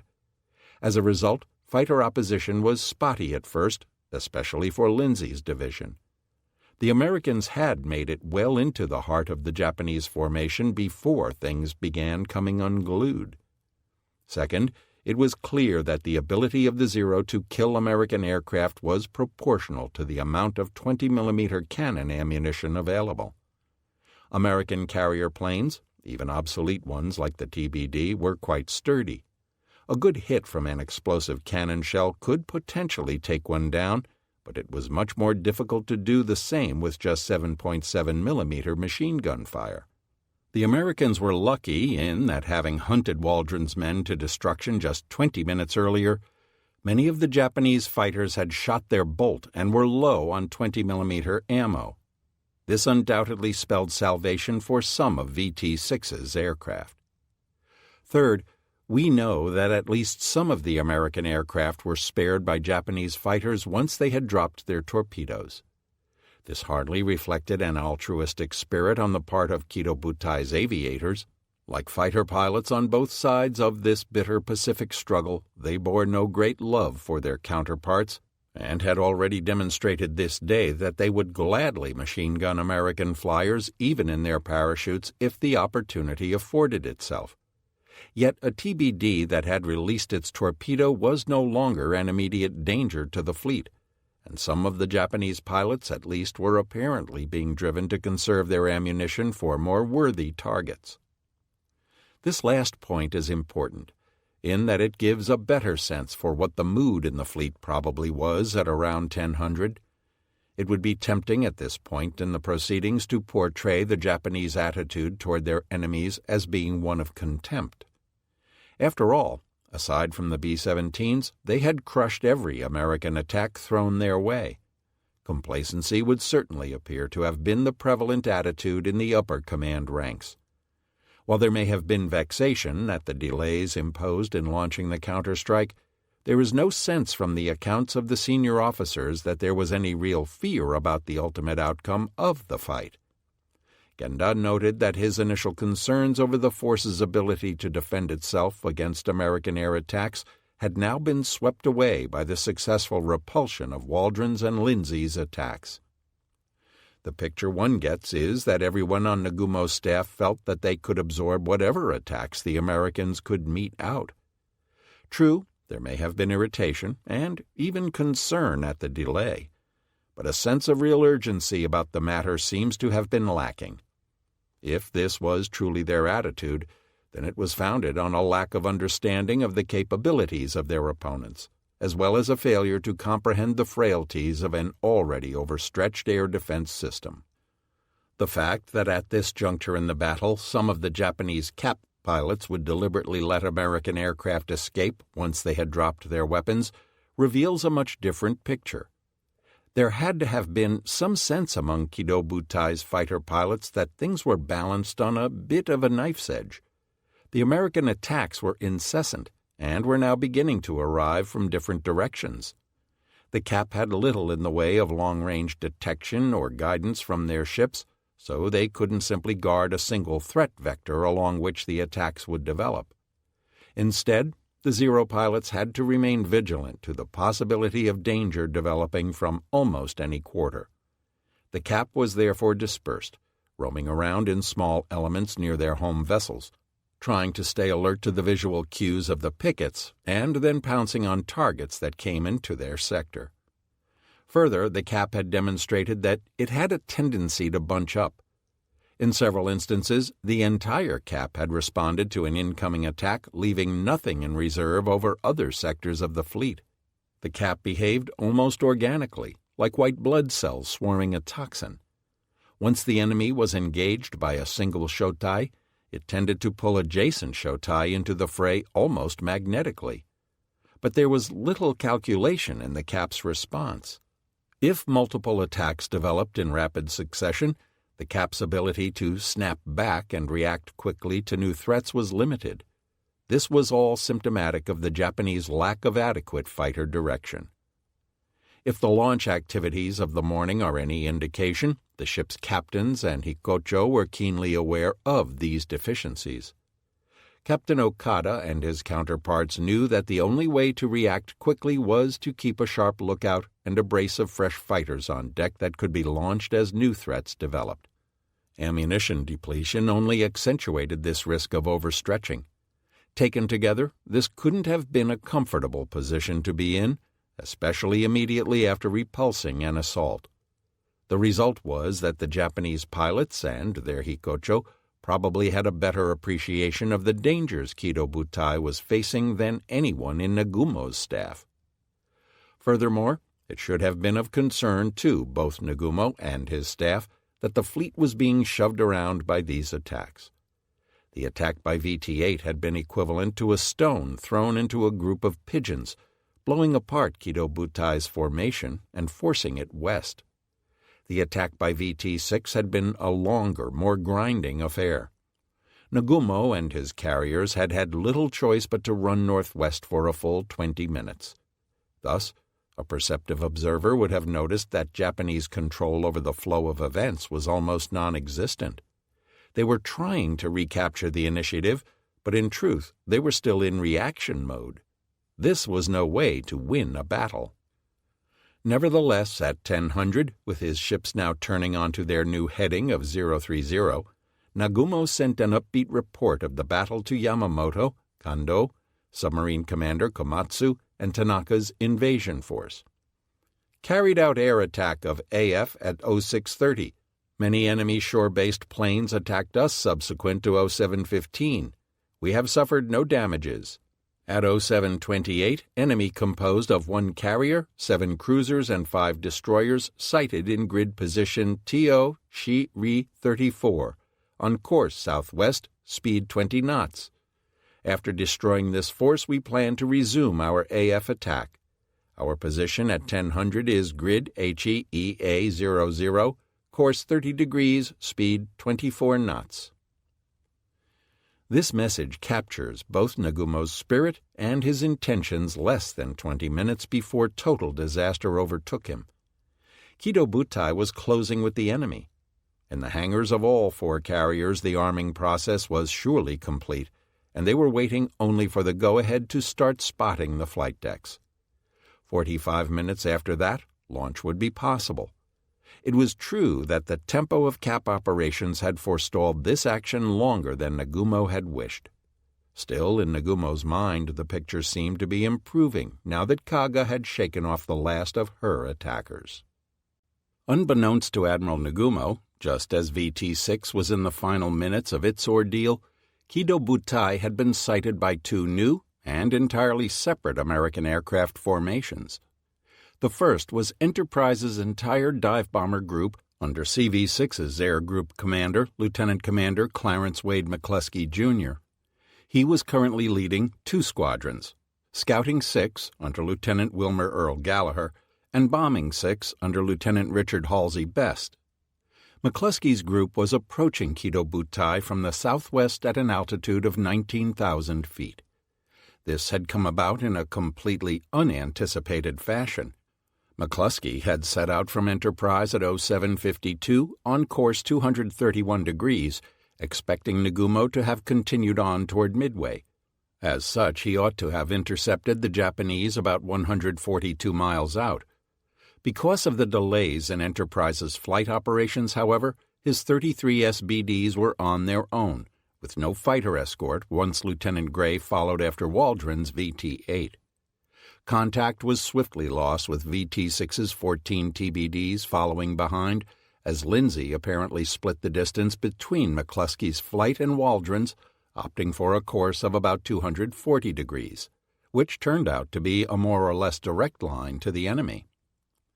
As it developed, Nagumo's movement east at 0832 had the effect of leaving Enterprise's dive bombers too far south on their outbound route.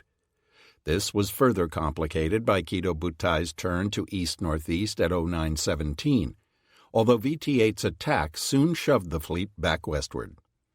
McCluskey had hoped to sight the Japanese at about 0920, but by then Kido Butai was, in fact, nearly due west of his group at approximately his 2 o'clock position, and was currently running west itself.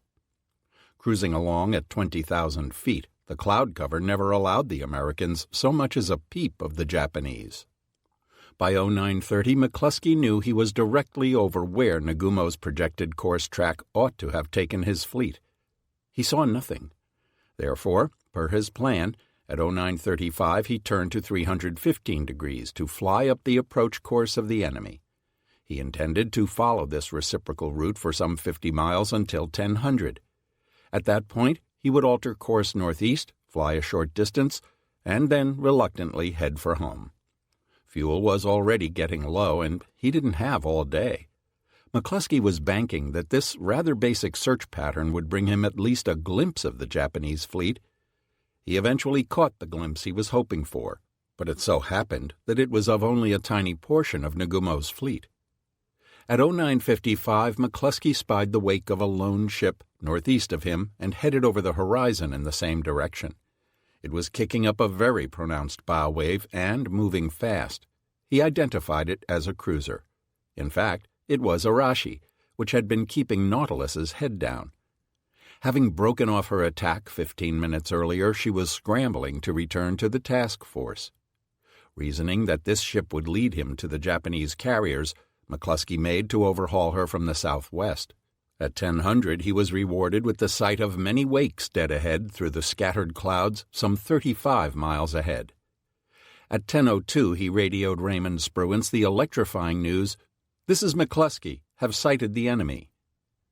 Meanwhile, to the east of McCluskey, a group of aircraft from Yorktown was also entering the battlefield. This formation consisted of VT-3 under Lieutenant Commander Lance E. Lem Massey, VB-3 led by Lieutenant Commander Maxwell F. Leslie, and VF-3 under Lieutenant Commander John Smith Jimmy Thatch. It will be recalled that the other American carrier aircraft formations had traveled outward in small groups and then been separated. Not so those of Yorktown, the most experienced of the American carriers. Because of careful planning, her group had remained closely coordinated, with each of the tactical elements remaining in sight of each other up until the time they initiated their attack. All three groups had been droning along on 240 degrees. At 10:03, one of VT-3's crewmen spied smoke off to the northwest. VT-3, VB-3, and Thatch's 6 accompanying fighters all turned right to approach the enemy. Thus, for the first time in the battle, an American carrier air group had the very real possibility of delivering a coordinated high-low assault against the enemy. The effect of these totally unrelated sightings was to place Kido Butai in grave danger. By dint of a healthy dollop of bad luck, the Japanese were now effectively placed between an enormous hammer and anvil. Previously, lone American squadrons, attacking without support or the benefit of combined arms, had divided into two elements so as to try and catch single Japanese carriers between their attacking groups. This time the Americans were bringing 4 attack squadrons to the fight, 3 dive-bomber units and a torpedo squadron. More important, the American air groups were approaching along 2 separate axes, and yet were fortuitously arriving over the target at roughly the same time. 3 of the American squadrons were coming in at high altitude, another fairly low, and there were even some fighters thrown in for good measure. This was far and away the most challenging threat the Japanese had faced all morning, and it was against this attack that Japanese air defenses would finally and catastrophically fail. It's worth taking a moment to comment on the shape of the Japanese carrier formation at about 1000. With Kaga out of immediate danger, Nagumo ordered Kido Butai to resume a northeast course of 030. Once again, the 4 carriers turned in their tracks to comply with their new orders. Out on the eastern edge of the carrier group, Cardiff II had effectively been isolated from VT-6's attack. Hiryu and Soryu had loped northwest, roughly abreast, paralleling Cardiff I's movements as the American attack had developed. Now, with another turn to the northeast, Cardiff II was placed in the van of the carrier group once more.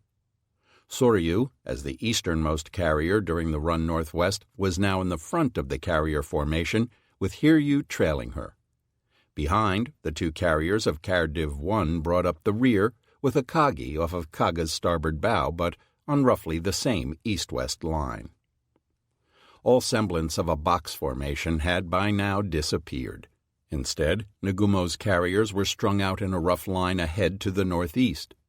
The distance between the 2 carrier divisions was almost certainly greater than 7,000 meters, and that between the lead ship, Soryu, and Kaga, the most westerly, was probably more than 15,000 meters. Eyewitness accounts on board Soryu at this time mention Cardiff I as being little more than vague blocky smudges on the horizon. Likewise, a diagram drawn by a Soryu survivor shows Soryu at the apex of a triangle with Kaga on its left bottom corner and Akagi on its right bottom, which broadly fits the same picture. This positioning of Soryu at the fore of the formation at 1000 stands in contrast with every preceding history of the battle, which universally have Hiryu in the lead. Indeed, it has always been supposed that the only reason Hiryu escaped the coming attack was because she was far enough in front of the rest of the carriers that she avoided the attention of Yorktown's dive bombers, which presumably came in from the southeast. However, a careful reading of the Nagumo report and other evidence from both the American and Japanese side leads to a much different picture. These matters are intriguing and important, for the exact shape and heading of Nagumo's carriers in this time frame has been the source of considerable disagreement down through the years. For the moment, we ask the listener to simply hold these thoughts, as the subsequent 10 minutes and the developing attacks of the Americans will shed additional light on why this configuration for Kido Butai makes better sense than previous renditions.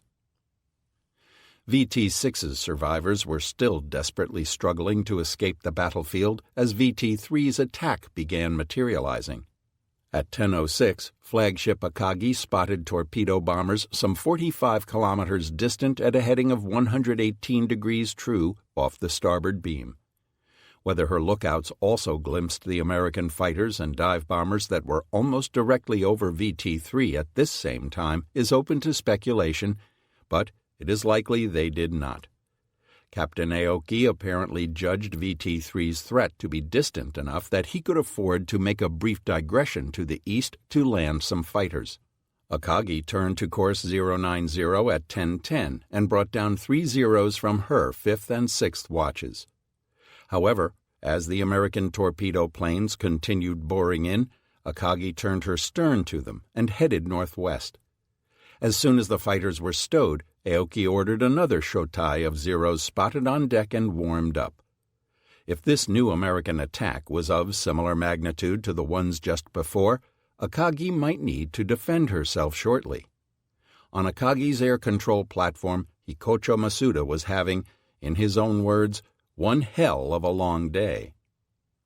It has been commonly supposed that VT-3's attack preceded that of the Yorktown dive bombers by a good bit.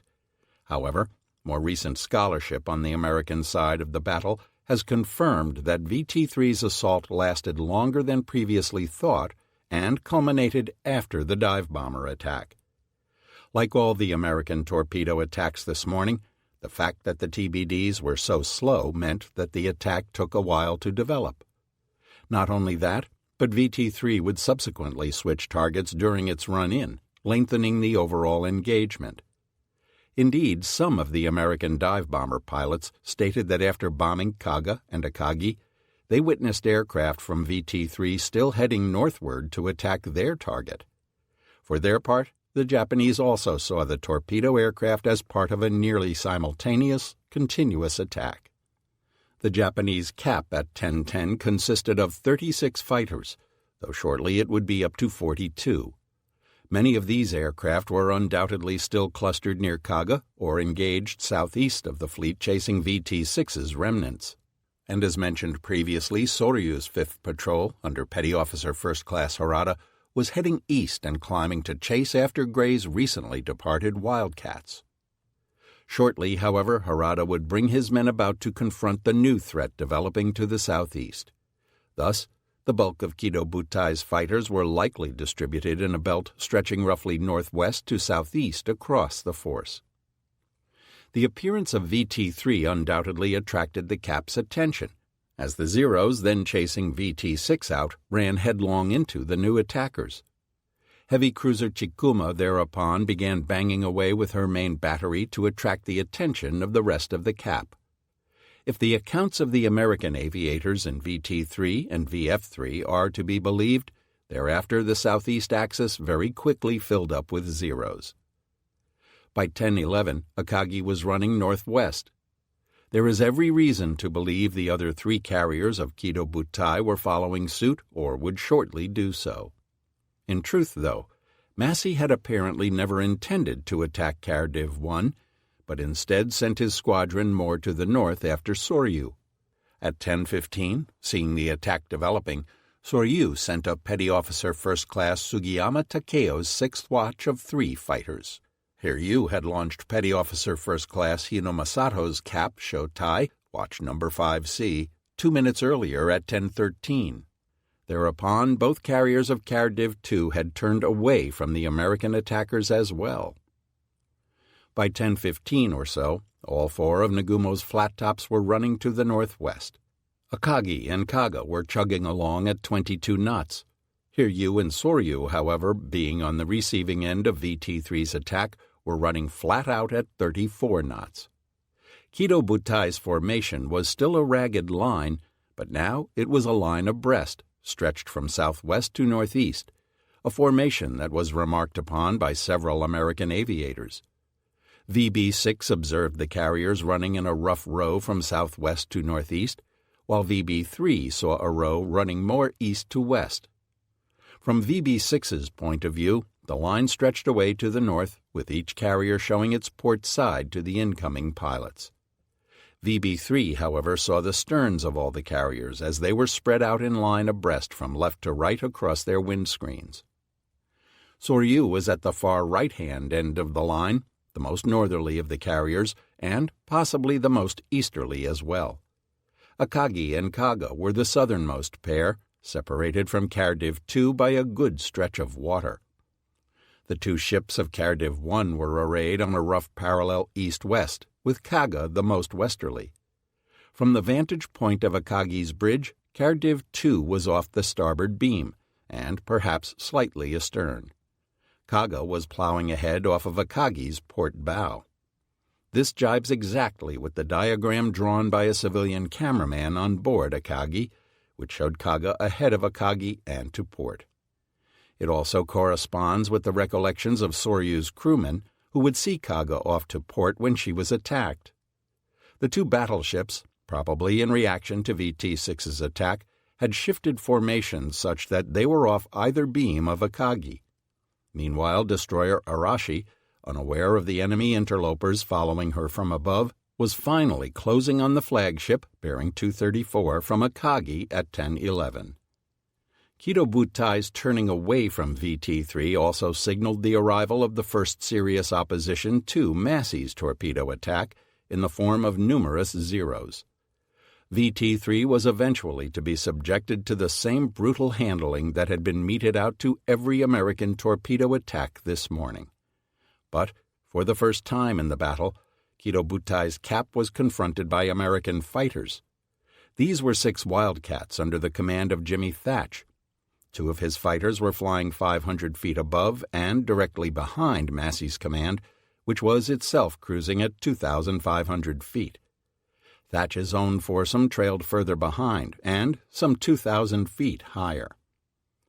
It was against the American fighter escorts that the Zeros first committed themselves. In short order, Thatch found himself confronted by an estimated 15 to 20.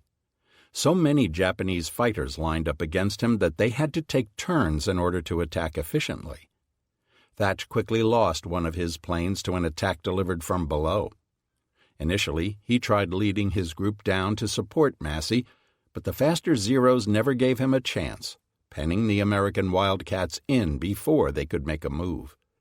It looked like another quick routine victory for Kido Butai's Kansen pilots was shaping up. At this juncture, faced with a truly desperate situation, Jimmy Thatch boldly bet his life and those of his men on a new defensive tactic that he had been mulling over for several months. Despite not having had a chance to brief both of his remaining compatriots on his defensive formation, he managed to implement it anyway, the first combat usage of what was to become famously known as the Thatch Weave.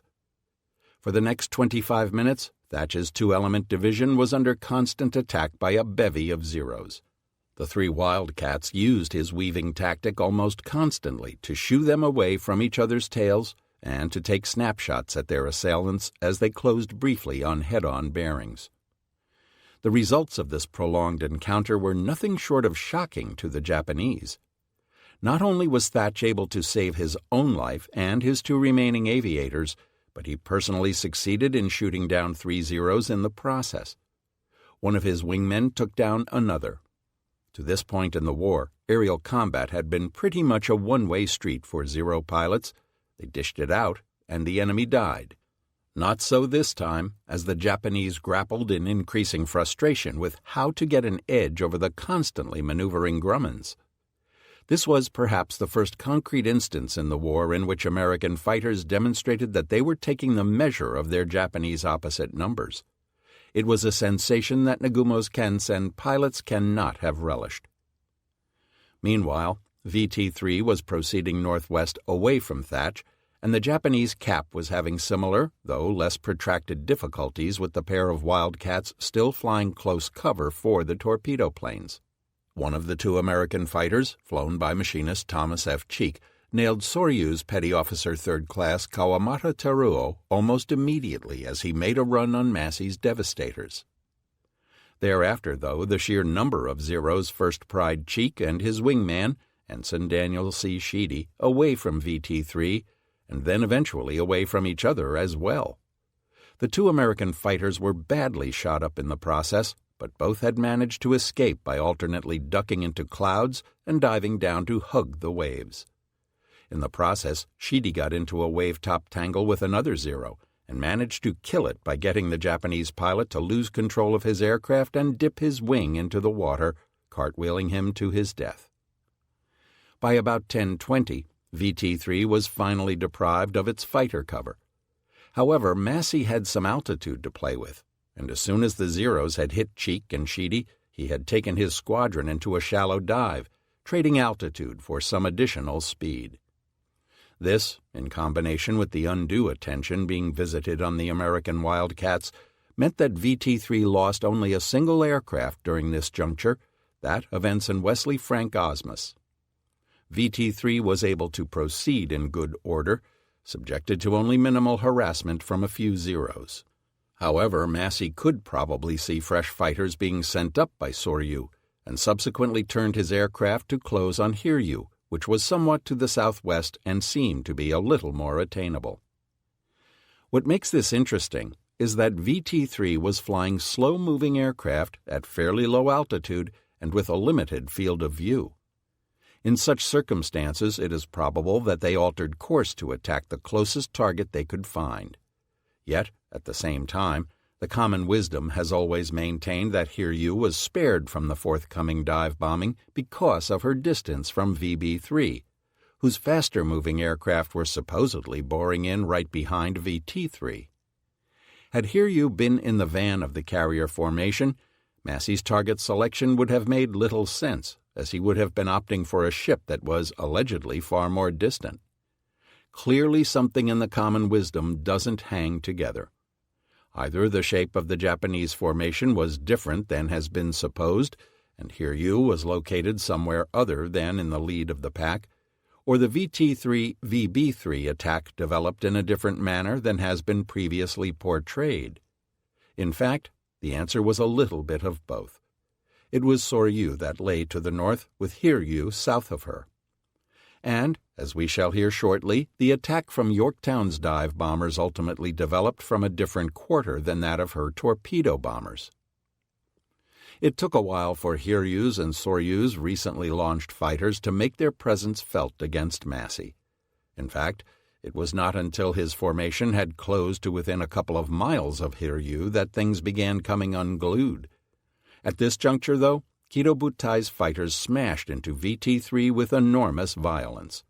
Prominent among the Zeros again was Soryu's Lieutenant Fujita Iozo, now flying his third sortie of the morning. Fujita had missed breakfast before the morning strike and hadn't had a chance to grab a bite of lunch the last time he'd been on board Soryu either. He was exhausted and hungry, a state probably not unlike many of his companions at this moment. His wingmen had disappeared, perhaps having been drawn into Thatch's flying circus, leaving Fujita to press his early attacks alone. His perseverance paid off, though, as he succeeded in downing 4 of the attackers. Within seconds of the arrival of the Cap, Japanese fighters were positively swarming over Massey's shrinking formation, raining destruction on their hapless opponents with murderously precise runs. Once again the TBDs lumbered ahead, spitting back fire at their assailants and occasionally scoring. However, Fujita and crew began running up the score on their victims in short order. Massey's plane went flaming into the water almost immediately, and the American formation blew apart into 2 sections. The 1st Division was decimated, leaving just 1 plane in the air. The 2nd Division was luckier, if such a phrase can be used to describe a near massacre, with 4 of its members being left to attack Hiryu. But what of VB-3, which had started the engagement within visual range of VT-3?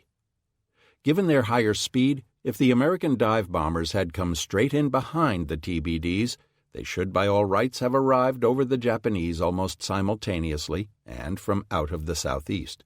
However, this did not happen. Lieutenant Commander Leslie had seen Massey turn to the north and had indeed followed the torpedo bombers for a time. However, he did not want to alert Massey's target until he was in a position to directly support the torpedo attack. Accordingly, Leslie led his force north along the eastern flank of the Japanese formation so as to achieve a favorable attack position upwind of the target.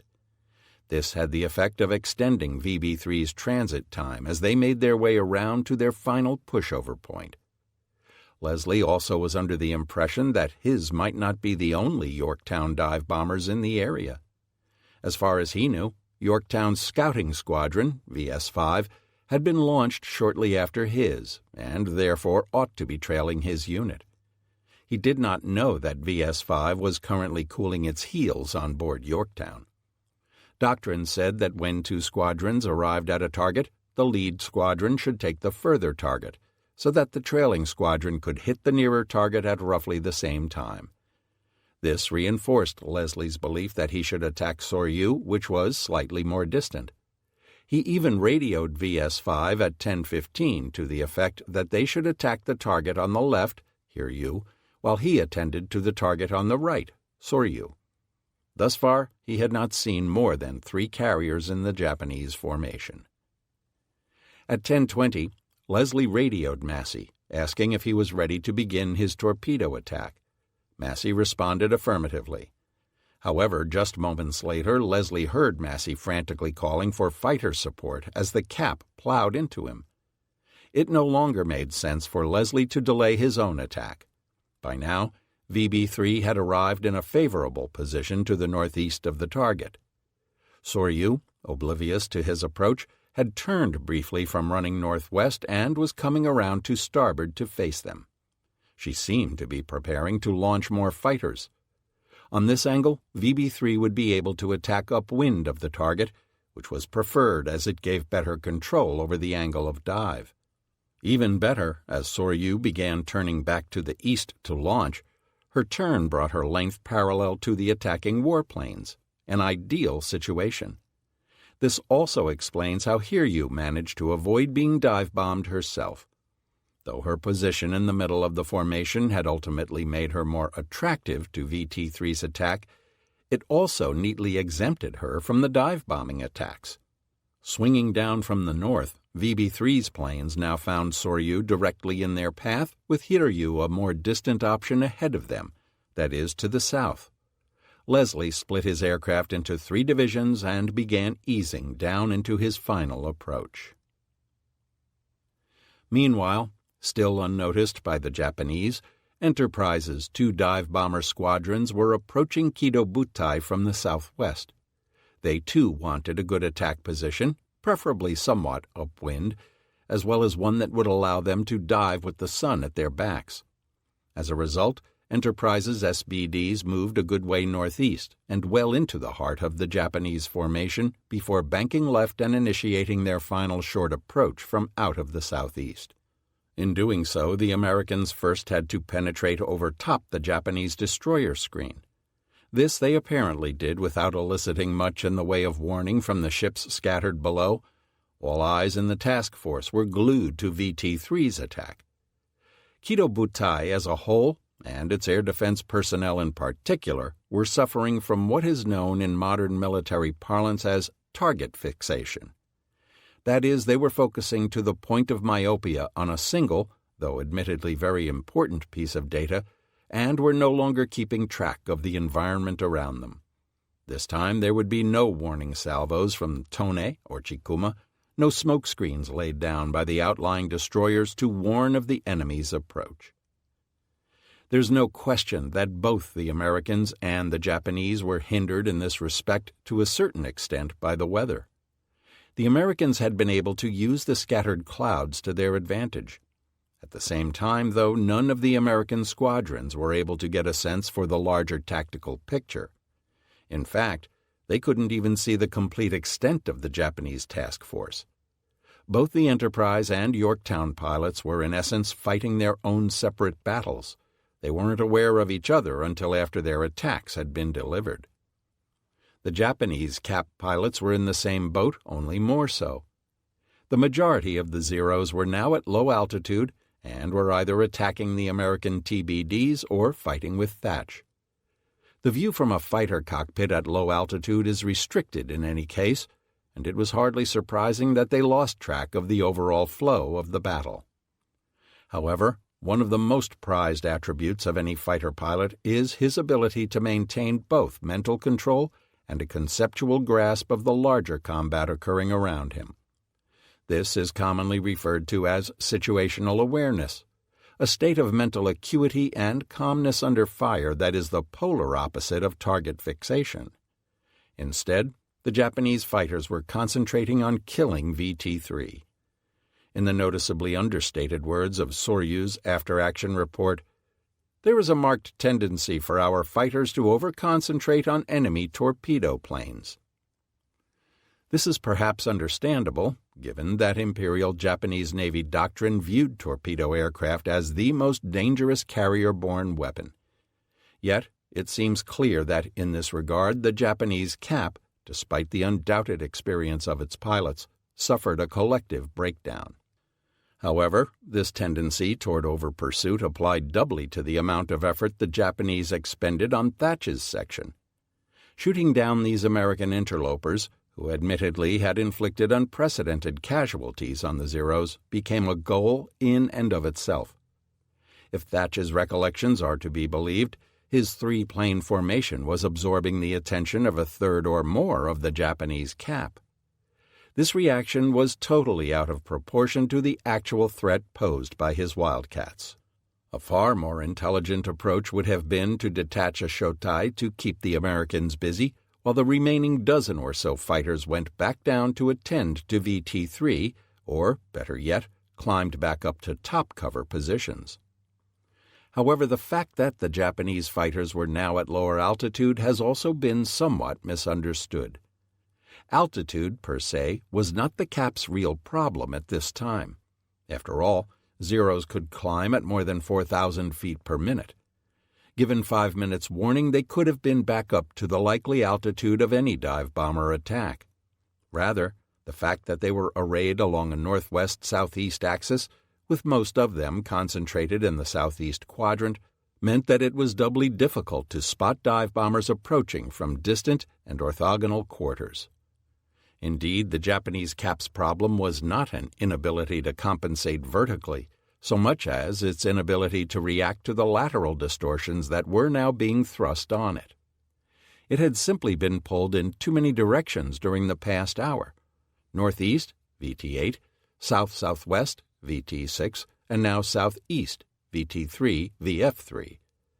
Not only that, but the combined attack by VT-3, VF-3 was in the process of shooting down larger numbers of Japanese cap fighters than any previous enemy had ever managed.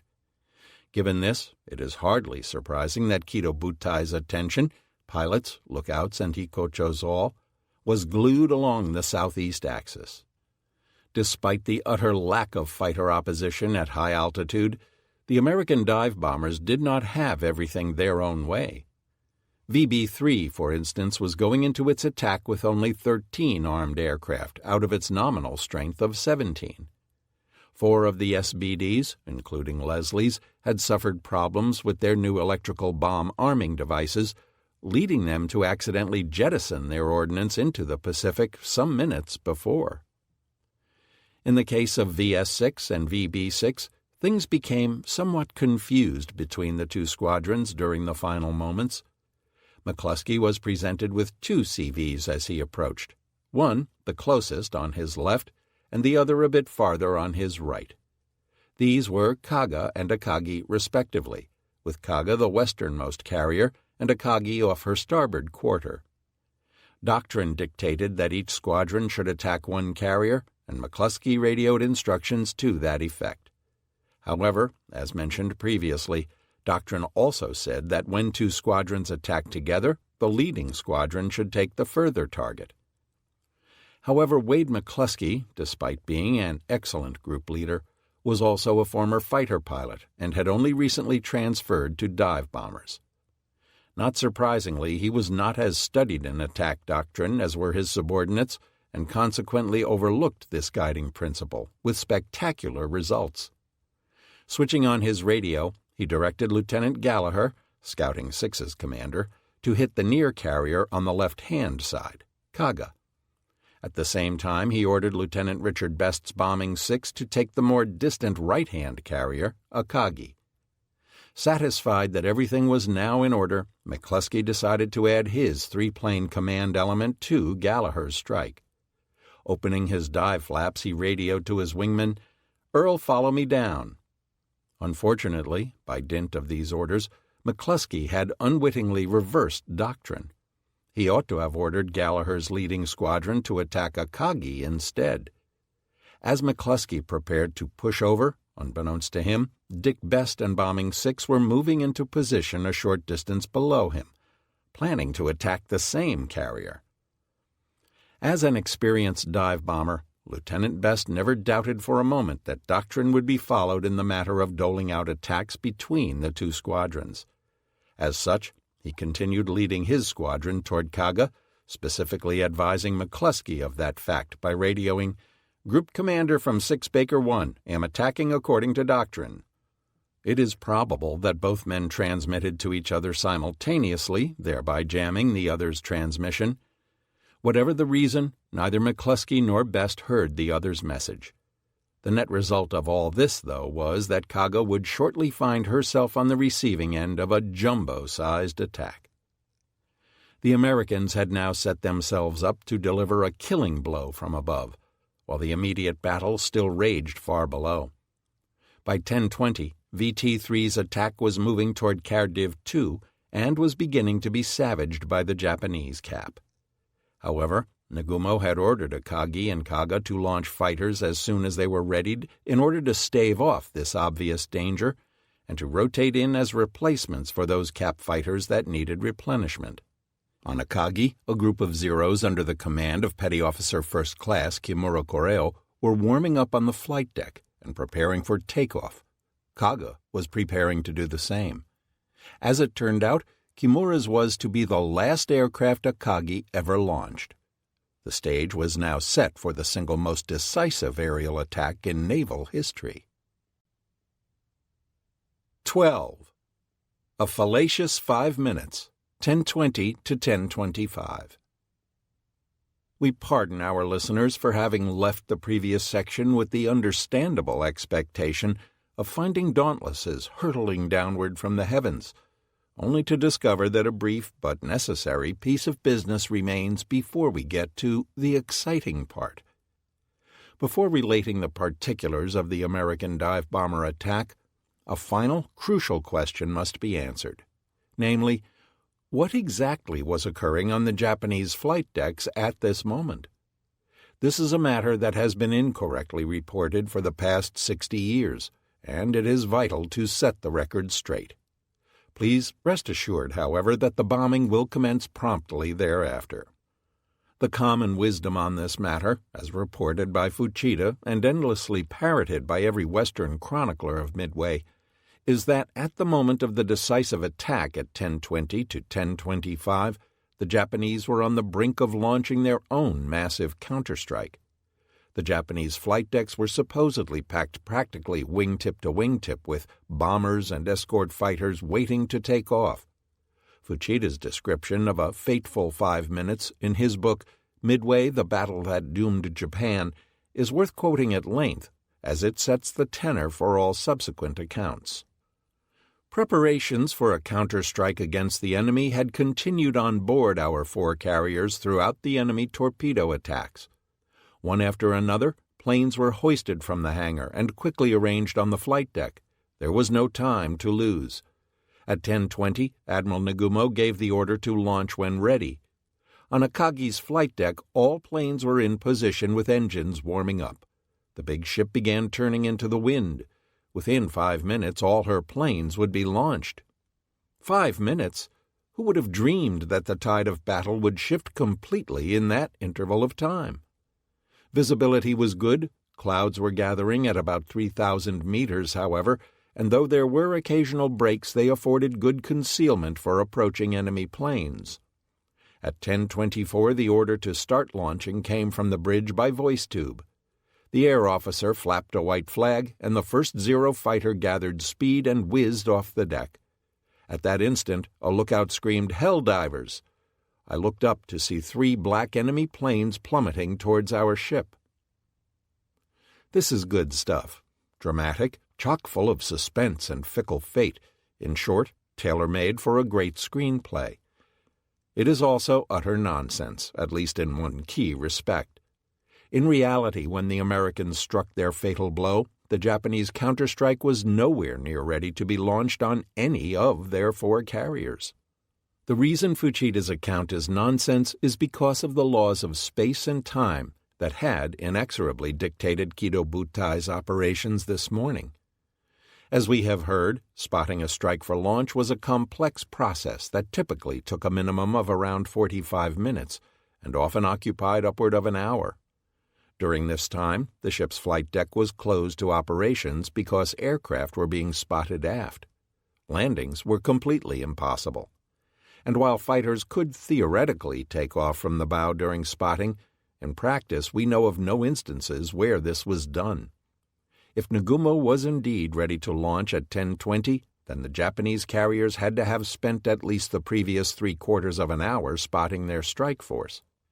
Yet a simple perusal of Akagi's flight operations for the late morning reveals the truth. 0837 to 0900, recover Midway attack force. 0910, recover combat air patrol, CAP. 0932, launch CAP. 0951, recover CAP. 1006, launch CAP. 1010, recover CAP. In other words, from roughly 0837 onward, Akagi was conducting some sort of takeoff or landing operations, most of them associated with CAP fighters, every 20 minutes or so. Indeed, she had recovered 3 CAP fighters as late as 10:10, a mere 15 minutes before she was fatally bombed. The 10:10 recovery, that of Petty Officer First Class Tanaka Katsumi, Petty Officer Second Class Ohara Hiroshi, and Petty Officer First Class Iwashiro Yoshio, demolishes Fuchida's account at a stroke. There was no slightest possibility that Akagi could have gotten her strike planes on deck, spotted, and warmed up in the 15 minutes after these Zeros had landed. Nagumo needed 45 minutes, not 15. Under such conditions, with the carriers under near-constant attack, it is understandable that Akagi's Hikocho had not completed the process by 10:25. In fact, spotting probably had not even begun. The situation was much the same aboard the other carriers. Each of them had launched aircraft since 1000, with Kaga and Soryu having sent up fighters at 1000, Hiryu at 1013, Soryu yet again at 1015, and Akagi, latest of all, at 1025. Another crucial piece of evidence in this matter is Hiryu's behavior. If Fuchida's account is to be believed, Hiryu, which was to escape the coming attacks, by all rights ought to have been launching her own strike aircraft at the very time her compatriots were being bombed. Yet, as we know, she was under attack by VT-3 throughout this time, and in any event would not mount her own counterstrike until around 10:50. This, in turn, means that she was no closer to being ready to go at 10:20 than anybody else was. The conclusion is inescapable. The American attack found the Japanese in roughly the same position they had been all morning, that is, looking for an opening in which to begin spotting the flight decks. The relentless, if hapless, American attacks had essentially paralyzed Nagumo since roughly 0700. Fuchida's fateful 5 minutes was nothing more than a fairy tale meant to hide this essential truth. 5 minutes either way wasn't going to spare the Japanese. Like blood from a wounded patient, time, the lifeblood of decision and action, had been oozing out of Kido Butai all morning, slowly and inexorably. Now the patient was beyond recovery. None of this is meant to imply that the coming attack was not decisive as far as the battle was concerned. It most certainly was. Nor should it be assumed that there were no aircraft whatsoever on the Japanese flight decks at 10:20. There most certainly were. But these aircraft were mostly, if not entirely, Zeros waiting to be launched to relieve the CAP patrols that were already in the air. This view is supported by both American eyewitness accounts and Japanese sources. The official Japanese war history series, Senshi Sosho, explicitly states that at the time of the attack, all 4 Japanese carriers still had their attack aircraft in the hangars. The only aircraft on deck were either cap fighters or, in the case of Soryu, strike force escort fighters that were being launched to augment the cap. This viewpoint, of course, stands in apparent conflict with certain eyewitness accounts made by American pilots, which often painted lurid portraits of bombs exploding among packed enemy squadrons and Japanese planes being catapulted around the flight decks or enveloped in sheets of flame. While such accounts must be given due consideration, they must also be weighed against the authoritative written evidence that is available. Certainly, these American pilot accounts contain elements of truth. The American bombing attack did cause spectacular fireworks, and Japanese aircraft were undoubtedly destroyed in the process. But cooler, more senior heads among the American pilots also observed a lack of planes on the Japanese flight decks. Lieutenant Dick Best commented that he saw very few Japanese aircraft topside during his attack run against Akagi. Lieutenant Commander Maxwell Leslie, commander of Yorktown's dive bomber squadron, also noted in a draft of his official report that he did not see any planes whatsoever on Soryu's deck, although the pilot just behind him, Lieutenant Paul Holmberg, thought he saw a Zero being hurled over the side. Aboard Kaga, the situation was much the same, with torpedo bomber pilot Morinaga remarking that Kaga had only 2 or 3 aircraft on deck near the stern when the attack developed.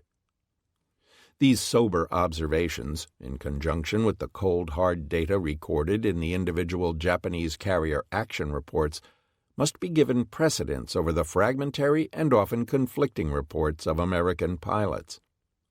Like aviators everywhere, they were prone to seeing what they wanted to see.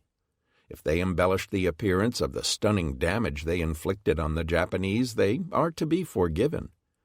Dive-bombing a moving target is difficult under the best of circumstances. When these stresses were compounded by anti-aircraft fire, explosions, and violent aerial maneuvers, it is hardly surprising that the aviator accounts tended to focus on the more visible elements of their attacks. Indeed, in many cases, they were simply looking for a hit, any hit, that occurred at about the time that their own bomb should have hit the target, a method that was reliable for the lead plane in a formation, but decidedly less so for the ones following him down. None of this, however, detracted from the overall impressiveness or the sheer horror of the calamity they were about to unleash on their enemies. 13.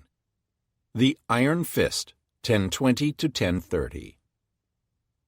At 10:19, an inkling of what was coming was finally revealed to the Japanese.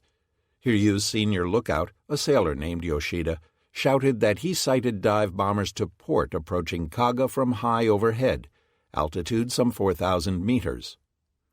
"How is Kaga firing?" demanded Yamaguchi. "Are her arrows raised?" meaning the status of her 5-inch battery. "Low angle," came the reply. Yamaguchi immediately ordered a warning flash to Kaga, "Enemy dive bombers over your ship." To his relief, Kaga shortly confirmed that she had received it. As they watched through their binoculars, Kaga's guns began cranking skyward and opened up altogether on the enemy planes. But it was too late. At the same moment, one of Kaga's officers, Lieutenant Commander Mitoya Sesu, was standing just outside the island, watching the preparations for the next cap launch. Nearby was Warrant Officer Morinaga Takeyoshi, standing with a group of pilots in the center of the flight deck, including Maeda Takeshi, just after the amidships elevator. Warrant Officer Yoshino Haruo, the commander of the morning's reconnaissance flight, had just come up from the ready room and was loitering in the anti-aircraft galleries at the rear of the ship. They were all slated to go on the coming strike, and while they waited for their planes to be spotted, they had orders from the bridge to stand by as extra lookouts. Now they were scanning the sky. No one can say who spotted the attackers first, the sharp-eyed pilots or the lookouts in the Air Defense Command post atop the island. But suddenly, at around 10:22, everyone started yelling to the bridge, "Enemy dive bombers!" Both Yoshino and Maeda couldn't help but admire the Americans' technique. No glide bombing attacks here. They were coming in like the pros did, at ridiculously steep angles. Kaga most likely had already been turning to port to begin a brief run into the wind to launch fighters. The Dauntlesses were attacking from her port quarter, and Captain Okada immediately ordered a radical turn to starboard, looping back northward. Against Lofton Henderson's green pilots, such a maneuver might have worked. Against pilots of this caliber, though, there was little that Okada could do. Nimble did not well describe Kaga in any case. Her 42,000 tons turned about as gracefully as a draft horse before the plow. Lumbering into her circle at something around 24 knots, she labored to increase her speed. Worse, to her lookouts it was apparent that she was being attacked by a swarm of aircraft, many of which hadn't even started their dives yet. Once Kaga committed to her turn, it would be easier for the trailing aircraft to hit her. The one thing Kaga still had going for her was her relatively large AA outfit.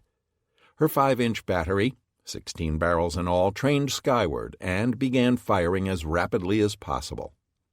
Despite her antiquated fire control system, the gunners did what they knew how to do best, throwing up a barrage of 5-inch shells. The 25mm automatics joined in as well, though they couldn't expect to hit much until the dive bombers had already gotten low enough to release. This much credit must be given, though. Kaga was the only Japanese carrier that bagged a dive bomber this day. She hit the 6th plane in line, that of Ensign J.Q. Roberts, and sent it slamming into the water close at hand. However, new attackers came charging down in rapid succession. For a moment, Kaga's evasive turn paid results. The first 3 planes missed, water columns from their 500-pound and smaller 100-pound bombs sprouting all around the big ship. Standing on the air control station on the aft end of the island, Kaga's Hikocho, Commander Amagai, watched as the bombs detached from the attacking aircraft and came floating down. You could actually see the damned things. They grew larger the closer they came, picking up speed all the while. Below and ahead of Amagai, Commander Mitoya beheld the same spectacle, and to him it seemed as if he could actually discern the individual coloring of the bombs. They seemed to be coming straight at him. In fact, he was pretty much correct in his assessment. While Amagai apparently remained standing, entranced by the scene, Mitoya had the good sense to hit the deck and cover his face. Further aft, Morinaga and his companions did likewise, as it was clear what was coming. For, despite Okada's valiant attempts, the end results were as inexorable as gravity. Kaga was simply crushed under an avalanche of explosives.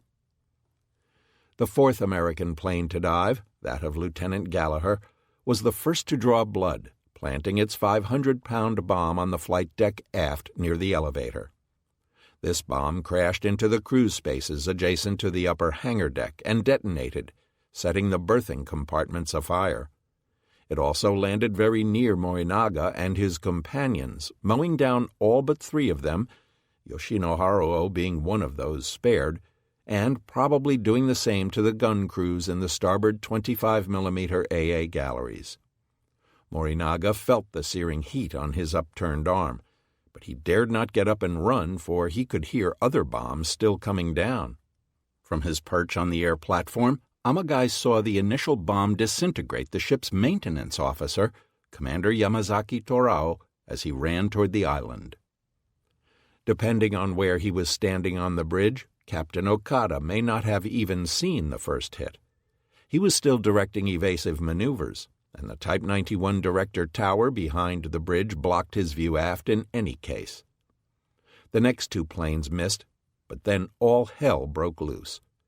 The 7th plane planted its bomb almost directly on the forward elevator, smashing it down into its well and then detonating in the fighter's stowage spaces. The frightful concussion blew out all the bridge windows.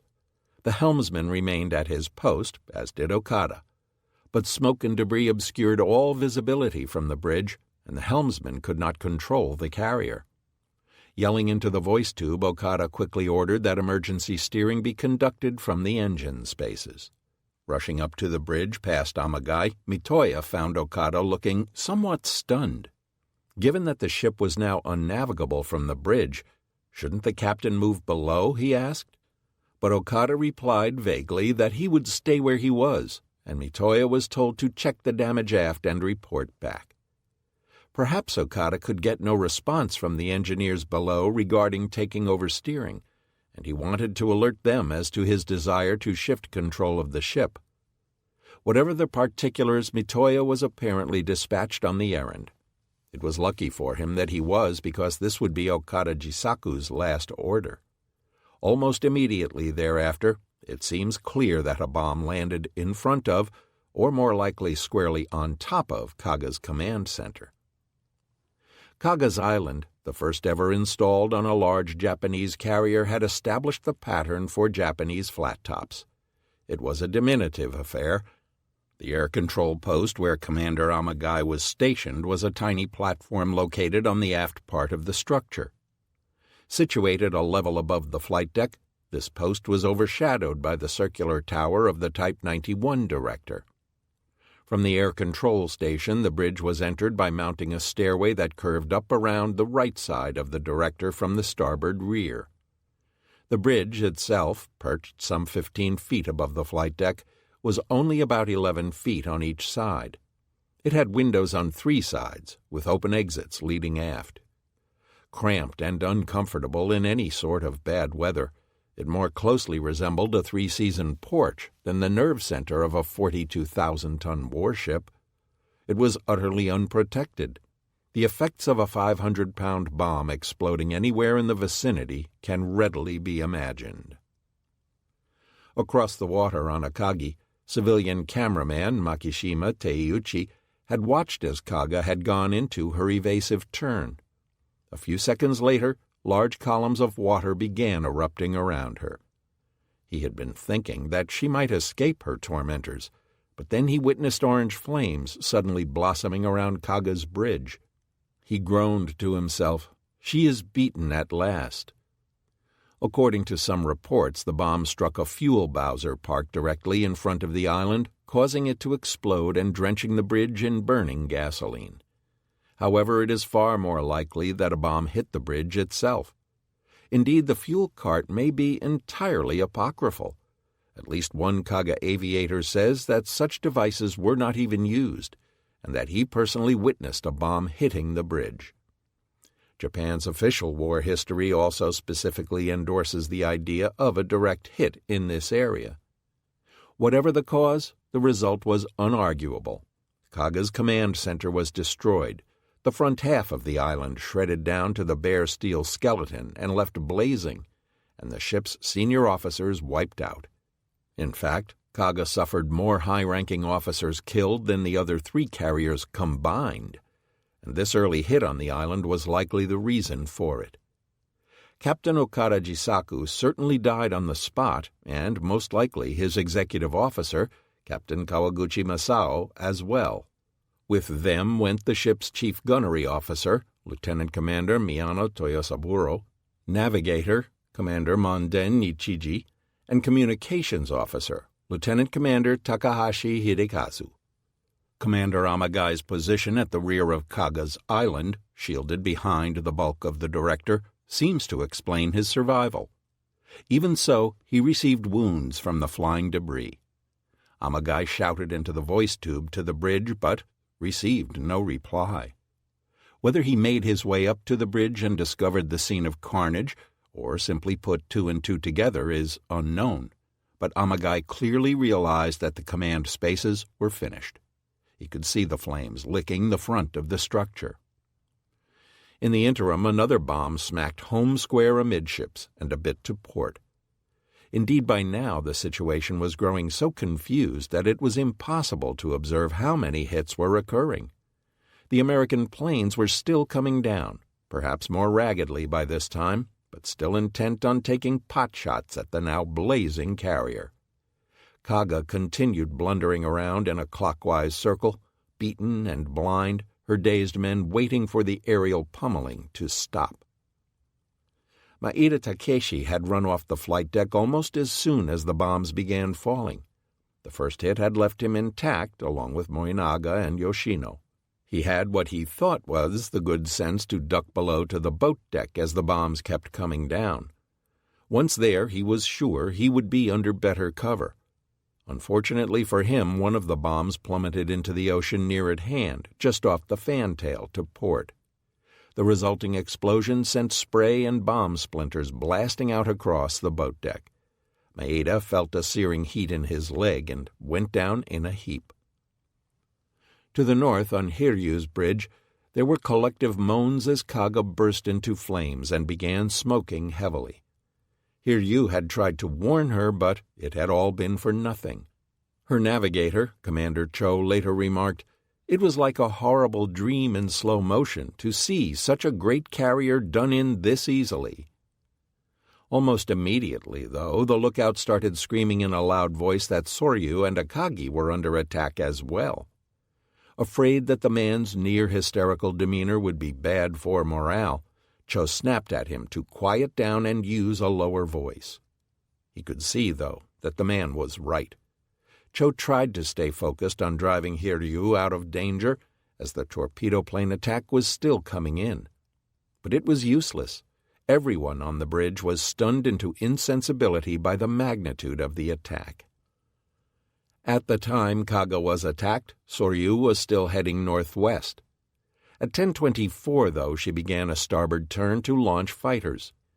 Commander Kanao Ryoichi, her gunnery officer, stood atop the carrier's island at the anti-aircraft action station. He and his men were keeping an attentive lookout, especially toward the south where VT-3's attack was unfolding. The sky was clouded with occasional patches of clear blue. Kanao could see no friendly Cap fighters. They had all been pulled away in other directions. Given that his ship was now, in effect, leading the carrier force, it was an uncomfortable feeling. In fact, there was something eerie in how calm the sky and sea looked. Below, on the bridge, Soryu's executive officer, Ohara Hisashi, was watching the attack on Kaga unfold when the lookout suddenly screamed from above, "Enemy dive bombers, hole in the clouds." A lone aircraft broke into the sunlight. It was at an elevation of 40 degrees and was heading right to left to intercept Soryu. A second plane quickly appeared 500 meters behind the first, which had already closed to within about 5,000 meters. On the air defense platform, Kanao shouted, "Aim at the planes." Quickly the director and forward guns spun to face the attacker, as the director crew frantically tried to generate a solution. Kanao yelled, "Commence firing," even though the gun director was far from ready. But as he did so, he noticed that the starboard guns were about to reach their dead angles forward. Grabbing the voice tube, he yelled down to the helmsman, "Give me left full rudder immediately."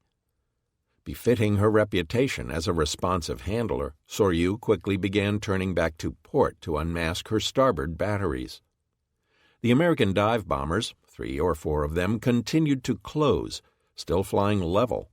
They were now at a 50-degree angle from the bow, approximately 4,000 meters away, and turning toward the carrier. Soryu's 25mm mounts were quicker to respond than her forward 5-inch battery, and began blazing away at the attackers. With their wings flashing in the sunlight, one after another the American Dauntlesses finally pushed over into perfect dives. What Kanao apparently didn't see was the other 2 elements of American aircraft which were also attacking Soryu from the port bow and astern. In other words, Soryu apparently suffered a serious breakdown of her fire control processes. Kanao was the gunnery officer. If he or the lookouts near him didn't see these planes, then the guns under his command as gunnery officer couldn't very well defend the ship against them either. It is possible that Soryu's Type 94 director tower masked his view aft, or simply that the sky arcs for the 2 12-centimeter spotting glasses facing aft, which were located a deck lower, were lousy. The net result, though, appears to have been that Soryu continued to charge around in a left-hand circle, unaware that several more aircraft were attacking from different angles. Kanao, however, was focused on the problem at hand.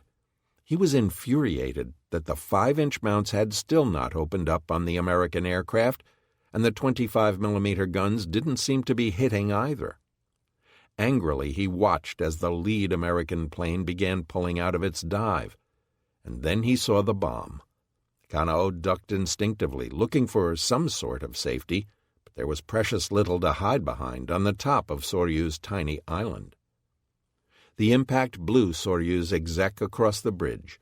Commander O'Hara didn't find the sensation particularly painful. It felt more like a steam bath than anything else.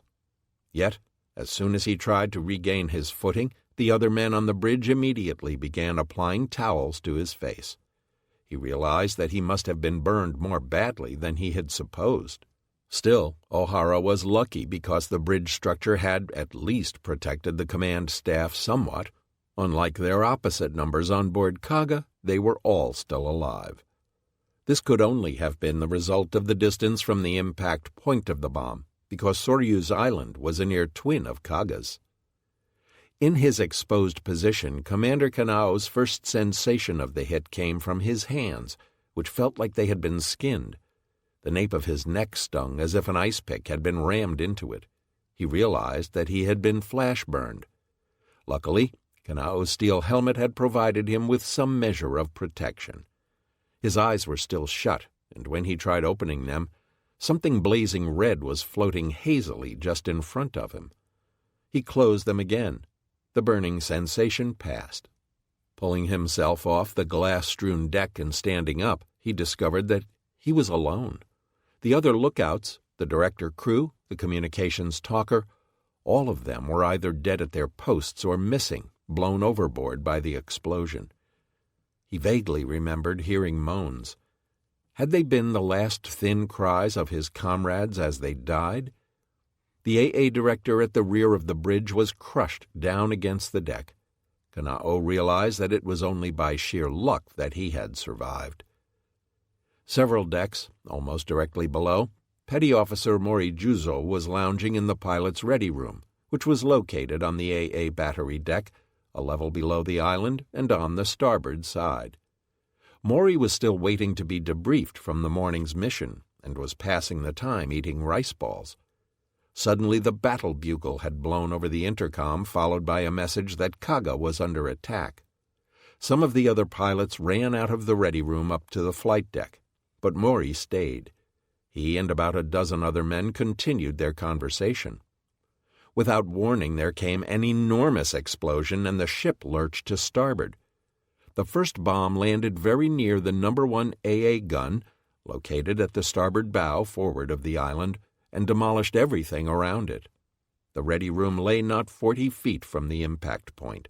The forward bulkhead simply disintegrated, and flames poured into the compartment.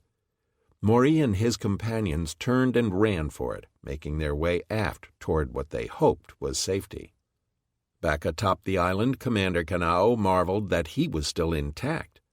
As he looked down from his vantage, he saw that the rest of the ship was in pretty bad shape.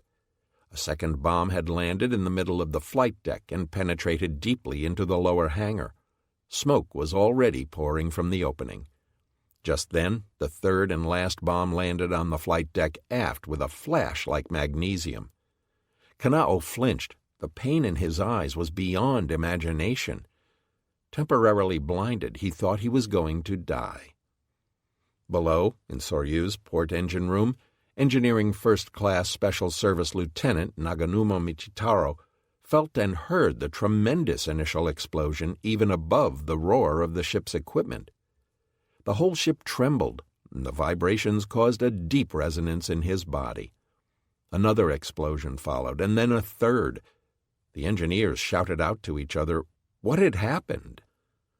At that moment, Soryu's turbines went dead so abruptly that the men simply stared at the engines uncomprehendingly. It was as if the ship had been stabbed through the heart. From further forward, someone yelled, "The boiler room was hit." Another asked, "Was it a torpedo?" It was not an unreasonable question given the ferocious nature of the initial explosions. In fact, the deep penetrating second bomb had ruptured the steam pipes in the boiler spaces, scalding nearly all the crewmen there to death. Topside, a huge cloud of white smoke was jetting from Soryu's midships. Glancing down at his watch, Naganuma noticed it was 10:30 right on the dot. He looked grimly around at his comrades. What would happen to them now? Topside, the light in Commander Kanao's eyes slowly abated. He saw the entire flight deck from the island on back enveloped in a sheet of smoke. The fighters on deck were in pieces and burning.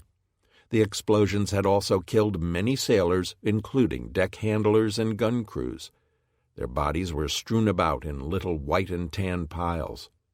Kanao stood there, petrified, and wondered if he was the sole survivor in the sea of fire now engulfing Soryu.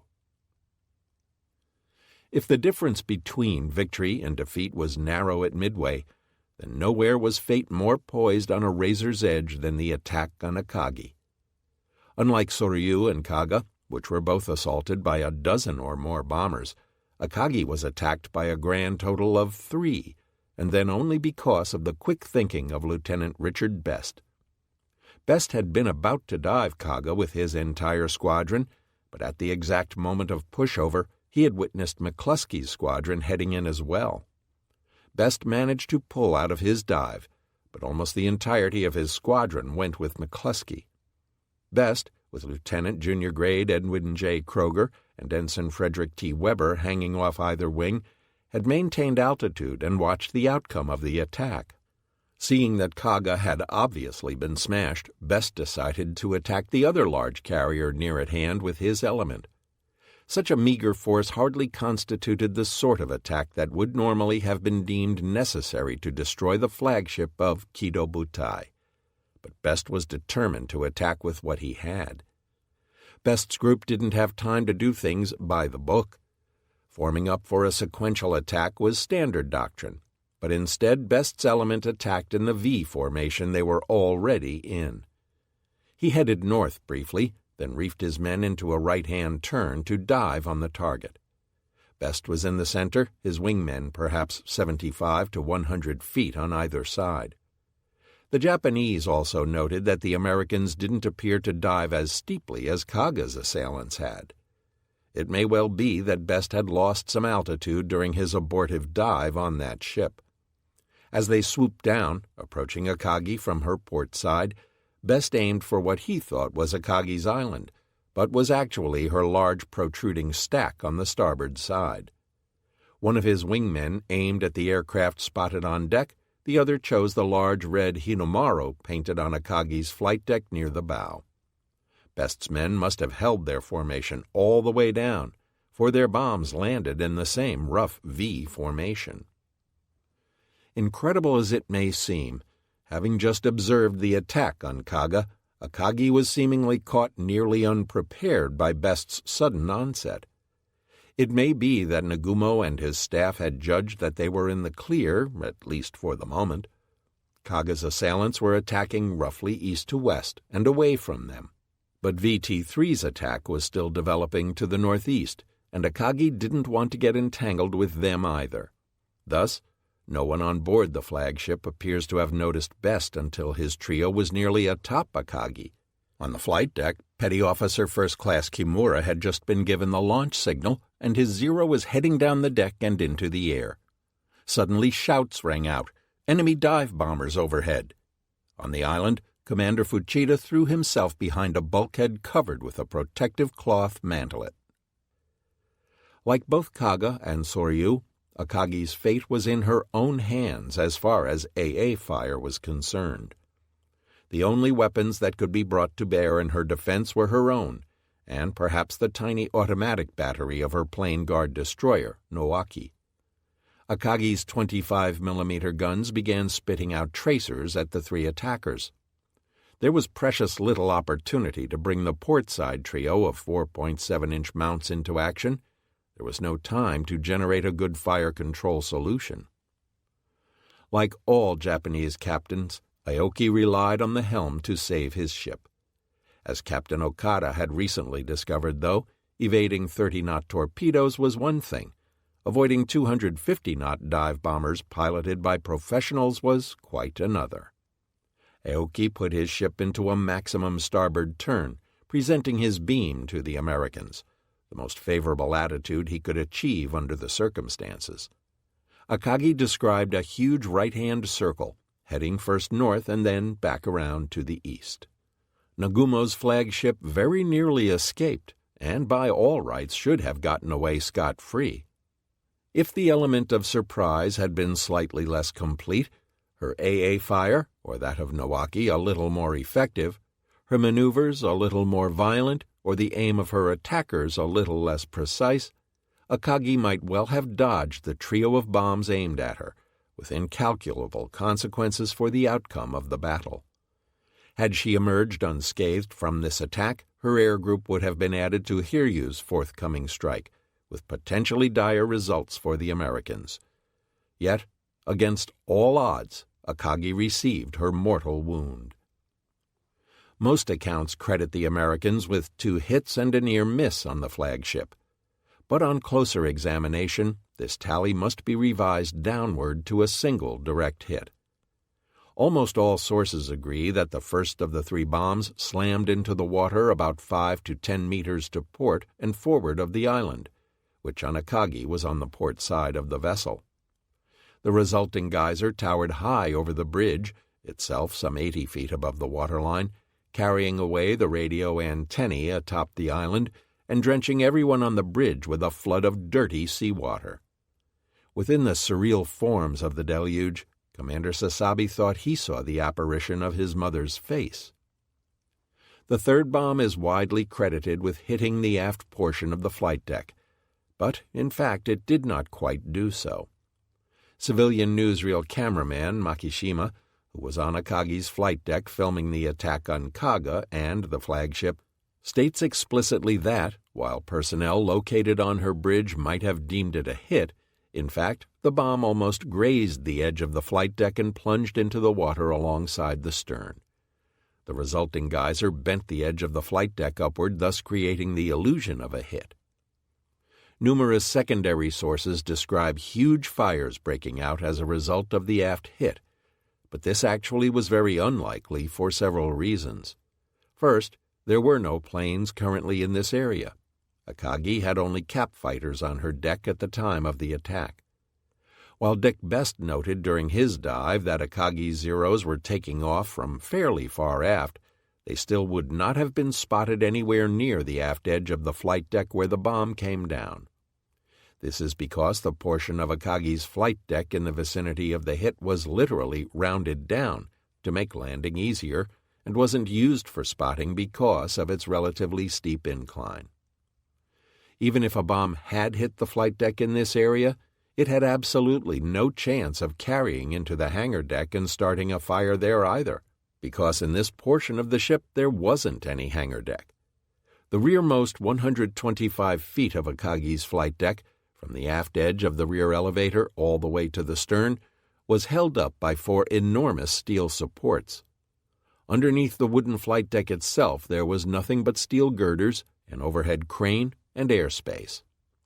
Even if a bomb hit the flight deck squarely here, the deck would have initiated its fuse and the bomb would have detonated in mid-air above the boat deck and fantail. None of the primary Japanese sources mention any such thing. Furthermore, a bomb could not have carried down through the 60-odd feet of airspace, through the boat deck, and then through Akagi's main armored deck to detonate in her engine and steering spaces. The fuse would have exploded the bomb long before. Indeed, the general-purpose high-explosive bombs used by the Americans in the attack, with their relatively light cases, would not have penetrated Akagi's armored deck under any circumstances. In a nutshell, then, with no planes on the flight deck in the area and no hangar deck below, there could not have been any fires of significance as a result of this hit. The Nagumo report directly supports this view, describing the damage aft as not being fatal, and further elaborates, damage, several holes to after deck, 1 emergency personnel killed. This is hardly the sort of description one associates with the veritable Holocaust on the flight deck often attributed to the hit aft. Nor does it match the very heavy and well-documented casualties suffered on Soryu and Kaga's hangar decks as a result of such blows. Thus, the first and third bombs were misses, with the third landing very close aboard indeed. It was the second bomb, landing at the aft edge of the middle elevator, which doomed Akagi. This weapon was almost unquestionably aimed by Best himself. He was a noted dive-bomber pilot and had a reputation for both boldness and consummate skill. In the words of his backseater, Aviation Chief Radio Man James F. Murray, "Nobody pushed his dive steeper or held it longer than Dick." Given the V formation Best's element dived in, it is almost inconceivable that the trajectories of the bombs could have crossed in midair. Furthermore, from what we know about how the bombs landed in relation to the ship and each other, that is, in a rough V pattern themselves, it is likewise almost a certainty that the center plane in the V dropped the bomb that hit dead center on Akagi. That plane was piloted by Lieutenant Best. His 1,000-pound payload sliced through the flight deck and exploded in the upper hangar in the midst of the Kanko parked there. To Commander Sasabi, Akagi's navigator, the hit felt deceptively gentle. Fuchida, who was also near the bridge, remembered the bomb landing with a crash and a blinding flash. A blast of warm air washed over him. Yet the explosion was apparently also powerful enough to hurl aircraft over the side of the flight deck. Finally, just after 10:35, VT-3's torpedo aircraft reached a position where they could begin a series of runs against Yamaguchi's flagship that would last until 10:40. Thus, VT-3's attack, although it was initiated well before the American dive-bomber attack, did not actually reach its conclusion until slightly after the dive-bombers had struck their respective targets. Hiryu, far from being immune by virtue of geographic distance, was now suddenly in the thick of things. As before, Lieutenant Nagayasu's batteries began blazing away with everything they had, sending streams of tracers zipping out to greet the incoming American aircraft. Only 5 American aircraft were left to make drops on Hiryu, doing so from between 600 and 800 yards out. Not surprisingly, though, the TBD's drop angles were lousy. One of the fish, as the result of a faulty release mechanism, simply cartwheeled into the ocean, while another broached and ran along the surface like a small speedboat. Hiryu apparently had no problem evading any of them. As they dropped, several of the American torpedo planes flashed by Hiryu's bow, where they were taken under heavy AA and cap fire again. Several were splashed shortly thereafter. In all, Zeros and perhaps anti-aircraft fire ultimately accounted for 10 of Massey's 12 aircraft. Whether Hiryu's AA contributed to the final demise of some of VT-3's remnants is unknown. However, it contributed to the demise of one Zero at least, that of Lieutenant Fujita. Hit by friendly fire while pursuing the Americans into the heart of the formation, his Zero had quickly caught fire. From Hiryu's bridge, Lieutenant Nagayasu saw Fujita's plane hit and careen toward the water. Nagayasu was sure the pilot had been killed. Fujita, however, was extraordinarily lucky. He was already at very low altitude, 200 meters, but he climbed out of the cockpit and popped his chute, which fortuitously opened just before he hit the water. And then, just as quickly as they had come, the Americans were gone, roaring off toward the east, hugging the waves to escape retribution from both guns and fighters. The cap fighters, many of whom had been engaged with VT-3 and who were now chasing the attackers away from the fleet, could only catch peripheral glimpses of the horror unfolding behind them. And, under mounting pillars of smoke, the bewildered crews of 3 great ships turned to face the implacable foe that all sailors dread: fire. 14. Fire and Death, 1030 to 1100. World War II-era warships were marvelously flammable. Anyone who has been on board a ship of that vintage will have noticed that one of the prevalent odors present is that of petroleum distillates, in the form of lubricants, solvents, gasoline, and thousands of tons of fuel oil. Added to this, of course, was ammunition for the ship's guns, which was stored primarily in the magazines, but smaller quantities of which were kept in ready storage lockers near the guns for quick access during an attack. In contrast to today's warships, oil-based paints were used extensively. Wiring ways were filled with insulation that could ignite at high temperature, as could piping insulation, which in Japanese warships was often made of wood. Damage control lockers themselves contained wood beams for shoring, and additional shoring material was usually stowed in the overheads of companionways and anywhere else sufficient space could be found. Warships were, and still are, full of paper, reports, forms, charts, manuals, and blueprints.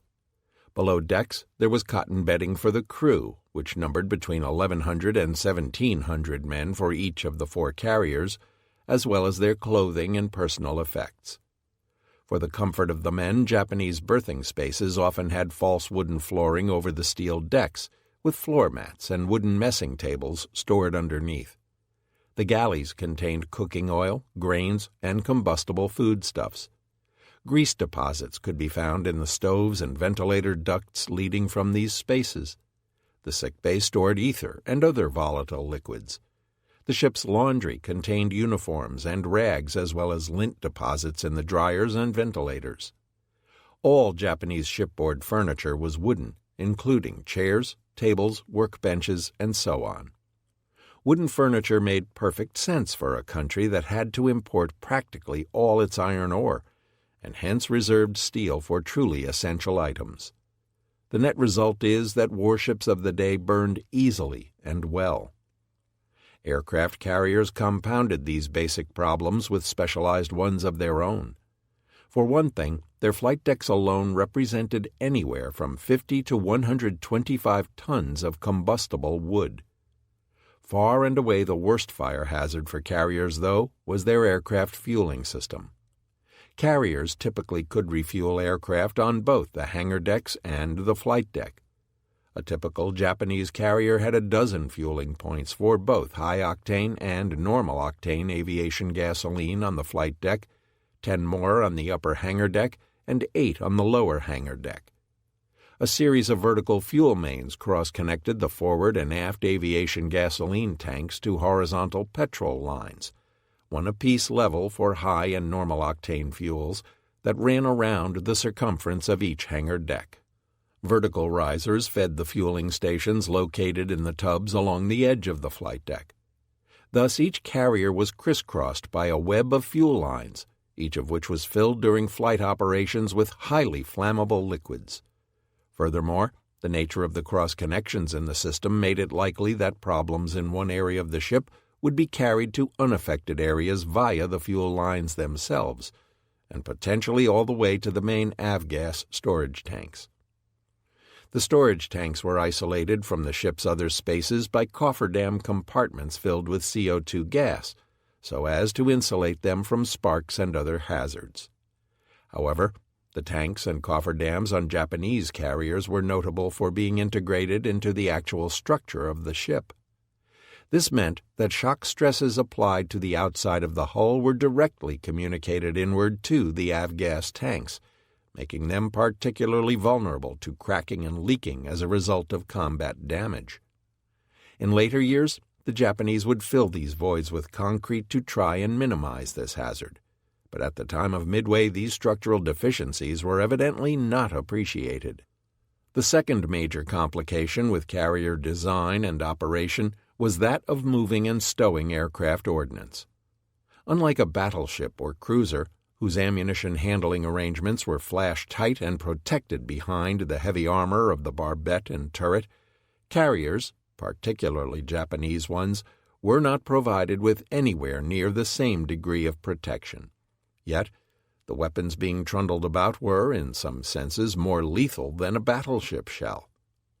General-purpose and semi-armor-piercing bombs contain a much higher relative percentage of explosive than an armor-piercing shell, most of whose weight is comprised by the heavy metal casing necessary to pierce armor. A GP bomb can be nearly 50% explosive by weight. Against a lightly armored target, bombs cause much more damage proportionately than a shell. Unfortunately, this is equally true of the interior of one's own carrier should such a bomb detonate there. As a result, carriers must take every possible precaution to prevent such events from occurring. Japanese carriers typically stowed their aircraft ordnance in two bomb rooms fore and aft, as well as a torpedo magazine located adjacent to one of the bomb rooms. The location varied from ship to ship. Armor protection over the magazines for most Japanese carriers was minimal. There was always one and sometimes several hoists leading upward from each bomb room. However, flash-tight doors were apparently not fitted over the upper apertures of the hoists. It can be seen that these arrangements would be barely adequate under normal peacetime operating conditions. If a large fire were present on the hangar deck, they might well be disastrous. With such flimsy precautions, it was imperative to follow proper ordnance handling techniques, promptly stowing bombs and torpedoes back below when not in use. All the navies of the time recognized the potentially lethal nature of fires and explosions on their carriers and took precautions to prevent them.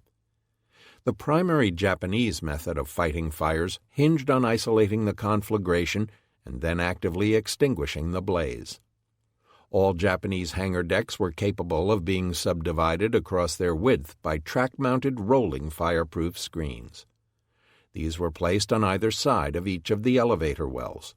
Larger compartments were also divided in the middle. Thus, several sub-compartments could be created at need to isolate a damaged or burning section of the hangar. If the screens were damaged, however, there were few physical obstacles to prevent fires from sweeping the length of the hangar.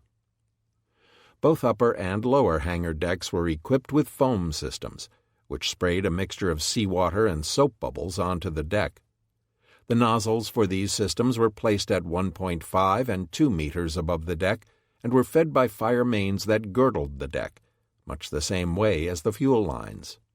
Fire hoses, fed from ring mains powered by pump rooms deep below in the ship's machinery spaces, were also available on the hangar decks and flight decks.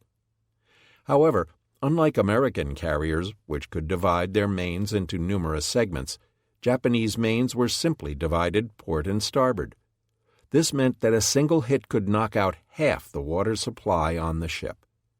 Furthermore, older vessels often used cast-iron water pipes, which were much more vulnerable to shattering than steel pipes. As a result, Japanese carriers were much less likely to emerge with firefighting water pressure still available after taking a large bomb hit. On the lower hangar deck, where explosive fuel vapors were most likely to accumulate, an additional CO2 flooding system was deployed. A perforated metal pipe running the length of the overhead of each lower hangar deck section could be used to discharge CO2 and extinguish flames. The CO2 tanks for this system were stored at the bottom of the elevator wells.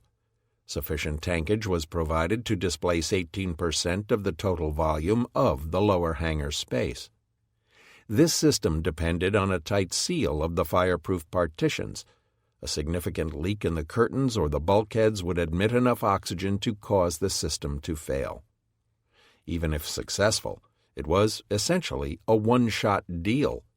Once the CO2 tanks were discharged, they could not be readily replenished. What the CO2 system did was buy time for the firefighting teams.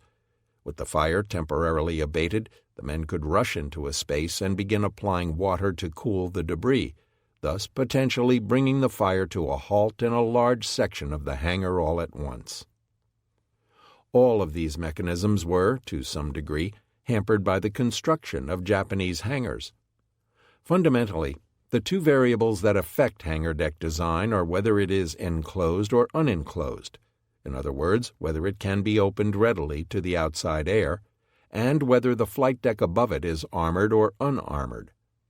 Each of the three major carrier forces in the Second World War adopted different philosophies on this topic. The Royal Navy enclosed their hangars on all sides with storerooms, ready rooms, and other compartments, and placed a heavily armored deck over the top that composed a significant portion of the ship's longitudinal strength, a strength deck in the parlance.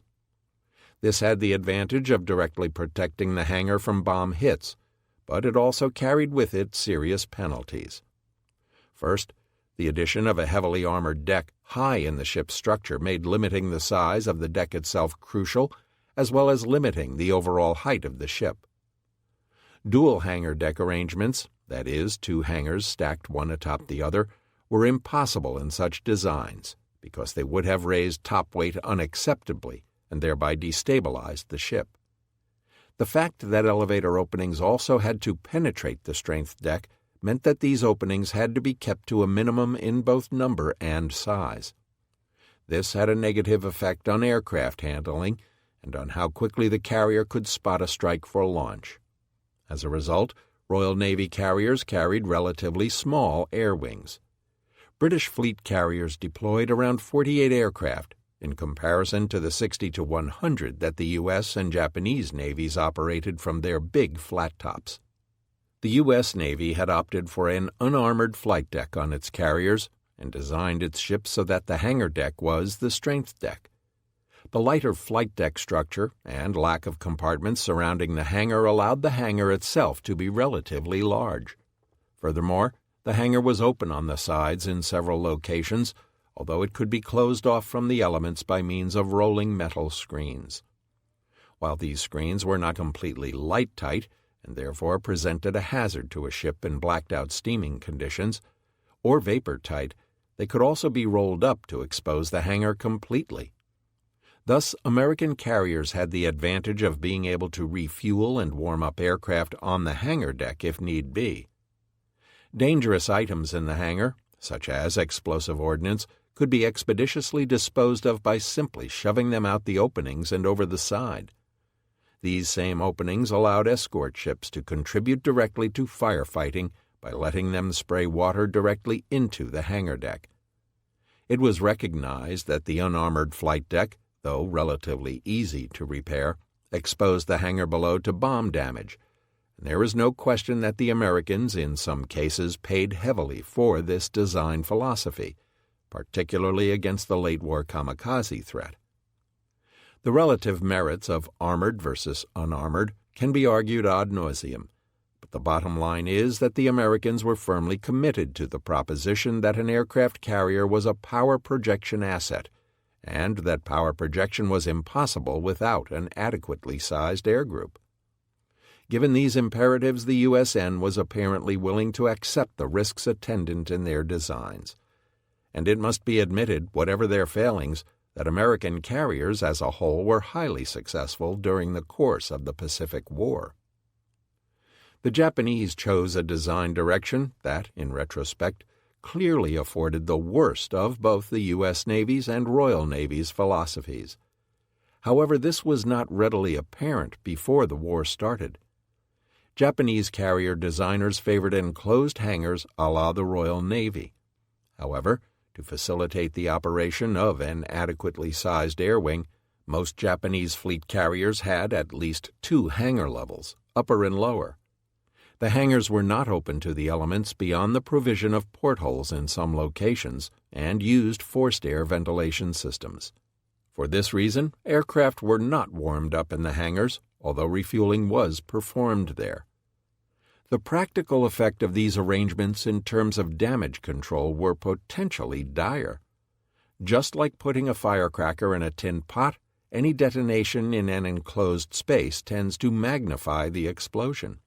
Japanese hangars were prone to the same phenomenon. Japanese warships of this era often suffered from overweight and stability problems. Moreover, with their dual hangar configurations, some Japanese carriers had fairly tall profiles as well. The dual hangar deck design meant that the Japanese had to reduce topside weight by any means possible. An armored flight deck, a la British carrier designs, was simply out of the question. Gun tubs were supported by braces and struts that would have looked flimsy to a Western observer, and protruding platforms in some cases carried perforated decks, all in an attempt to reduce weight. In some, Japanese carriers were suspect from a structural standpoint, and were ill-prepared to absorb damage and continue functioning. This was particularly true of Soryu and Hiryu, which did not benefit from being constructed atop a relatively sturdy capital ship hull, as Akagi and Kaga were. The Japanese suspected some of these weaknesses. In the design of the newer Shokaku-class ships, for instance, the hangars contained bulkheads that were designed to be blown outward to vent the blast overpressures, albeit the design did not perform as advertised. Yet, at its root, the Japanese Navy was wedded to the primacy of the offense. They believed in power projection no less fervently than the American Navy did, but because of their design philosophies, Imperial naval vessels were notably less damage-resistant than those of their opponents.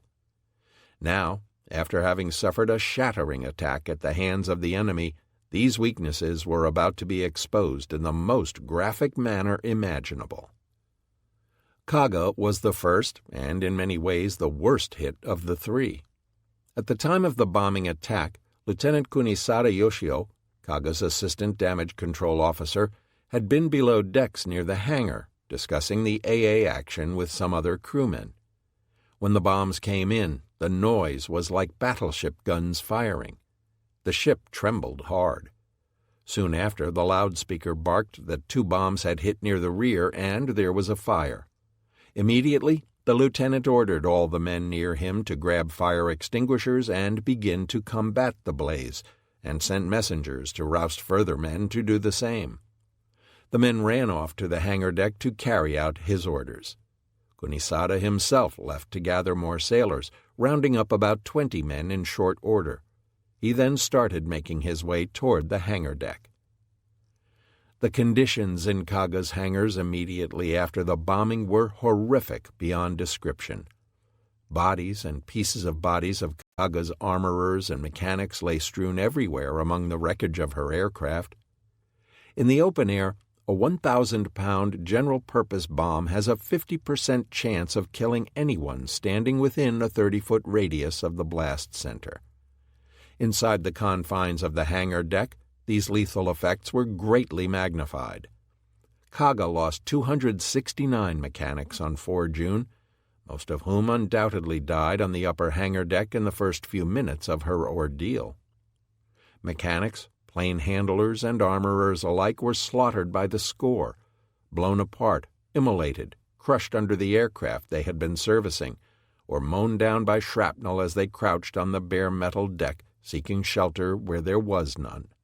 In the swelter of the hangar, laboring heavily while pushing planes and ordnance around, many of the men had stripped down to shorts and short-sleeved cotton shirts.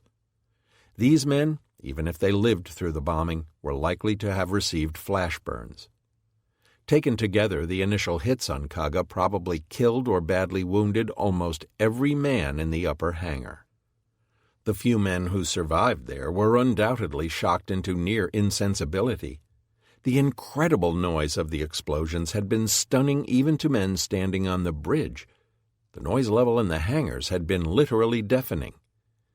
The general cacophony, in combination with the explosions, fire, and rapid spread of smoke, meant that many of the men were incapable of action, either to save the ship or themselves. They would have wandered aimlessly, unsure of whether or how to escape the conflagration. Many were crawling. Others, perhaps many of the wounded, would have been unable to move far in any case. Even for those still mobile, the difference between life and death would have hinged on the slightest of happenstances. With the fires blazing up in all directions, running into the wrong burning corridor or finding a hatch or companionway blocked in front of you meant death. Shutting oneself into a smaller compartment, even if it seemed to offer temporary sanctuary from the blaze in the hangars, brought death as well. Having the good fortune to have left the hangar for a quick trip to the head or to run an errand below decks might have meant life. Though Lieutenant Kunisada may not have realized it, with at least 4 hits placed along the length of Kaga's upper hangar, any realistic hope of containing the ship's damage had been destroyed. Japanese damage control practice was to isolate the damaged area and fight the fire locally. Now, isolation of a single problem area was no longer possible. Instead, Kaga's hangar had been transformed into a time bomb. The concussions of the initial hits destroyed both her port and starboard fire mains, because 3 of the bombs hit within feet of the hangar bulkheads along which the mains ran. To make matters worse, the emergency generator for Kaga's fire pumps was located, rather incredibly, on the upper hangar deck on the port forward 5-inch gun sponson. This placed the generator some 30 feet away from the impact of the second bomb, almost certainly ensuring its outright destruction by fragments. The first explosions likely killed or wounded many of the men in the damage control stations scattered about the hangar deck. The fireproof roller curtains were probably opened to facilitate easier movement of aircraft and ordnance.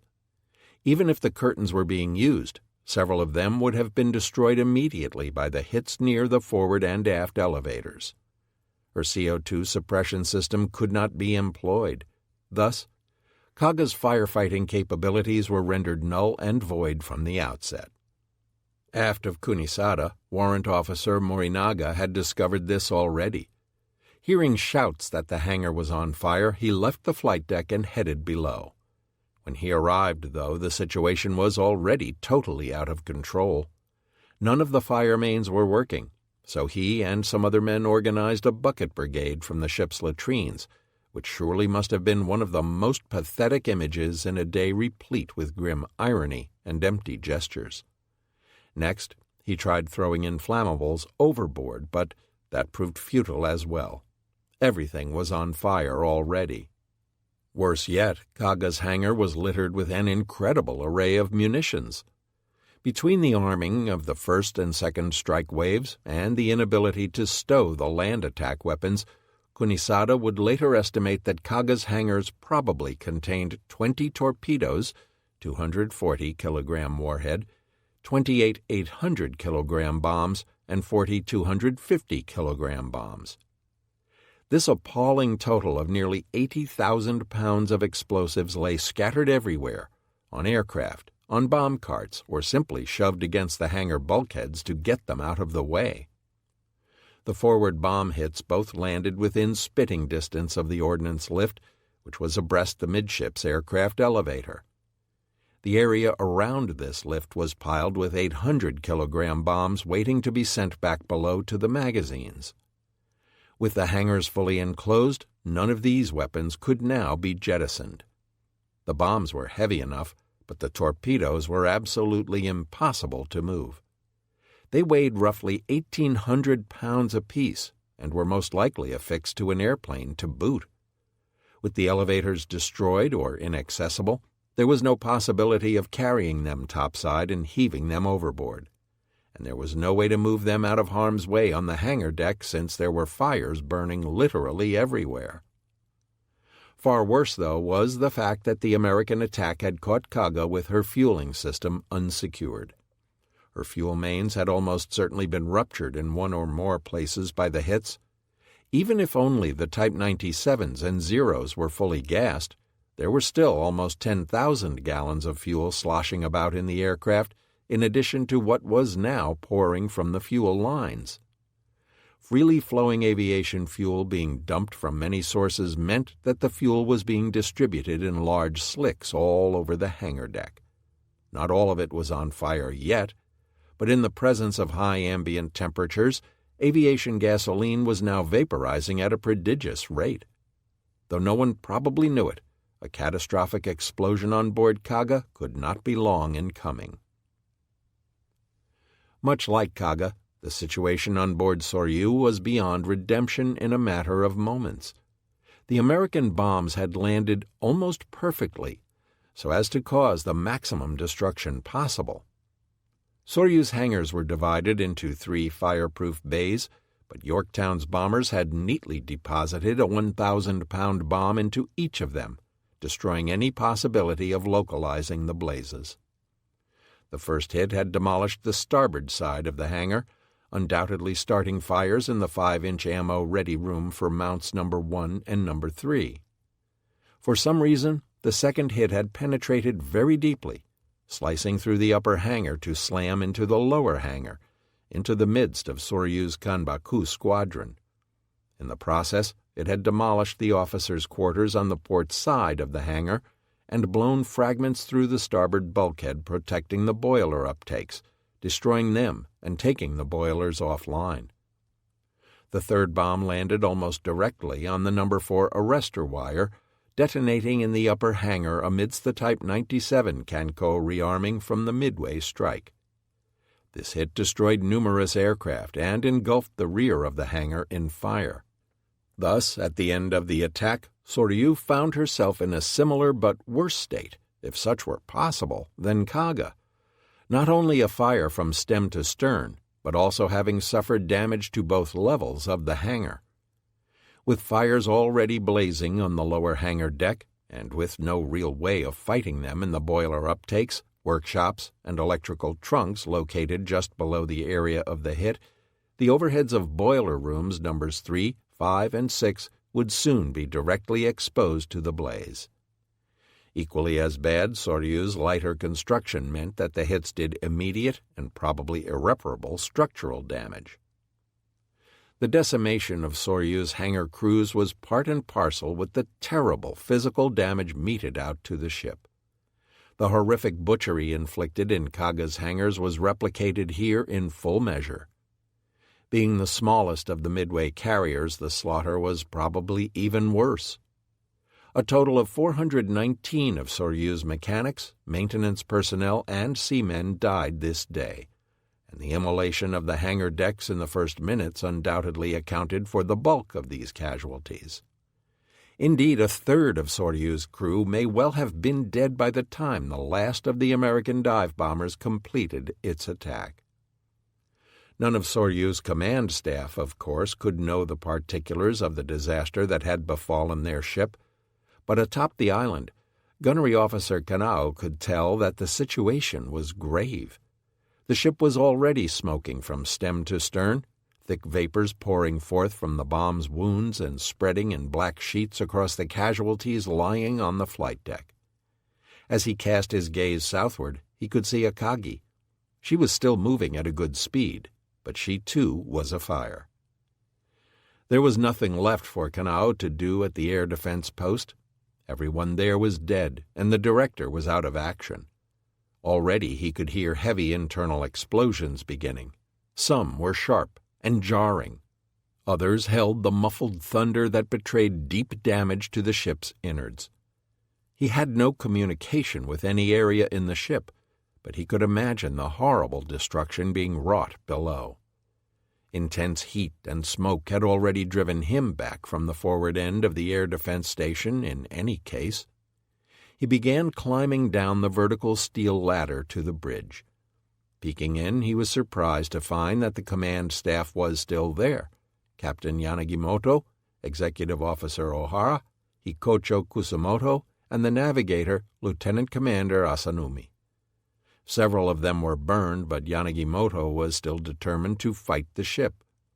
Shamed by abandoning his post while the bridge staff was still alive, Kanao determined to regain the top of the bridge and carry on with his duties. He turned and began mounting the metal ladder once again. Yet as he did so, another explosion rocked Soryu and knocked Kanao from his perch. Instinctively he grabbed for a line near to hand, but instead of checking his fall, it merely dropped him, albeit somewhat more softly than if he had fallen, down into the ocean below. There he stayed, clinging to the line which still hung suspended from somewhere above. Below decks in the engine spaces, Lieutenant Naganuma listened to the evil thunder of the explosions just above their heads. Suddenly a violent crash bulged the deck down toward them, and red fire charged out of the ventilation ducts. Immediately the order was given to shut them, but the explosions had warped the openings to such an extent that the smoke could not be stopped completely. The men began to cluster around those ducts that still brought in fresh air, sucking in each clean breath as if it were ambrosia. Naganuma was suddenly struck by the image of dying carp desperately gasping for air. The temperature was already beginning to rise alarmingly. On board Hiryu, Yamaguchi and the staff of Cardiff II greeted the panoply of destruction that had befallen the mobile force with somber disbelief. The magnitude of the disaster lent an almost surreal quality to the situation. It was impossible for the men to truly comprehend what had just happened. Below decks, the men had to use their imaginations to picture the disaster unfolding. But given the tones of the voices over the loudspeakers, or men running down from above with news, it was not hard to realize. In Hiryu's main engine control room, Chief Engineer Aimune Kunize listened grimly as a voice from the bridge, probably Yamaguchi's or Kaku's, reported that all of the other carriers were hit and that their teammate Soryu, in particular, was burning very badly. It was up to the Hiryu to carry on the fight. Down in Hiryu's ready room, one of her flight leaders, Lieutenant Shigematsu Yasuhiro, burst in amidst the lounging pilots. There he found Lieutenants Tomonaga and Hashimoto relaxing. "Hey!" he shouted to the assembled. "The Akagi's damaged, the Kaga and Soryu are burning. We're the only ship that hasn't been hit." Rushing back topside, they joined the other crewmen on Hiryu's flight deck, gazing mutely on the terrible scene. Near at hand, Soryu was heavily afire. Further aft, the other two carriers were clearly hit as well, with Kaga burning furiously. Yamaguchi tried to make out the situation on Akagi. She was still steaming northward. To the bridge watch, he announced that the flagship was still proceeding at good speed and her damage appeared to be slight. Appearances were deceptive. In reality, Dick Best's bomb had landed in a position to do terrible damage to Akagi, although she did not brew up as quickly as her two stricken comrades. The hit undoubtedly destroyed the fireproof curtain between the hangar and the midships elevator well just forward, most likely blowing flaming debris downward into the lower hangar deck. The bomb also smashed the 4.7-inch ready ammunition lockers for the portside AA guns, which were located adjacent to the impact area. Far worse, of course, was its effect on the torpedo aircraft just about to be spotted for the upcoming strike. These aircraft, 18 in all, were fully fueled and armed with torpedoes. The bomb would have landed right on top of the aircraft parked nearest the elevator. It appears that the hit took some time to initiate a large blaze on the hangar deck. Certainly, fire was not observed on the flight deck for several minutes afterward. This indicates that Akagi's damage was initially fairly localized. Had her damage control teams been able to react swiftly and appropriately to the situation, the fire might have been brought under control before it transformed itself into a more widespread conflagration. However, several factors conspired against this. The first, of course, was the condition of the hangar decks, which were packed with combat-loaded aircraft. A fire on so much as one of these, unless promptly extinguished, spelled disaster. Yet, getting to the blaze through the wreckage surrounding the hit would have been difficult. The second factor was the condition of the midships elevator. It is possible that, when the elevator was dumped into its well, fire may have caught hold and smoldered underneath it in the machinery pit. With the elevator lying over top, reaching the flames would have posed serious problems to any damage control team. Whatever the situation, within about 3 minutes things began to get out of hand, as the first of an interminable series of induced explosions took hold. At 10:29, Captain Aoki, keenly aware that the ordnance hoists gave direct access to the bomb and torpedo rooms below, gave the order to flood the ship's magazines. The forward storage areas complied at once, but the situation aft was more complex. According to Nagumo's report, the rear magazines could not be immediately flooded because of valve damages. This further supports the supposition that the rear portion of Akagi had suffered extensive shock damage from a near miss aft. At 10:32, Akagi attempted to use the CO2 fire suppression system located on the lower hangar deck to extinguish the blaze. This indicates that the fire was already well established there within minutes of the initial attack. However, if the CO2 system could be brought into play successfully, the fire would be confined to the upper hangar deck only, which presumably could then be brought under control. In such a fashion, Captain Aoki's men would have been able to establish a fire break of sorts and given themselves time and room to maneuver against the blaze above. It would also protect the ship's engines and thereby Akagi's pumping capacity from further damage. But it was not to be. With the fireproof screens around the central elevator well gone, it was impossible to seal off the damaged areas. It is probable, too, that the CO2 flasks had been destroyed by the bomb because they were typically housed at the bottom of the elevator well. If Akagi's elevator had been dumped into its shaft, they were unlikely to have survived. As a result, Akagi's efforts may have been foredoomed, although the damage control personnel may not have been able to get close enough to the center elevator to realize that the system was non-functional. Less likely is the possibility that the system worked, at least initially or at least in some areas of the lower hangar. However, fires extinguished by CO2-based systems have a nasty tendency of reigniting unless the inert gas can be constantly replenished or the area in question can then be consistently doused with enough water to keep smoldering combustibles below their ignition point. Either way, the line of the lower hangar deck apparently could not be held.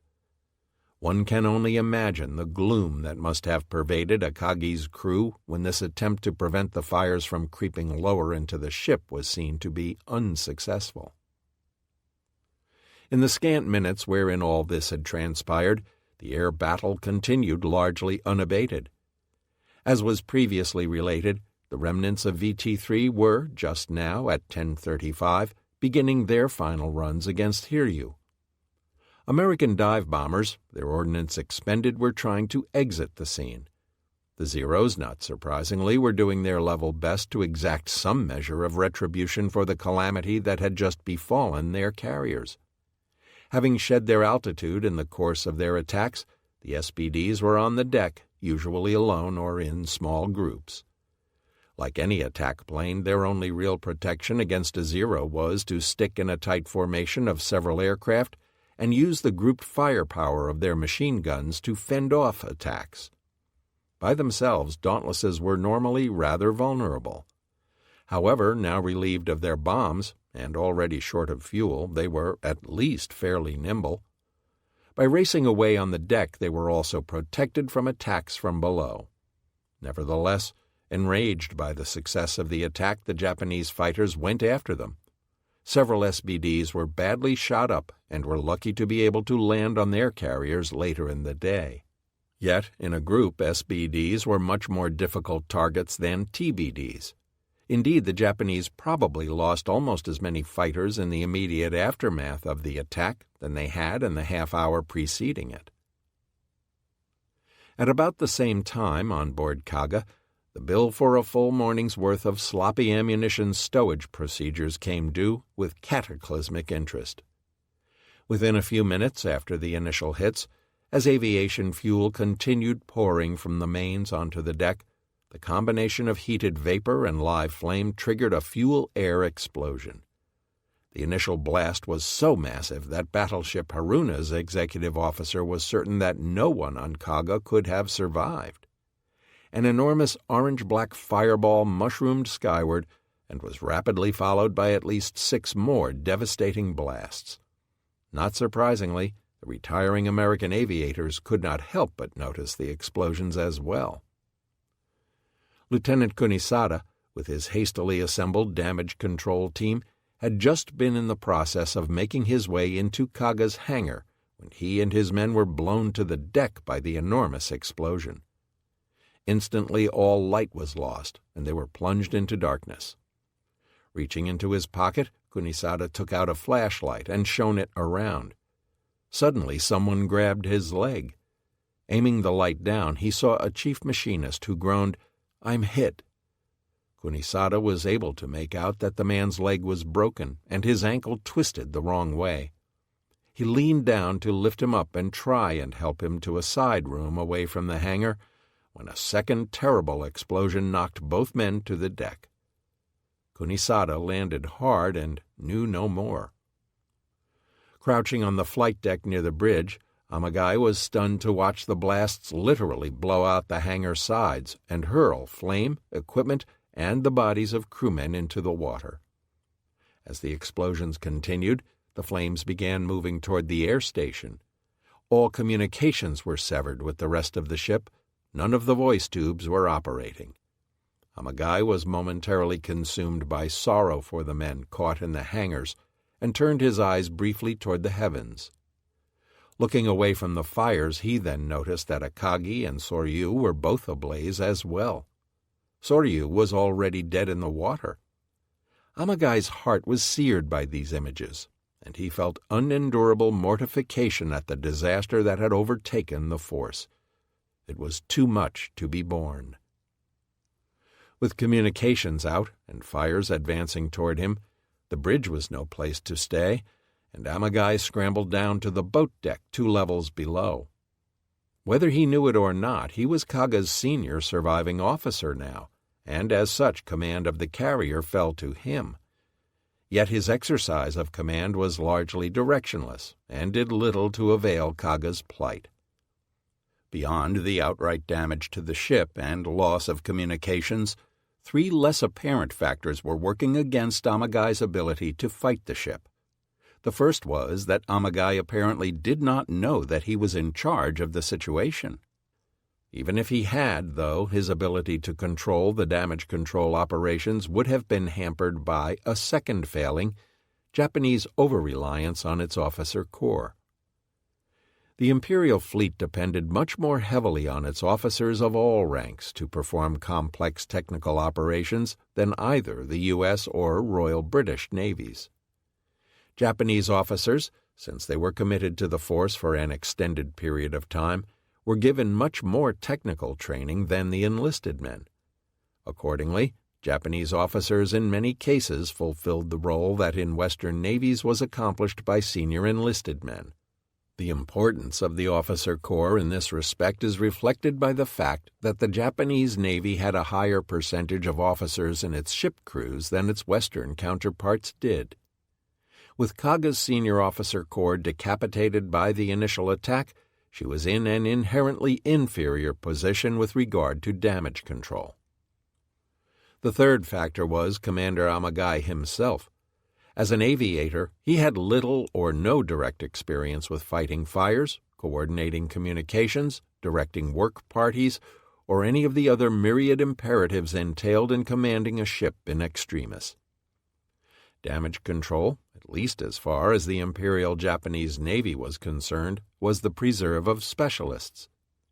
Whereas by the end of the war the U.S. Navy would push damage control training and technique down through the ranks until everyone on board was familiar with the topic, the Japanese had no such conception.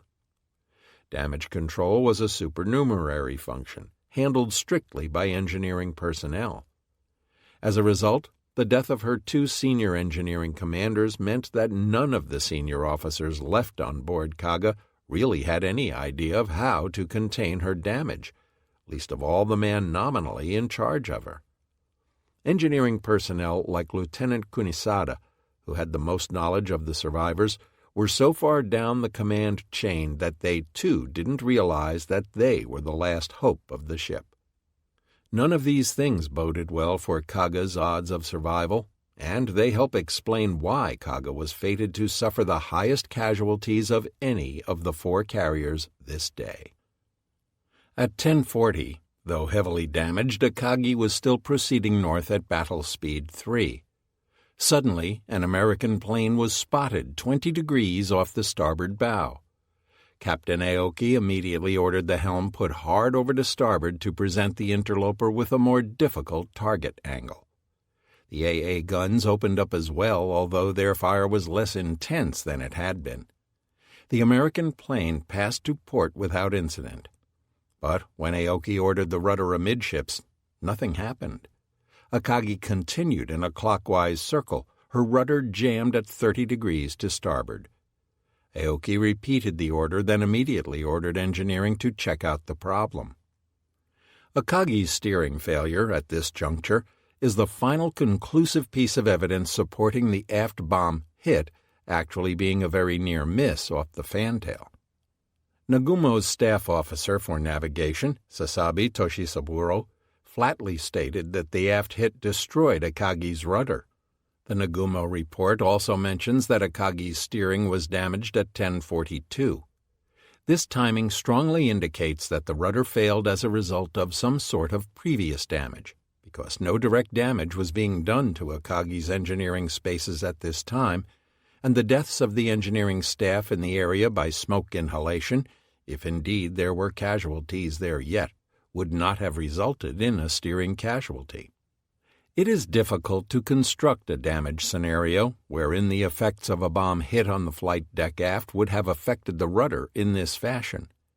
A hit in this region would have vented the bomb's blast down into the atmosphere above the boat deck rather than being transmitted directly to the ship's structure. By contrast, a near miss would have placed the 1,000-pound bomb in the water very near the ship's rudder. Water is an excellent conductor of shock waves, much better than steel. It must be recalled, too, that older warships, such as Akagi, were very prone to shock-related damage, as the physical principles underlying such damage were not well understood at the time of her construction.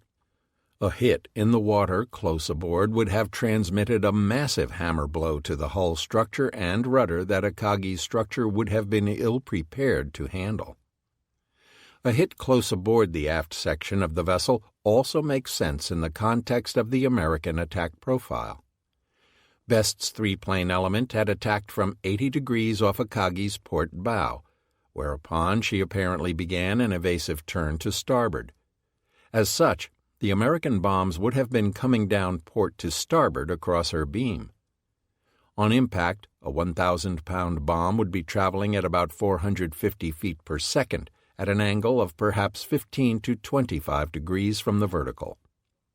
A bomb just missing the overhang on the port edge of the flight deck aft would continue downward and inward toward the ship, smacking into the water close aboard and very near the rudder. Akagi's rudders included heavy lateral bracing connecting the steering post assembly to the ship's side hull, thus providing a direct mechanism for transmitting shock stresses. The mining effect and subsequent whiplash from a 1,000-pound bomb detonating nearby would almost certainly have damaged the port rudder, causing it to jam later. Likewise, the mention of sprung watertight doors in the magazine and the inability of flooding mechanisms to function is indicative of the same sort of damage. A crew would almost certainly have been dispatched immediately to diagnose the steering problem. The engine spaces were already feeling the effects of the fire above, of course, with smoke being sucked down the ventilator intakes and pouring into the engine compartments despite the best efforts to seal up the vents. Aoki's inquiry regarding the loss of steering must have been met with a groan, as if they didn't have enough troubles already. The most likely culprits for the steering failure would have been the steering telemotor controls. Given the proximity of Best's bomb hit to the bridge, it wouldn't have been unlikely for the wires there to have been cut. But apparently that wasn't the problem, nor were the stern steering motors at fault. The problem, therefore, lay with the steering mechanism itself. About this time, Captain Aoki ordered the engines stopped. Then at 10:42 the chief engineer ordered the evacuation of the engine spaces, telling the men to report to damage control stations topside. It is likely, though, that a damage control team would have continued trying to fix the rudder. With the steering motors apparently in good condition, the men would have proceeded aft into the rudder room itself. The twin rudder posts, each taller than a man, were jammed into this tiny space where the ship's hull tapered sharply back to the stern. The aft end of the rudder room terminated in a 6-foot deep pit, where the posts descended to their watertight seals, and then out through the bottom of the hull. It wouldn't have taken long for the men to realize that the port rudder was damaged and would no longer turn. Next, the emergency oil pump would have been tried, at which point the engineers would doubtless have traded fatalistic glances among themselves. They knew the chances of this hand-operated device working were slim indeed. It was common knowledge among the engineering staff that emergency steering arrangements on board their warships were unsatisfactory. The manual oil pump simply didn't have the torque necessary to turn the rudder post and its enormous counterbalance. Finally, in mounting desperation, some of the men would have groped their way back forward to fetch heavy screwjacks. There were lugs welded onto the sides of the tillers for this very purpose, and they would have rigged them in haste. But these efforts must have failed too. The port rudder simply would not move. Akagi was no longer navigable, and the prospects of her being able to steer any time soon seemed remote. Whether the engineers then abandoned this compartment or stayed, gagging and losing strength, to continue their efforts is unknown. Equally unknown is whether they were able to apprise Aoki or Chief Engineer Tampo Yoshibumi of this situation before the command space's topside were abandoned. As it happened, shortly after Akagi's steering failed, the situation on the bridge had deteriorated from merely bad to overtly life-threatening. The fire, which had been confined to the hangar deck initially, had now broken through the flight deck, probably via the elevator well. At 10:43, one of the 2 Zeros in Kimura's shotai that hadn't made it off the deck caught fire directly abreast the bridge. Immediately, a plume of heavy smoke began choking the men in the command area. It was clearly time to leave before Nagumo and his staff were roasted. On the bridge, a singularly unpleasant debate had already been occurring for the past several minutes. Perhaps numbed by fatigue or a simple stunned incomprehension of the state of the ship, Nagumo was resisting shifting his flag to another vessel. Muttering, "It is not time yet," the admiral stubbornly refused to face the facts and stood rooted to the deck near the ship's compass. Kusaka was getting nowhere in his efforts to persuade the admiral when Captain Aoki finally spoke, saying to Kusaka, "Chief of Staff, as the ship's captain, I am going to take care of this ship with all responsibility. So I urge you, the Commander-in-Chief, and all other staff officers to leave this vessel as soon as possible so that the command of the force may be continued." Thus fortified, Kusaka lost no time in applying his own pressure. The ship was afire and dead in the water, he pointed out. The radios were out, and it was clear that they simply could not longer direct the battle from her. Nagumo had his duty to do, Kusaka reminded him, and he owed it to the fleet to carry on the battle. Finally, Nagumo relented. Unfortunately, leaving Akagi's bridge wasn't as easy now as it would have been even 5 minutes before. The starboard side of the island was threatened by the flames. The door from the briefing room at the base of the island now opened directly onto the fire, and the air control platform at the rear of the island was also being scorched. The port side of the island was a sheer cliff dropping 80-odd feet straight down to the ocean below, a killing fall. Running down the ladder to look for a way out below, the staff flag secretary, Commander Nishibayashi, reported back that there was no escape that way either. Thus the only way down now was through the windows at the front of the bridge. Someone found a line, secured it to one of the window frames, and out they went. Or almost. The distance was some 14 feet down to the small fire control platform at the front of the island, and then another 6 to the flight deck itself. In the event, it seemed rather more. Not only that, but Akagi's bridge windows were only about 20 inches on a side. The diminutive Nagumo could scramble through without issue. The burlier Kusaka found it a rather tight fit. A few shoves from the staff, though, and he was expelled from the bridge. Whether from his rather cork-like exit, or because rappelling down sheer metal structures was apparently not a normal part of a staff officer's duties, Kusaka proceeded mostly to fall to the platform below, badly spraining both his ankles and burning himself for good measure. The weakened Fuchida found himself in worse straits yet. The last officer out of the bridge, he started shinnying down the line and had almost made it to the fire control platform when an explosion knocked him roughly all the way to the flight deck. Where Kusaka had gotten away with mere sprains, Fuchida found himself with 2 badly broken legs, his ankles and arches crushed. Landing on the deck like a sack of grain, he simply lay there. Limping, even crawling away, was out of the question, and the flames were advancing all the while. Thinking that this was the end, Fuchida considered his fate calmly, realizing that all he felt was an utter weariness at the whole affair. His clothing began to smolder from the heat. Then, miraculously, 2 enlisted men arrived on the scene in the nick of time. They picked him up and carried him forward to the anchor deck on the bow, where he rejoined Nagumo and the staff of 1st Air Fleet. Before leaving the bridge, Kusaka had directed Noaki to come alongside to receive the admiral. However, light cruiser Nagara had drawn near as well. Noaki's launch, instead of ferrying the admiral to the destroyer, was ordered to take him and his staff to the cruiser. Not only was Nagara a larger vessel, but also she and all her sisters were designed to operate as destroyer squadron flagships, and as such had better communications facilities than their charges. Fuchida, although not part of the admiral's staff, was taken along as well. Nagumo boarded the launch, followed by the rest of the evacuees. As Genda was waiting to embark, a petty officer on Akagi's bow noticed that his hand had been burned.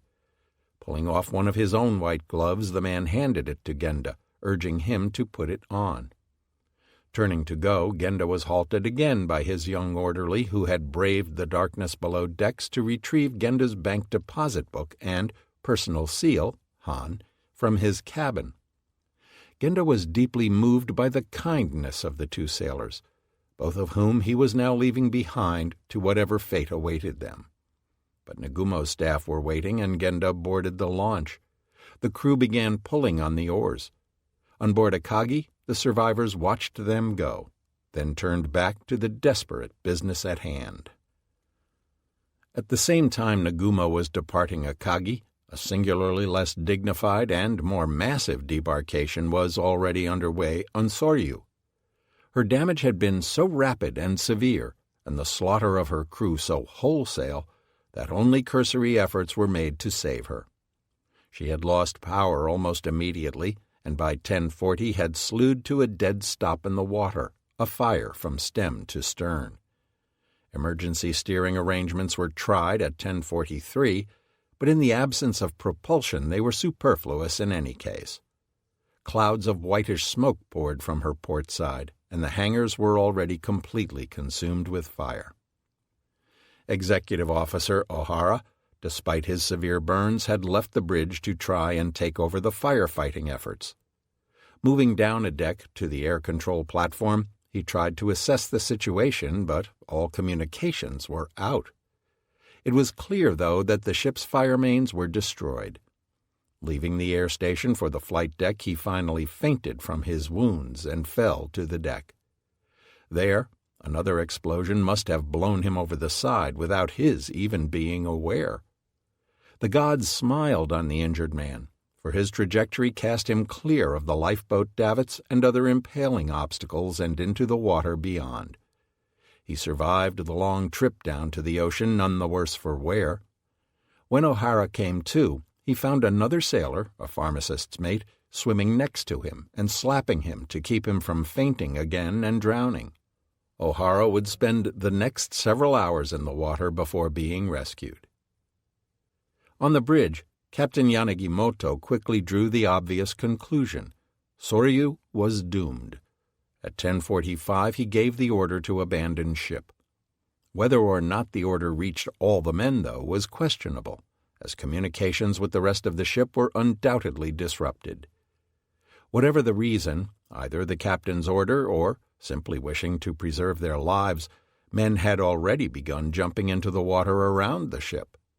Others were deposited there rather more bodily, as explosions continued racking the ship.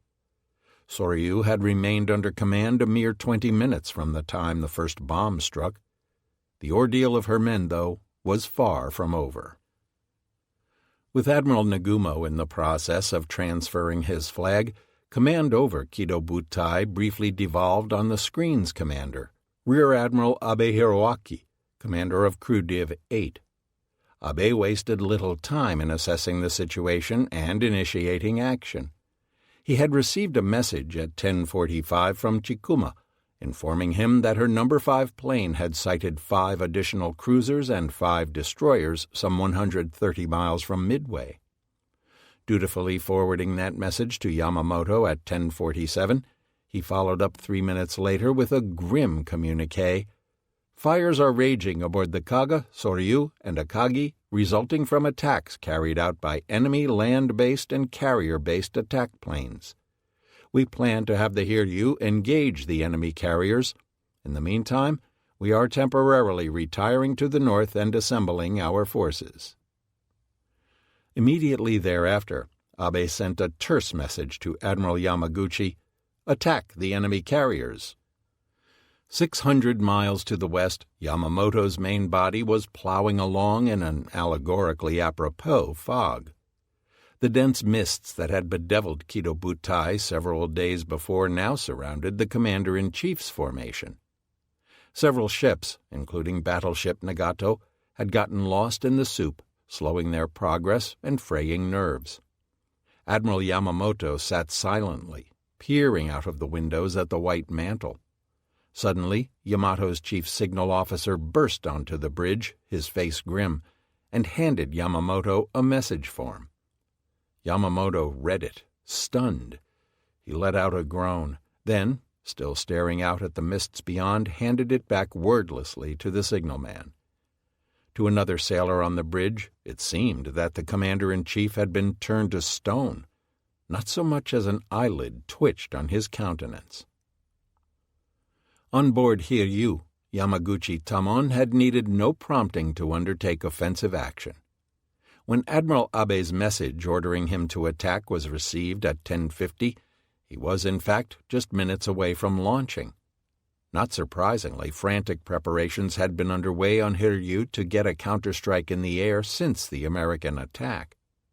The job fell to Hiryu's dive bomber unit, under the command of Lieutenant Kobayashi Michio, Buntaicho.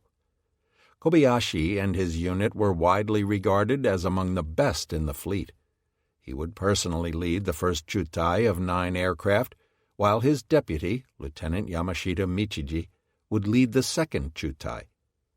Accompanying Kobayashi's 18 Type 99 aircraft would be 6 Zeros under the command of Lieutenant Shigematsu, junior fighter Buntaicho.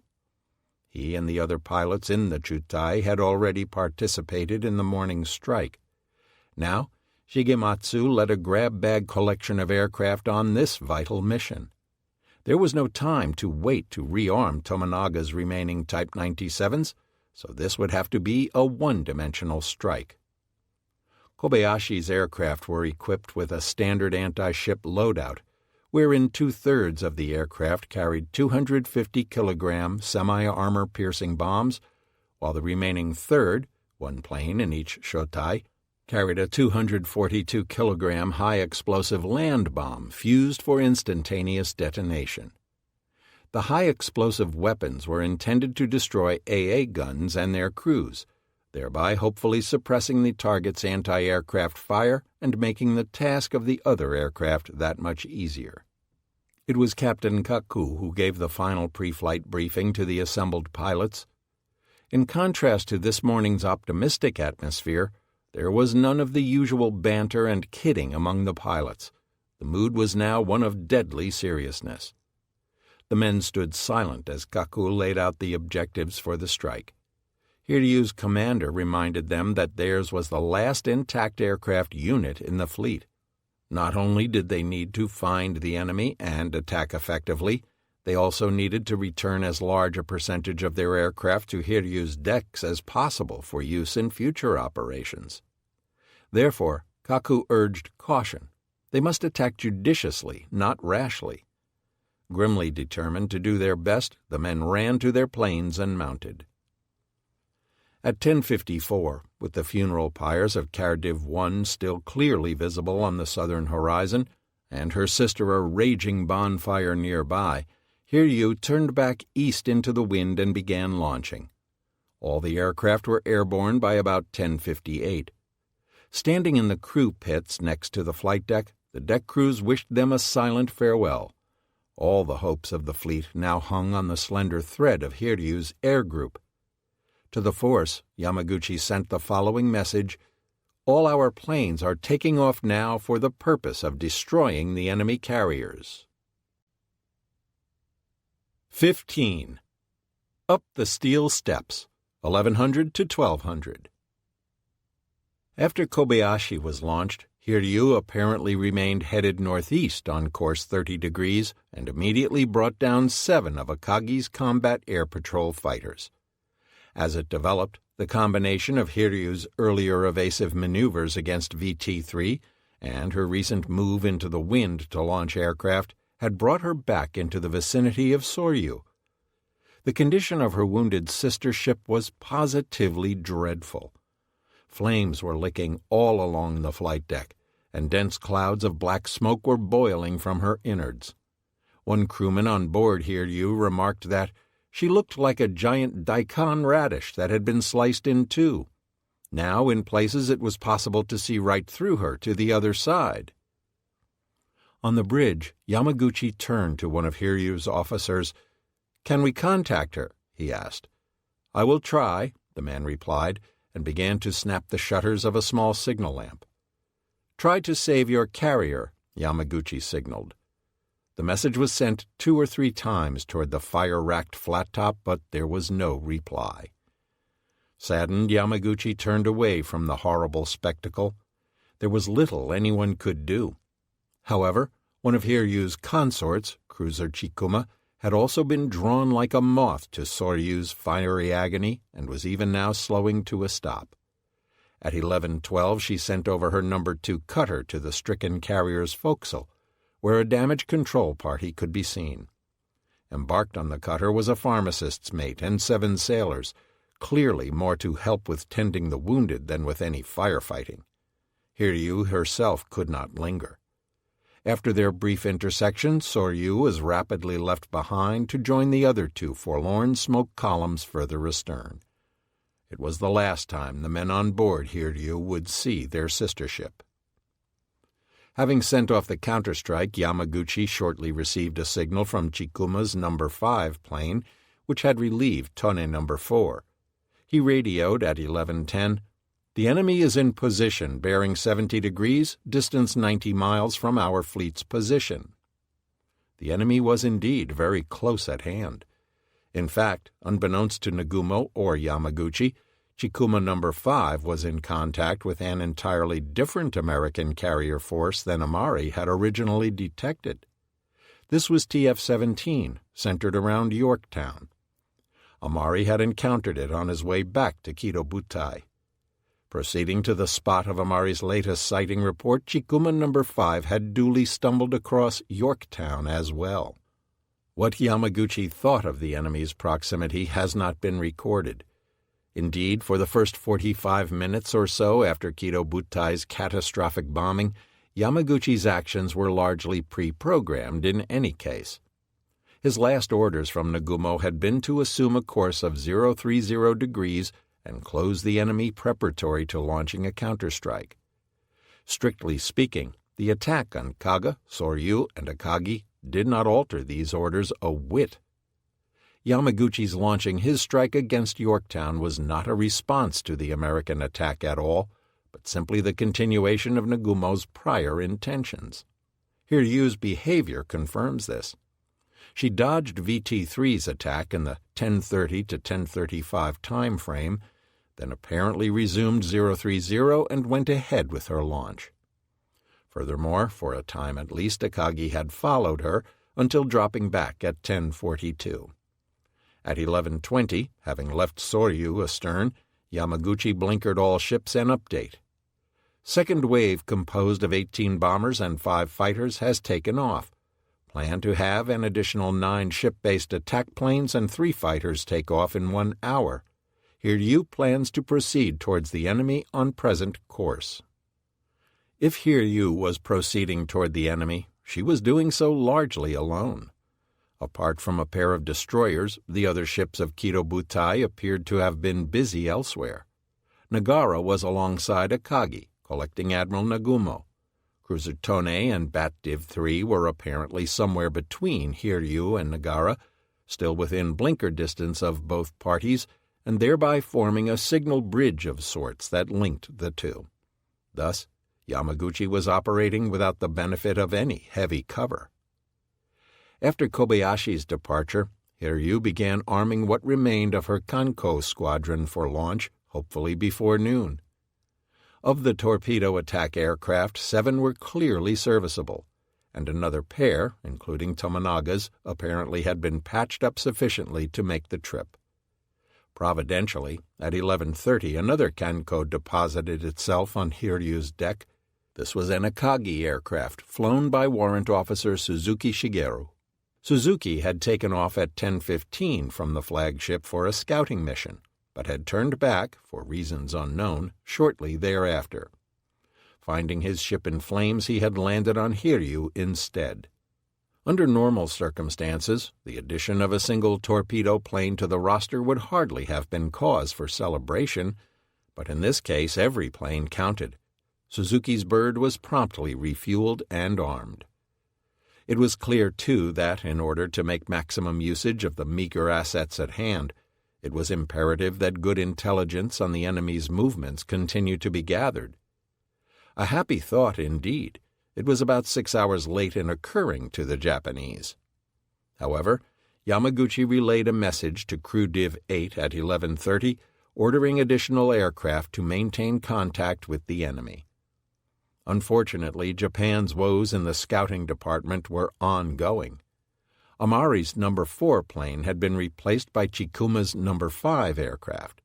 However, the pilot of this new arrival, Petty Officer First Class Takazaki Masatake, had thus far only observed TF-17 and Yorktown. As it developed, at the same time that Chikuma No. 5 was sending her sighting report at 11:10, Soryu's Type 2 aircraft was sending back a similar report detailing the position of TF-16. Unfortunately, it was later discovered that the radio in Ieda's new bomber wasn't working. No one received his transmissions. It would not be until Iida returned to Hiryu in the early afternoon that Yamaguchi would finally have confirmation that the American order of battle included 2 separate task forces with perhaps as many as 3 carriers. Nagumo's launch pulled alongside Nagara at 11:27. The admiral scrambled up a Jacob's ladder dropped over the side of the cruiser and onto her linoleum-covered decks. Rear Admiral Kimura Susumu, commander of Destroyer Squadron 10, received the admiral and his staff on the quarterdeck. Upon boarding the cruiser, Nagumo's first thought was to use Nagara to tow Akagi clear of the battle. Kimura, gazing on the panorama of the enormous blazing ship, greeted the suggestion with scant enthusiasm. He politely pointed out to his superior that given Akagi's current circumstances, such an operation would prove difficult. An understatement, indeed. Meanwhile, on Nagara's bridge, Kusaka was hunting around for a flag for Kido Butai's commander. Nagara wasn't accustomed to hosting such visitors, and Kimura's flag locker was devoid of the proper pennant for a vice admiral, a rising sun flag with a broad red stripe bordering the top edge. Kusaka resorted to the expedient of taking Kimura's rear admiral pennant, which had red stripes on both top and bottom, and simply tearing the bottom stripe off. In the words of one historian, the effect was tattered, but certainly no worse than the fleet. Nagumo probably could not have cared less, as his mind was already on bigger game. In the midst of receiving Kimura's deferential disinclination to tow Akagi clear, Nagumo had been handed a message that caused him to focus on other matters. It was Chikuma No. 5's 11:10 sighting report. Whereas a 90-mile separation from the enemy might have given Yamaguchi pause, it was the best news that Nagumo had received in hours. It apparently meant that the enemy had continued to close with his position, and along the same bearing. If this was true, with a bit of luck it might be possible to engage the Americans in a daylight surface action. To a man like Nagumo this was an enticing prospect. A former torpedo officer, he knew what his surface forces could do to the enemy given the chance. Thus, far from moping about on Nagara, Nagumo shortly thereafter decisively resumed command of the battle and tried to take the fight to the enemy. For his part, since assuming a brevet command at 1050, Admiral Abe had been casting about for the best response to the situation. He had already notified Yamamoto and Kondo of the tragedy that had befallen Kido-Butai. But what best to do with the forces remaining? He had heard nothing from Nagumo, and was probably beginning to fear the worst. At 11:27, Abe tried to raise Nagumo directly, asking Akagi, "Is your radio working?" The lack of reply was its own answer. Abe, with Chikuma No. 5's recent sighting report in his hands as well, decided there was only one thing he could do, and that was attack the approaching enemy. At 11:30, his flagship blinkered Chikuma, "Prepare for torpedo action." However, scarcely had he signaled Chikuma than the radio crackled with a hail from Admiral Kimura on Nagara, informing him that Nagumo had transferred his flag. To Abe's unspoken question of whether Nagumo was injured or capable of command came an immediate answer, as Nagumo shortly fired off a full update to Yamamoto, Kondo, and all commands. Akagi, Kaga, and Soryu sustained considerable damage as a result of enemy bombing attack at about 10:30. Fires have broken out aboard them, and they are unable to participate in any operations. I, Commander-in-Chief, 1st Air Fleet, have transferred to the Nagara. After attacking the enemy, I plan to lead my forces to the north. Grid position, HEIA-00. Thereafter, the mobile fleet's new flagship began drawing away from the blazing Akagi. It was a poignant and symbolic moment. Proud Akagi had been Nagumo's home for 14 months since the formation of 1st Air Fleet. Those months had been heady ones for Kido-Butai. Now Nagumo would have to win or lose without her, with just a single carrier, 2 battleships, 3 cruisers, and 5 destroyers. Despite this daunting prospect, Nagumo's reaction was aggressive. He was clearly focused on returning at least some of the punishment he had just taken. Hiryu's counterattack should soon reach the enemy, with a second to follow. All that remained was for the surface ships to find an opening to contribute as well.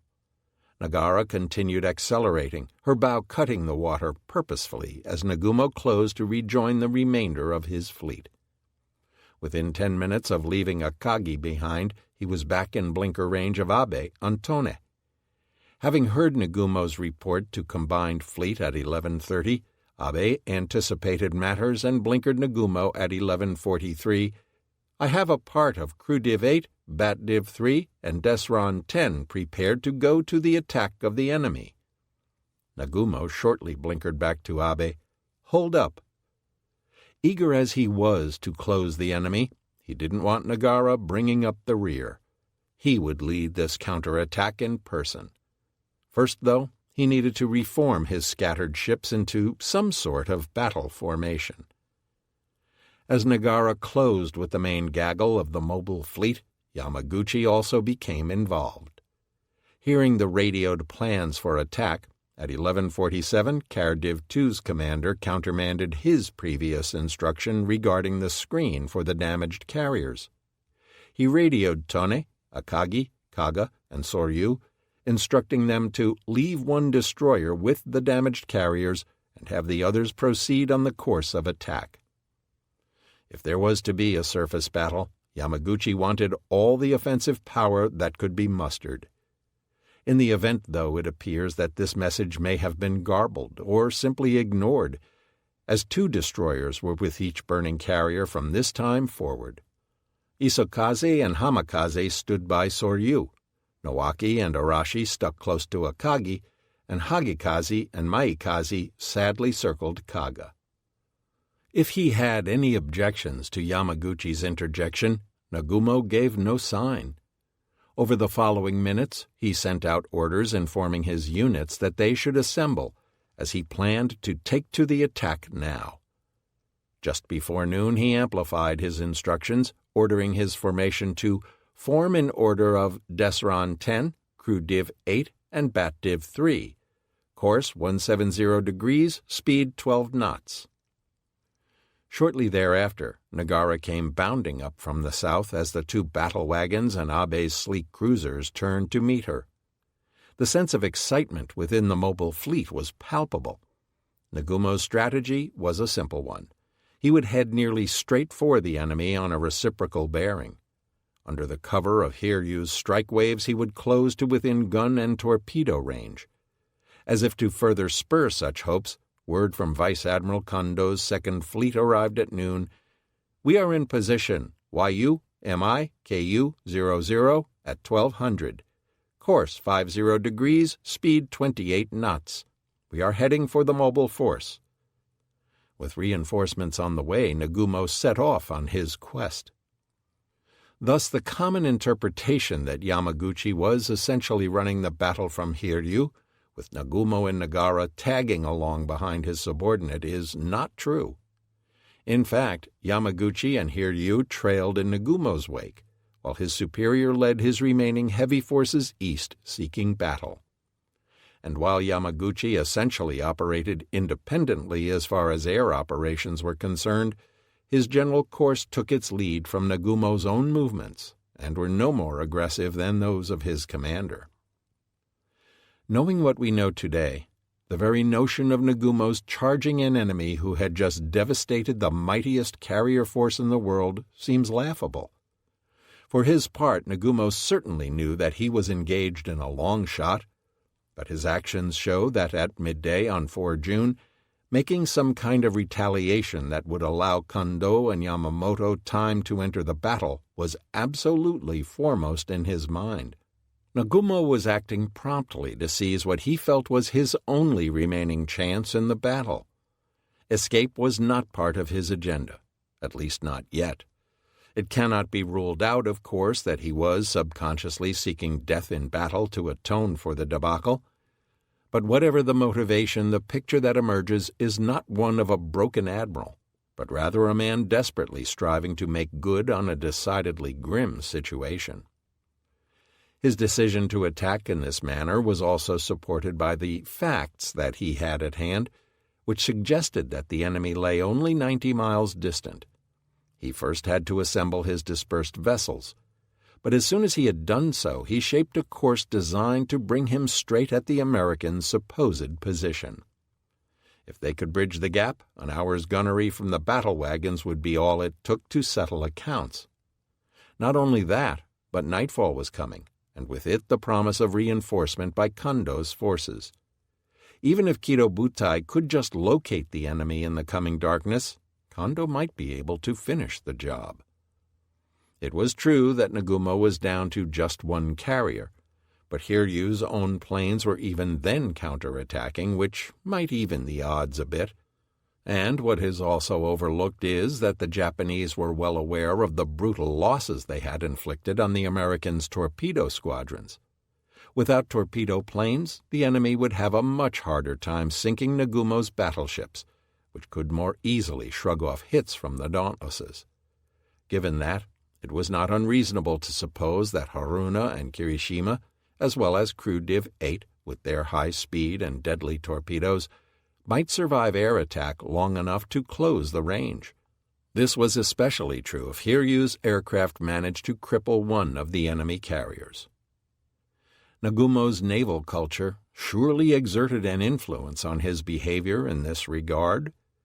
Nagumo was conscious of the fact that Admiral Inoue had suffered considerable censure in the aftermath of the Battle of Coral Sea in the eyes of Combined Fleet staff for allowing the loss of carrier Shoho and the crippling of Shokaku to lead him to prematurely abandon his enterprise. Nagumo's eagerness to launch a surface attack perhaps derived from a desire to not repeat such a hasty cessation of maximum effort. It must be recalled, too, that, at this time, only Soryu had been definitively written off.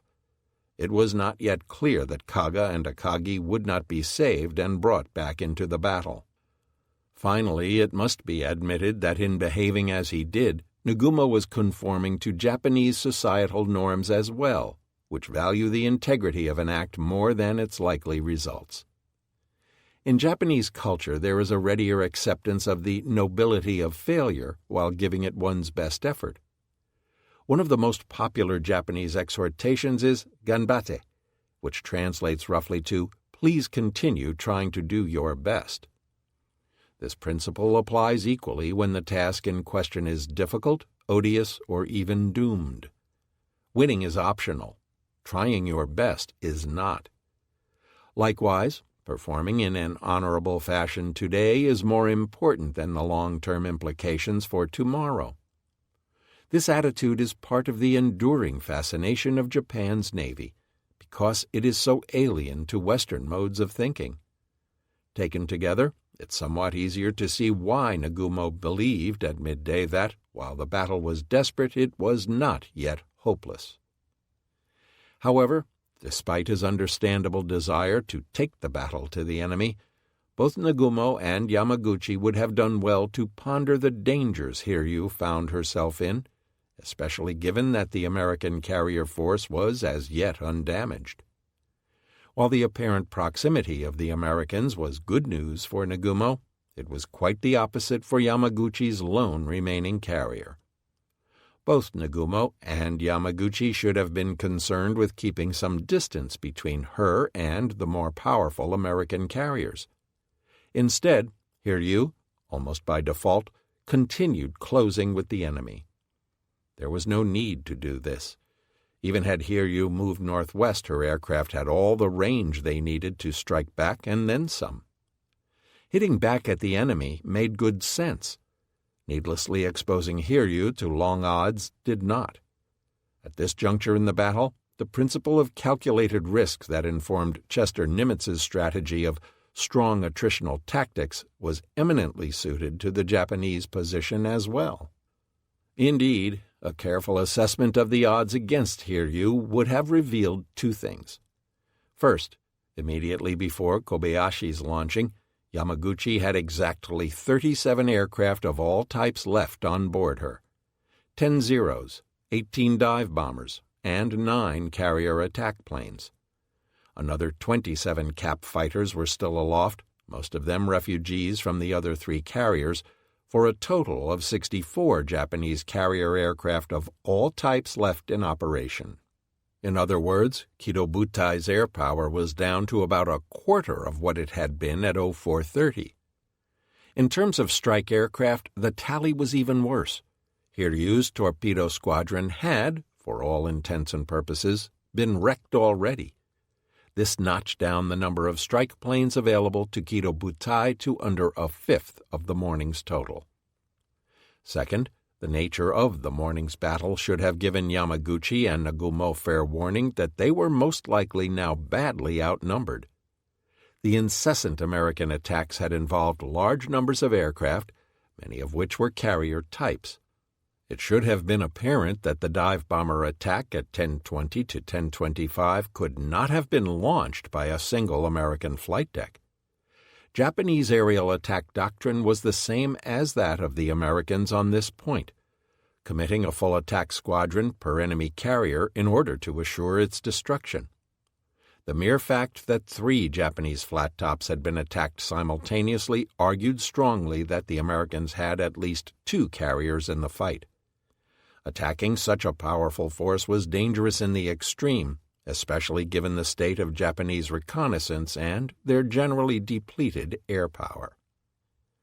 Notwithstanding the advisability of attempting a surface attack against the Americans, there was no reason to drag Hiryu into such a brawl if it could be helped.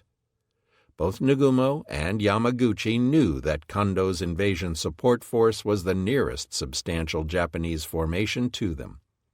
But they also knew that Kondo offered little in the way of immediate succor to the first carrier strike force, having no air power of its own. The other major force in the neighborhood, of course, was the main body. Bringing up the rear, some 300 miles behind Nagumo, Yamamoto and his big guns could not hope to be in the battle for another day at least. Plus, there was little in the way of organic air power in Yamamoto's force either. light carrier Hosho provided a bare minimum of air cover over the main body, but was in no way a power projection asset. Without aircraft to defend the battleship force, even the mighty Yamato would find herself in peril. The truth was that while the main body could potentially destroy an enemy surface force already brought to bay, it had neither the speed to overhaul the swift American carriers, should they wish to avoid battle, nor the means to defend itself against the Americans if they retained air superiority. The same was true of Kondo's force as well. If new air power was to be scraped together, it would have to come from the second carrier striking force, centered on Junyo and Ryujo. While neither of these carriers was the cream of the fleet, between them they could at least field about 60 aircraft, which was a credible number at this point in the battle. Yet, while the first carrier strike force was burning off of Midway, Dainikido Butai was more than 1,600 miles to the north, involved in reducing Dutch Harbor's defenses. They wouldn't be able to rendezvous with Nagumo for several days at least. Even if they could do so, it would still be vital to preserve Hiryu and her polyglot air group. If nothing else, having the ability to put her 37 Zeros over the main body would increase the odds of Yamamoto being able to bring the fleet's big guns to bear. Given all this, Yamaguchi, and Nagumo in particular, needed to judge the situation very carefully. Since Hiryu was almost certainly outnumbered by her opponents, it was unlikely that she would be able to alter the tide of battle by herself. There would come a time, probably not far in the future, when Cardiff II's flagship would no longer be capable of projecting a meaningful amount of firepower against the enemy. When that time came, the logical course of action would be to preserve her for future operations. As a result, the Japanese needed to fight smart. If they were to extricate Hiryu from this mess, she needed to be positioned at the limits of the enemy's range, so she could withdraw promptly when the time came. This course of action, if it even occurred to Nagumo or Yamaguchi, apparently did not recommend itself. Their natural inclination was to fight, and fighting meant attacking. However, their manner of assault meant that they were essentially driving a wasting asset right into the enemy's maw. In truth, both admirals were somewhat to blame in this matter. Nagumo certainly seems to have neglected issuing any direct orders regarding Hiryu's disposition, letting Yamaguchi handle her affairs directly. It's easy to believe that, during this time of supreme crisis, Nagumo had largely reverted to his torpedo commander ways.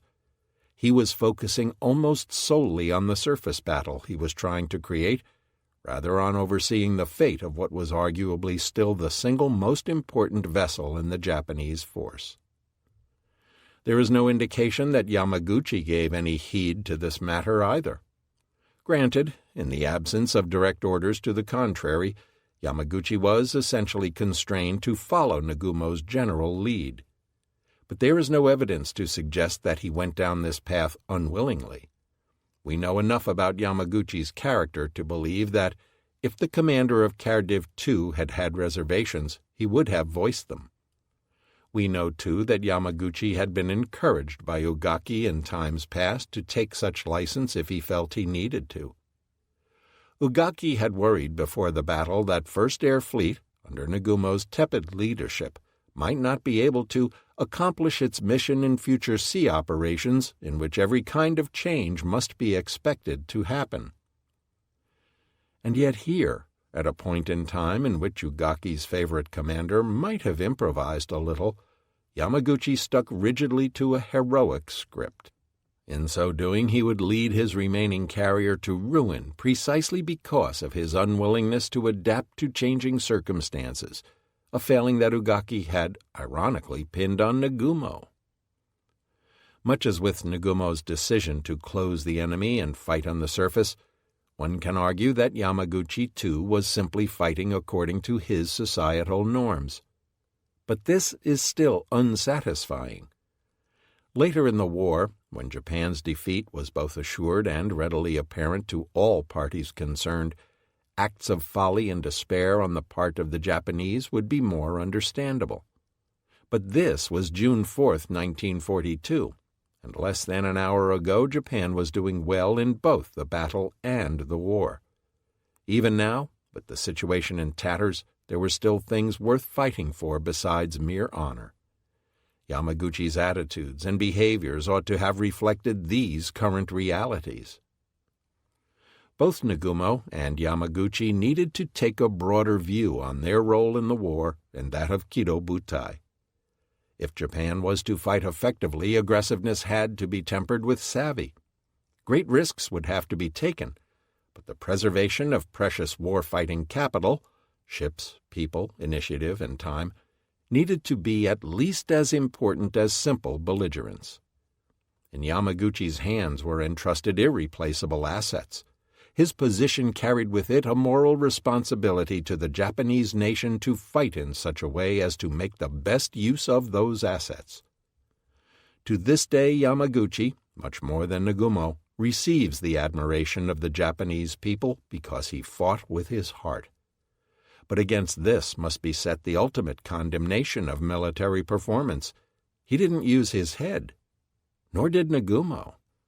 This is not to say that either admiral was unintelligent. That clearly wasn't the problem. Yet it is equally clear that their approach to warfare was monodimensional and limited to a sphere of combat that was primarily tactical, personal, and visual. Neither man was capable of placing his tactical decisions within the larger context of the nation's war waging. Yet, even now, with the odds against them, they still had the very real possibility of extracting some measure of revenge while simultaneously preserving Hiryu for future battles. And no matter whose societal math you used, Oriental or Occidental, bringing at least one of Kido Butai's carriers home was a damned sight better than losing all four. Given all this, as soon as Kobayashi's attack was in the air, Hiryu ought to have poured on the coal and headed northwest at her best speed. Instead, both Nagumo and Yamaguchi failed to recast their current plans in the face of the enemy's new advantage. In so doing, they jointly signed the warrant for the complete annihilation of Kido Butai's carriers. If the remnants of Kido Butai were now sailing straight for disaster, the Americans, for their part, were not in the best shape to take advantage of Japanese misfortunes. The U.S. Navy had landed a crushing blow on its enemy, but the cost had been high. The saga of Hornet's Air Group is particularly pitiable in this respect because almost all of its woes were self-inflicted. The exact tale of what happened to Hornet's strike remains shrouded in mystery to this day, but the outlines of the situation were apparently as follows.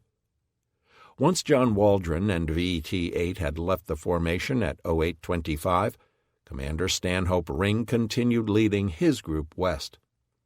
However, as the minutes ticked by, no sign of the Japanese fleet had been forthcoming, because Kido Butai was well south of the Americans. By around 0900, the situation was getting serious. Many of the aircraft were beginning to run low on fuel. The Wildcats, having been up the longest, were the first to reach the point of literally no return, and at 0915, without communicating to Ring, they turned for home. However, the fighter pilots had no clear idea of where home was. Worse yet, while they had radio homing devices, known as Z-Baker, to detect signals from Hornet, they were notoriously cranky to use. The fighters were deliberately shedding altitude at a gradual rate, trading height for a bit of enhanced speed without having to burn any more gas. The downside of this trade-off was that the lower they got, the harder it would be to stay above the visual horizon line to Hornet, wherever she was. The Z-Bakers required a clear line to the mothership in order to work. Worse was the fact that even though some of the pilots did receive the signal, many of them didn't understand how to use their equipment well enough to home on it. The result was that none of VF-8's pilots were able to get a good lock on their ship. They continued blindly southeastward, searching the horizon in increasing desperation. At around 1000, one pilot sighted ship wakes far to the north, but they were deemed to be those of Kido Butai. None of the men wanted to risk ditching next to the Japanese fleet and being captured. As it developed, the wakes were those of TF-16. And instead of heading for home, VF-8's aviators were now proceeding into the trackless wastes of the Pacific. After missing TF-16, the outcome was inevitable. One by one, starting at around 10:15, they began running out of fuel and ditching individually or in small groups. By 10:50, the last of them had gone in the drink. Most of the men were destined to be picked up later by PBYs, but one was killed while ditching, and another crawled into his rubber life raft and disappeared, never to be seen again. Meanwhile, Ring and Hornet's SBDs had held course westward. Just 5 minutes after the fighters peeled off at 09:20, the SBDs received Waldron's announcement that he was under attack by enemy fighters. VB-8's commander, Lieutenant Commander Robert R. Johnson, realized now that Waldron had been right all along. Pulling out his plotting board, he drew a 135-degree radial out from Midway and calculated where the Japanese fleet should be along that line. Accordingly, he shortly thereafter turned his 17 SBDs left to a southeast heading to find the enemy carriers. However, he knew nothing of Nagumo's eastward movements during its recovery operations. As a result, Johnson was too far west in his reckonings. During his 50-mile jog southeast, he spotted nothing. Things were now getting critical in the fuel department, and Johnson accordingly began taking his flight back to a northeast heading to close on where he hoped Hornet would be. It was at this juncture that VB-8 encountered an American PBY, which blinkered them a course heading to Midway. Meanwhile, though, Johnson's highly respected executive officer, Lieutenant Alfred B. Tucker III, had just started picking up the Z. Baker signal from Hornet. It was now crunch time. Tucker decided to follow the Z. Baker signal, and his 2 wingmen followed him. Johnson, either not trusting the equipment or unsure that he could make the ship, opted for Midway with his 14 remaining aircraft. Turning back to the southeast, they left Tucker to make his way back to the ship. Along the way, one of Johnson's planes suffered a catastrophic engine failure, leaving him to ditch 150 miles out. 2 more ran out of gas just short of the island. The remaining 11 planes were greeted with anti-aircraft fire from the island's marine defenders, which damaged 3 aircraft. However, they managed to make their identities known and landed on Eastern Island at around 11:35. Johnson's departure at 09:20 had left Stanhope Ring alone with Hornet's scouting squadron. Ring immediately sent his wingman over to VS-8 to inform its commander, Lieutenant Commander Walter F. Rohde, that he was to continue following Ring. Rohde did as he was told until about 09:40, but by then his fuel situation had reached the point where he had to break off for home. Rohde turned back to the east, and Ring's wingman went with him, leaving the air group commander on his own. He proceeded a bit farther and then turned around for the ship at high speed, overhauling VS-8 and arriving at Hornet around 11:18. Rohde and VS-8 set down shortly thereafter, followed by Tucker's detachment of 3 VS-8 aircraft at 11:45. The net result was that Hornet's air group had been gutted for absolutely no gain. Though no one on the American carriers realized it yet, VT-8 had been completely destroyed. Over a third of Hornet's fighters were gone as well. A further third of the dive bombers had ended up at Midway, where they were at least safe, but where they could not be used for carrier operations until they made it back to their ship. The remainder were on Hornet. But for the initiative of Waldron, none of Ring's group would have so much as sighted an enemy ship, let alone attacked one. And while Waldron had at least succeeded in bringing his force to battle, the truth was that he and his men had been slaughtered to little purpose. Ring's mission had been an outright disaster. He had compiled a 50% attrition rate and delivered 0 in the way of combat results. Enterprise fared better, though her losses were serious as well. VT-6 had been decimated. Only 5 of its aircraft survived their encounter with the Japanese cap, and one of these didn't make it home. Another was so shot up that, after landing, it was judged to be useless. This left just 3 serviceable torpedo planes on board Enterprise. The dive bombers fared poorly as well. Many had been damaged during their attack on Kido-Butai, and several ditched almost immediately afterward as a result.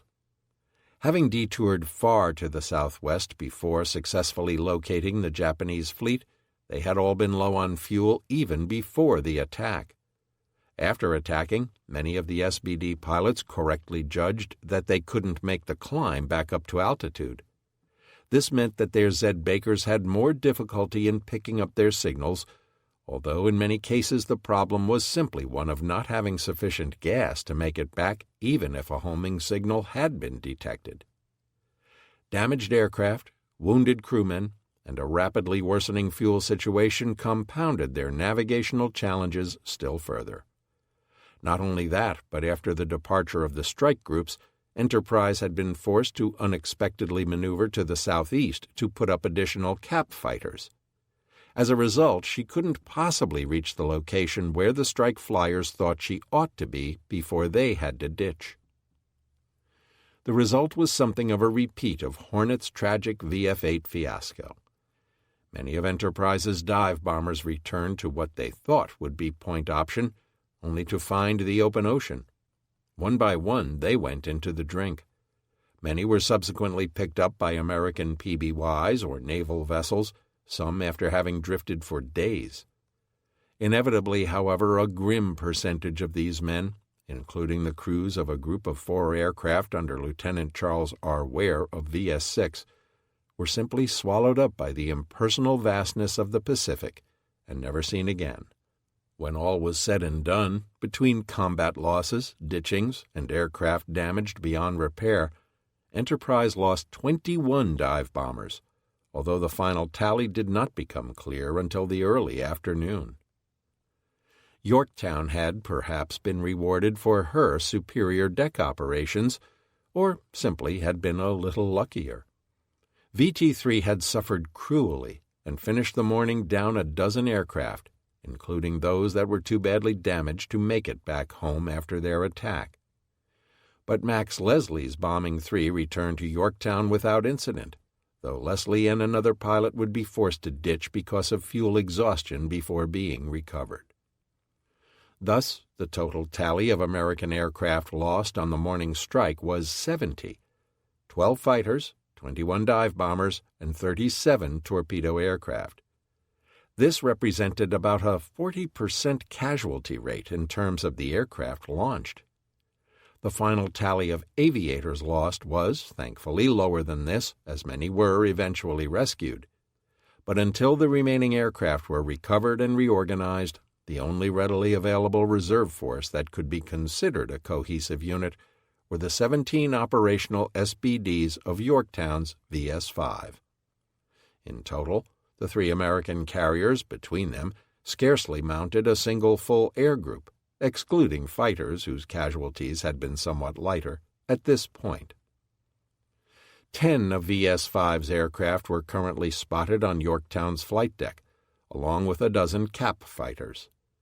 The SBDs were awaiting word to take off on a new scouting mission. Frank Jack Fletcher's knowledge of the Japanese fleet was still thin at this point. His latest information had been forwarded to him by Raymond Spruance at 11:15, the 1000 sighting report from Gray's fighters. Fletcher had also received a communication from one of Max Leslie's pilots at 11:15 as VB-3 began landing, indicating that VB-3 had sunk an enemy carrier. This was splendid news as far as it went, but Fletcher had been warned that the Japanese could be operating in 2 groups. If Gray had sighted only 2 enemy flat tops and Leslie's group had sunk 1, that could mean that another pair lurked somewhere nearby. Accordingly, Fletcher judged that prudence dictated launching another reconnaissance mission to search the sea to his northwest out to a distance of 200 miles. He began launching these aircraft at 11:33, and by 11:50 Both the SPDs and the new Cap Wildcats were aloft. Even had Yamaguchi known of the terrible losses that the Americans had suffered, it should not have given him much comfort, for as bad as American casualties were, they retained two important advantages. First, once they reorganized their air groups, they would still have more than 60 dive bombers. In terms of raw ship-killing firepower, this represented more than quadruple what the Japanese could muster. Second, the Americans had 3 flight decks from which to operate. While this had created problems in coordination, and would do so again this afternoon, it also provided the Americans with a precious measure of redundancy. Having spare decks meant that they could suffer one of their ships rendered inoperable and still be able to find homes for any aircraft still aloft. On the Japanese side, of course, losing Hiryu meant losing the battle, period. These crucial advantages would become telling later in the afternoon. Meanwhile, another battle was taking place on board the carriers Nagumo had left behind. This, too, was going badly for the Japanese. After Nagumo's launch had left Akagi, Captain Aoki had returned to the task at hand. Having been driven from the bridge, he and his officers congregated on the forward end of the flight deck for some time. At 11:30, he ordered the ship's air personnel, along with Akagi's wounded, to be transferred to Noaki and Arashi. Then, at 11:35, Akagi suffered a very large explosion in her hangar. This caused flames to worsen on the flight deck, which drove Aoki below to the anchor deck from which Nagumo had so recently departed. It was here that he would exercise command for the remainder of the day and much of the coming night. In many accounts of the battle, the situations on board the carriers at this time are described as being remarkably similar. Yet, in fact, Akagi was to wage a very different struggle than Kaga or Soryu. By 11:40, Soryu had been written off for the better part of an hour, with most of her crew already having gone into the water. Kaga's fires were utterly out of control, although many men were still on board her. In contrast, the struggle to contain the blaze on Akagi developed into a grudging battle of attrition that lasted more than 9 hours. Her anchor deck was the heart of the resistance to the fires. The senior officers were all here, including her damage control chief, Commander Dobashi. Perhaps to summon up the proper samurai spirit, Dobashi had girded himself for the tasks ahead by strapping on his officer's sword. The medical staff, too, set up shop as best they could. However, with the bulk of their supplies left behind in the bowels of the ship, there was little they could do to treat the walking wounded who were now making their way forward. The curving forward bulkhead of the hangar decks loomed over the bow like a cliff, ascending until it met the underside of the flight deck some 35 feet overhead. Up this bulkhead mounted a stairway. 2 flights of 15 steps apiece led to hatches that gave access to the lower and upper hangars. Up these steel steps now trudged groups of men, members of the damage control parties. One by one they disappeared through the blackened doors into the canyons of fire beyond. Many of them would never return. Dobashi and Chief Engineer Tampo had several daunting tasks confronting them. One was to fight the fires. The second was to ensure that the aft magazines had been successfully flooded. The third was to get crews back into the engineering spaces to assess whether Akagi could be made operational again. If they could at least get her moving, she might have a chance. Of the 3 Japanese carriers damaged thus far, she alone had at least some marginal hope of being saved. Saved, that is, if her wounds could be tended promptly, and if the right equipment was available. Indeed, had she been one of the newer American carriers, it's likely that she would have been saved, even if rendered hors de combat for months afterward. Unfortunately, Japanese damage control practice was not equal to the task set before it this morning. While a detailed comparative study of Japanese and American damage control practices is beyond the scope of this work, some pertinent points can quickly be made. First, The total number of damage control personnel on board a Japanese vessel was drastically lower than on a comparable U.S. warship. Whereas in 1942, a U.S. carrier could effectively number almost every one of its non-aviation staff as being able to contribute to damage control efforts in some capacity, a Japanese carrier might only have between 350 and 400 men trained out of a crew of 1,500 to 2,000. Second, the Japanese Navy took far fewer precautions to preserve the damage control capacity of its ships, both physical and human, than was prudent. The Japanese recognized the worth of distributing damage control capability within a warship to prevent a single hit from destroying a significant percentage of that capability. However, they did not apparently copy the Americans' obsession with creating redundant backup systems. For example, they did not design their fire mains such that they could be divided into independent segments. Nor did they bother dispersing and protecting the damage control parties throughout the ship. Official 1944 USN doctrine went so far as to direct damage control personnel to lie flat on the deck during a surface action, so as to avoid taking unnecessary fragmentation casualties from gun hits. One can scarcely see the Japanese, with such a fatalistic approach to the expenditure of their own human capital, even conceiving of such measures. Third, the Japanese had nowhere near the specialized equipment the U.S. Navy used for fighting fires. Their emergency breathing gear was crude, and they had nothing like the ubiquitous handy-billy portable gasoline-powered pumps or portable generators of the U.S. Navy. While portable pumps could not replace the ship's main pumps, they could buy time for damage control teams to repair those primary systems and get them back into action. The Japanese did not introduce a similar device until 1944, and even then produced only a limited number per ship. Such emergency capacity as was available on their ships came from large, fixed emergency generators, or from manual pumps. The final factor was Japanese damage control practice appeared not to have nearly the same degree of systemization as that of the Americans. This is graphically demonstrated by the topic of flooding control. The Japanese were very concerned with flooding and installed elaborate pumping and counter-flooding mechanisms on their larger warships. Japanese damage control centers contained pegboards showing pipelines, valves, and pumps, as well as the major tanks and voids in order to control flooding. Yet, even in this, the Imperial Navy's proficiency paled in comparison to its American rival. For instance, the Japanese apparently had no standardized closure conditions, such as the USN's X-ray, yoke, and zebra, which described a hierarchy of how pipe valves, hatch covers, and other openings within the ship should be secured depending on the steaming condition and battle readiness of the vessel.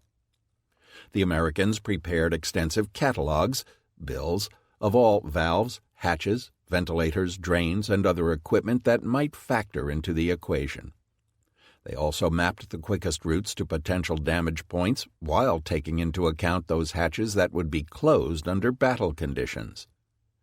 In sum, the impression one gets is that the Japanese did not approach the problem in the sense of a warship being a collection of interrelated systems, each of which could affect the others. As an American commentator scathingly remarked about Japanese techniques, damage control, as it is understood in the U.S. Navy, did not exist. Kido Butai's shortcomings in firefighting technique were already apparent to the men struggling to contain the spreading blaze. By 1100, the fire on Akagi had become an inferno, making its way forward and consuming every scrap of inflammable material on the hangar decks in the process.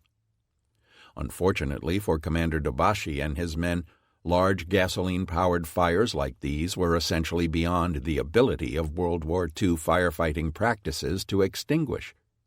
Even the U.S. Navy had concluded grimly that once an avgas fire develops into one of major proportions involving 10 or more planes, it will continue to burn until all fuel is consumed despite application of water where water alone is employed.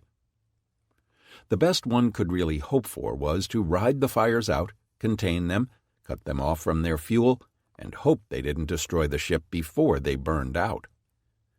With an aviation gasoline fire, applying water has only a limited effect because the gasoline simply floats on top of the water and continues to burn. Streams of water can, in some cases, prevent the fire from spreading, but they won't extinguish it. And if the crews are not careful, the water can actually slosh around and spread the burning gasoline over a wider area. Firefighting foam is much more effective in that it smothers the blaze by separating it from its oxygen. But the temptation after foam has been applied is to hose it and the fuel away as soon as possible with water. This often has unforeseen and evil consequences. If the ambient temperature of the air or metal decks is still above the ignition point of the fuel, the application of water and subsequent dissolution of the foam simply re-exposes the fuel to oxygen and can actually cause the fire to reignite. In Akagi's case, this problem was probably moot. Her foam system had been rendered ineffective from the outset. All the men had was water, and precious little of that. It is known that Akagi's crew managed to rig a large hand pump on the anchor deck. This made her efforts somewhat more effective than Kaga's, but without automated pumping capacity, Commander Dabashi was bound to continue losing ground. While Akagi's situation took several hours to deteriorate beyond hope, Kaga's situation was already grim. Trapped on the starboard boat deck, her hikocho, Commander Amagai, was doing what he could. His selection of command location was more expedient than well thought out. Smoke was pouring out of the ship and sweeping down from the flight deck above, making exercising control next to impossible. Warrant Officer Morinaga found the hikocho there after having had a little adventure of his own in making it to the boat deck. Immediately following the large explosion in the hangar, he had found himself on the AA gallery level, just above Amagai's position. Above him, the flight deck was completely engulfed in flames. Worse yet, the ladder leading down was red-hot, leaving him trapped. Just below him, though, he could see the ship's cutter still hanging from its davits. Seizing his opportunity, he jumped down on top of the boat, landing on the canvas cover. From there he was able to lower himself gingerly to the deck below. Knocked unconscious by the earlier blasts, aviator Akamatsu Yuji finally awoke in the deserted ready room, head bleeding, and made his way up to the flight deck. The steel plates rimming the wooden flight deck were already so hot that the rubber soles of his shoes melted.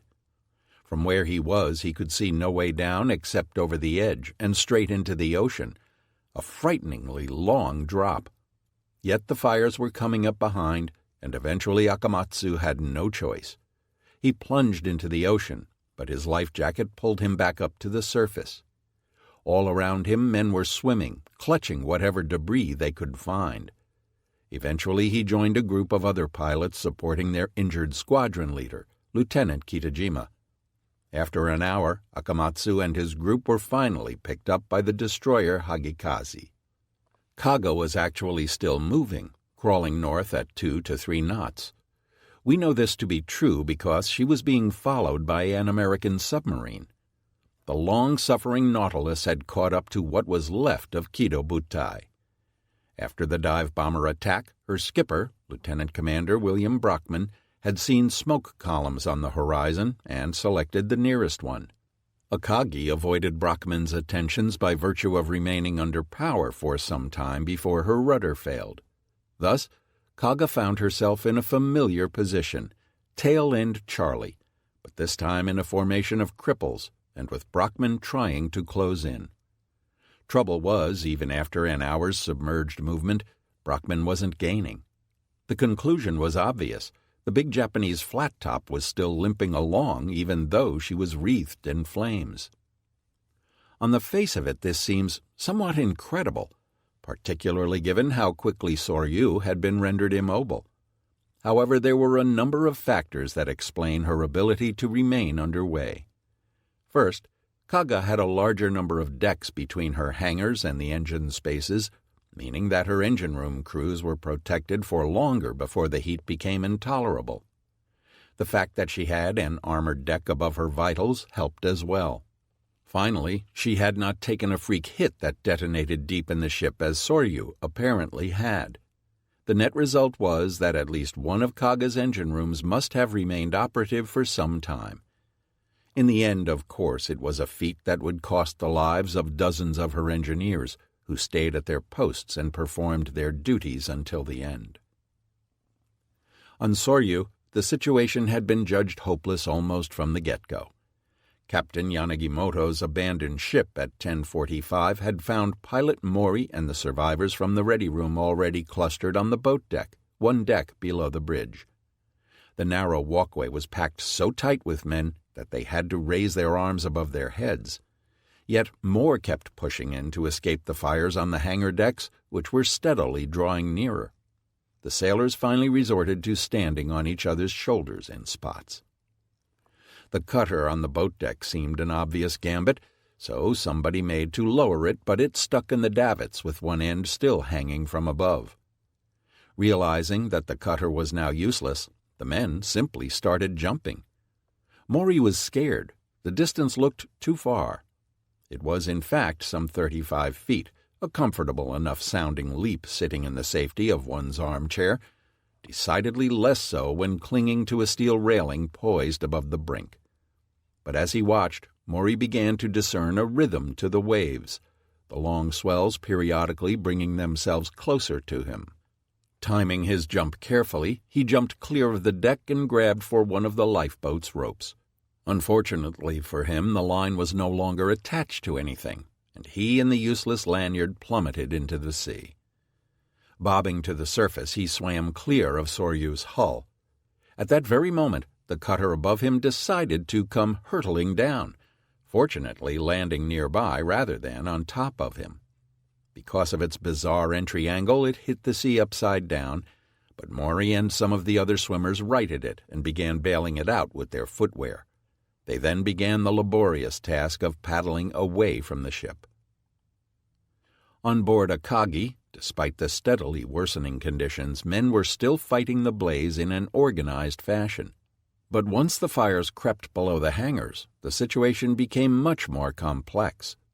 The sheer number of spaces in the ship's innards meant that the fire had that many more places to fester in, dissipating the efforts of the crew still further.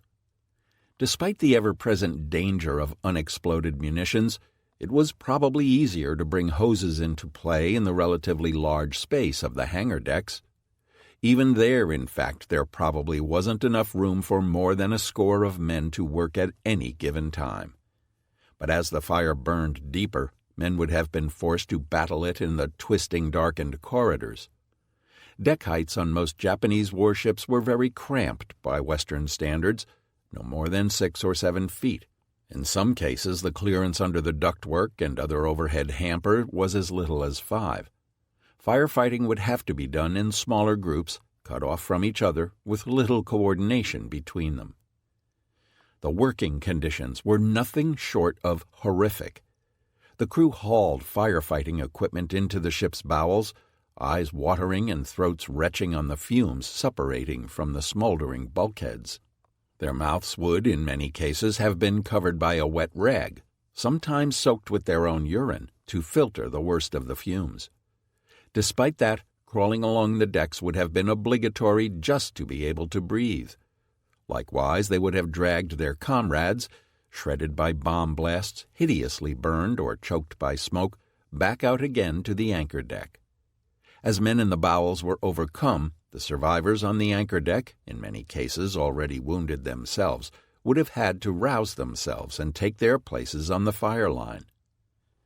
The plight of the engineering crews on all 3 ships, trapped in the engine spaces below the waterline, was bleaker still.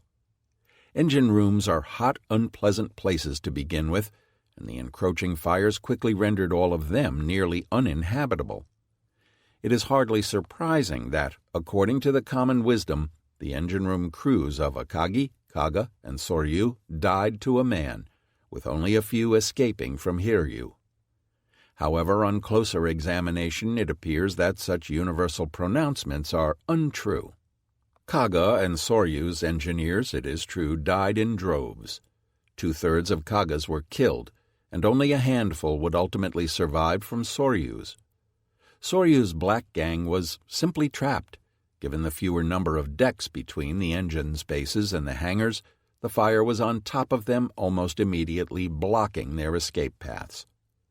Kaga's casualties appeared to have been caused by her continued efforts to try and limp out of the area, which necessarily kept the engineers at their posts even as conditions deteriorated.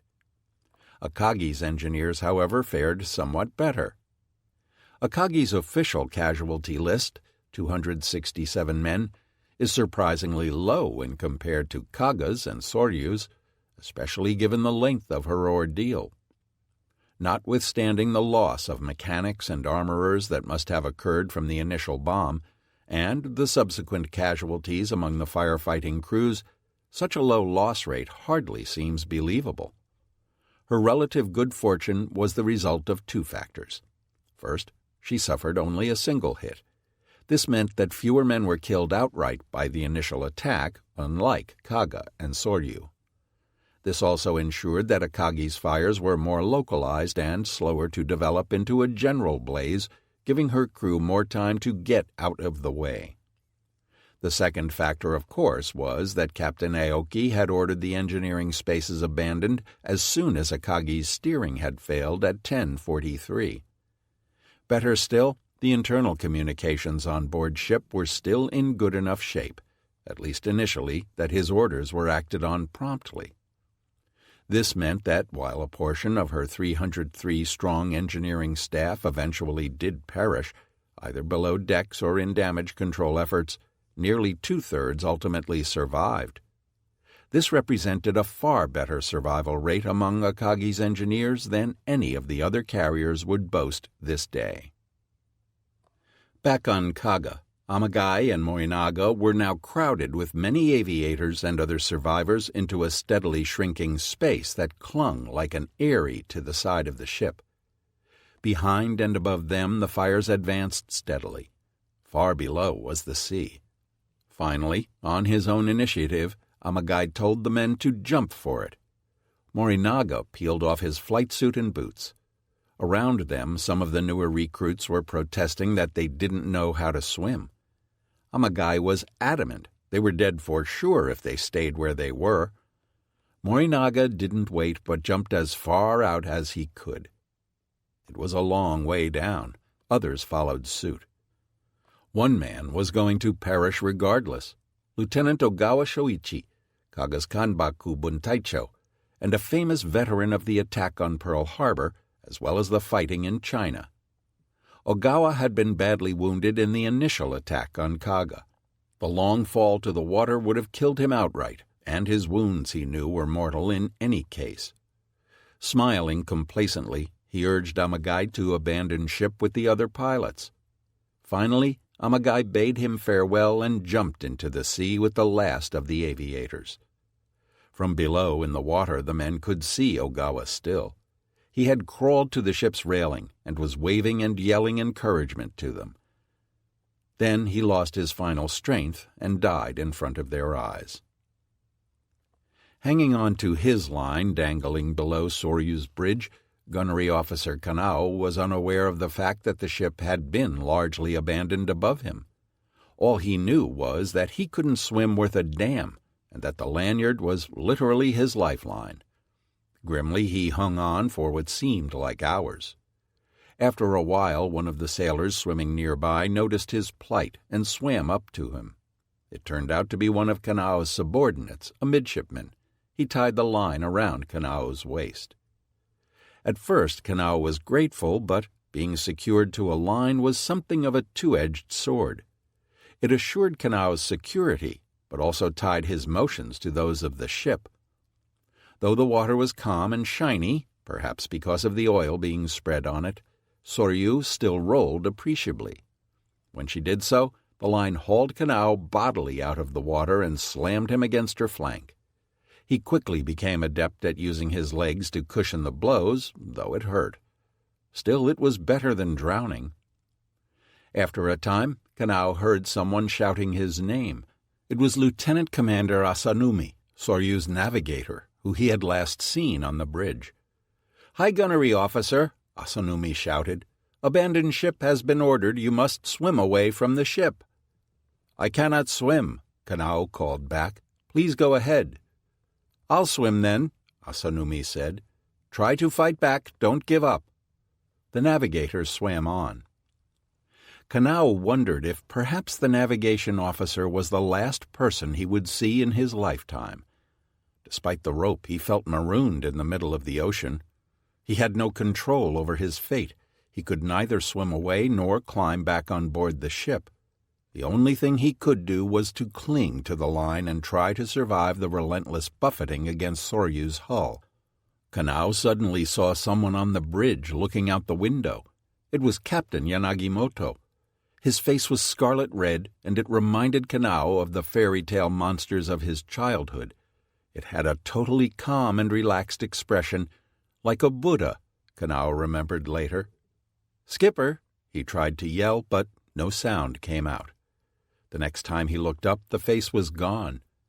Other men apparently saw Yanagimoto as well, standing on the starboard side of the bridge, exhorting the men in the water. Soon afterward, though, the captain disappeared into the fires surrounding Soryu's island. So ended one of Japan's most beloved commanders. The ship was silent now. Kanao was overwhelmed with sorrow both at his own likely fate and that of Soryu's skipper. Just then he noticed a ladder floating closer to him from the direction of the carrier's stern. Desperate to have done with the line and his demoralizing suspension, he untied himself, let go, and splashed toward the ladder. Grabbing it, he simply held on for dear life. 16. Japanese counterstrikes, 1200 to 1400. On board Hiryu, Yamaguchi and his staff were beginning to get edgy. If Chikuma No. 5's previous report was correct, the enemy ought to have been close by. Not only that, but the scout had gone on the air at 11:32, so that the Kanbaku Buntaicho could home in on its signal. Yet it was now noon. Kobayashi had been in the air an hour, and no one had as yet received any report from him. In fact, unbeknownst to Yamaguchi or his staff, Kobayashi had already sent 2 signals back to Hiryu, but neither of them was received, or perhaps decoded, until almost an hour later. As a result, the first intimation that Yamaguchi received that his force had, in fact, found the enemy did not occur until 12:10. This signal, though, didn't come from Kobayashi, but from another anonymous aircraft in the dive bomber Hikotai. It said simply, "Embombing enemy carrier." After that, silence. Yamaguchi was in the dark. However, he knew that at least some of his dive bombers were now attacking an enemy carrier. That was good news as far as it went. Furthermore, the fact that Kobayashi had managed to reach the enemy within an hour and 10 minutes flight time meant that the Americans were indeed relatively close. This broadly confirmed Chikuma No. 5's spotting report. Yamaguchi took this opportunity to order the fleet's remaining scout planes put in readiness. Unfortunately, Chikuma's No. 4 plane was now the only long-range scout ready to go. Chikuma No. 1 had been recovered earlier with some sort of problem and was down. Neither Tone's No. 1 aircraft nor Amari's No. 4 were ready either. Kido Butai was beginning to run short of quality scouts. For the time being, Yamaguchi was simply pressing ahead, preparing Tomonaga's follow-up strike, which would be ready within another hour or so, and hoping he would receive further information from Kobayashi in the meantime. It would be right to wonder why prepping and spotting Tomonaga's 16-plane strike was taking so long, given that Yamaguchi originally wanted to launch at around 12:20. After all, Tomonaga's group had returned to the ship almost 3 hours earlier. This delay couldn't be readily attributed to cap operations. Kobayashi had taken off at 10:57. Since then, Hiryu had landed 6 zeros at 11:34, and that was it. The rest of the force's fighters were staying aloft for the time being. Hiryu's flight deck was wide open for spotting. On the face of it, it would seem that Tominaga should have been able to follow Kobayashi's group within about an hour and a half of the latter's launch, yet apparently this wasn't possible. There are two plausible explanations for what would develop into a 2.5-hour separation between Hiryu's two counterstrikes. Either the aircraft and hangar crews were exhausted by the day's operations, or Yamaguchi was hoping to locate and confirm a second target and then hit it as well. Either way, Hiryu's operational tempo was slowing to a crawl. Like a drowning man, Kido Butai's efforts were becoming feebler and less well coordinated. The crisp synchronization of the morning's operations were gone at the very moment that decisive action was required. Instead, Hiryu was fighting raggedly with an air of desperation.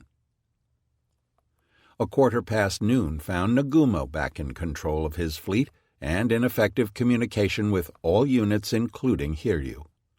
His flagship, Nagara, was leading the surface units of Kido Butai toward the enemy along course 060 degrees.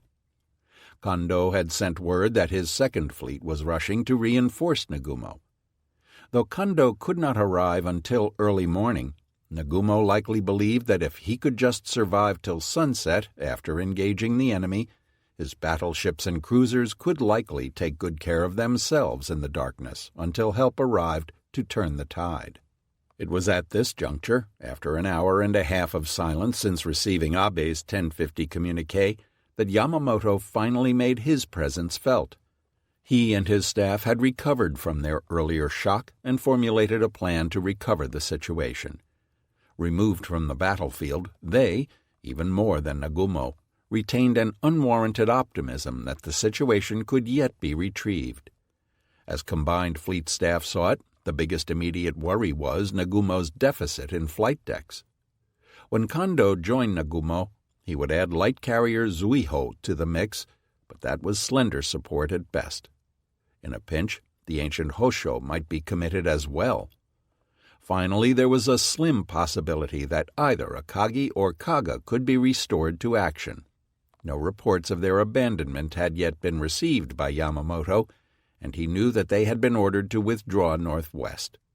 However, it did not take a tactical genius to see that the most potent resource for turning the tide of battle, unfortunately, lay with the two carriers tied up in the Aleutians operation. The sooner Kakuta could bring Cardiv 4 south into the battle, the better. The obvious thing to do was to find a quick way to reorganize and concentrate as much of this strength as possible while simultaneously calling on Kakuta's carrier force. The American carriers were not the only problem that would have to be dealt with if the battle was to be turned around. There was still the question of Midway's air power. The staff believed this threat could be neutralized by gunpowder. Kondo could detach Kurita's cruiser squadron to dash ahead and bombard Midway before dawn. If all went well, the Japanese would only have to contend with the American carriers come the morning of the 5th, and there was reason to hope that these would be whittled down in the meantime. Accordingly, at 12:20, Yamamoto sent out a general dispatch to his forces. First, as expected, the tanker force would withdraw from the main body, whereupon Yamamoto would move south to Nagumo's aid. The Midway invasion force was to withdraw temporarily to the northwest, while Kondo was to charge northeast toward Kido Butai. Finally, the second mobile striking force was to come south. About an hour later, at 13:10, he elaborated that Kondo should dispatch a portion of his force to shell and destroy the enemy air base on Midway. At the same time, he temporarily postponed the invasion of both Midway and Kiska. Spurred into action, Kido Butai continued preparations for a surface battle. Nagumo shortly informed his entire force he planned to destroy the enemy by daylight action, and that they should expect to encounter the enemy momentarily. This last remark is puzzling, until it is recalled that Nagumo had assumed that the U.S. forces were presumably still closing his own, and the gap had supposedly been narrowing for the last 2 hours. If that was true, then Nagumo was within his rights to assume that contact would soon be made. Chikuma and Tone dutifully reported at 12:25 and 12:29, respectively, that they had completed preparations for torpedo action.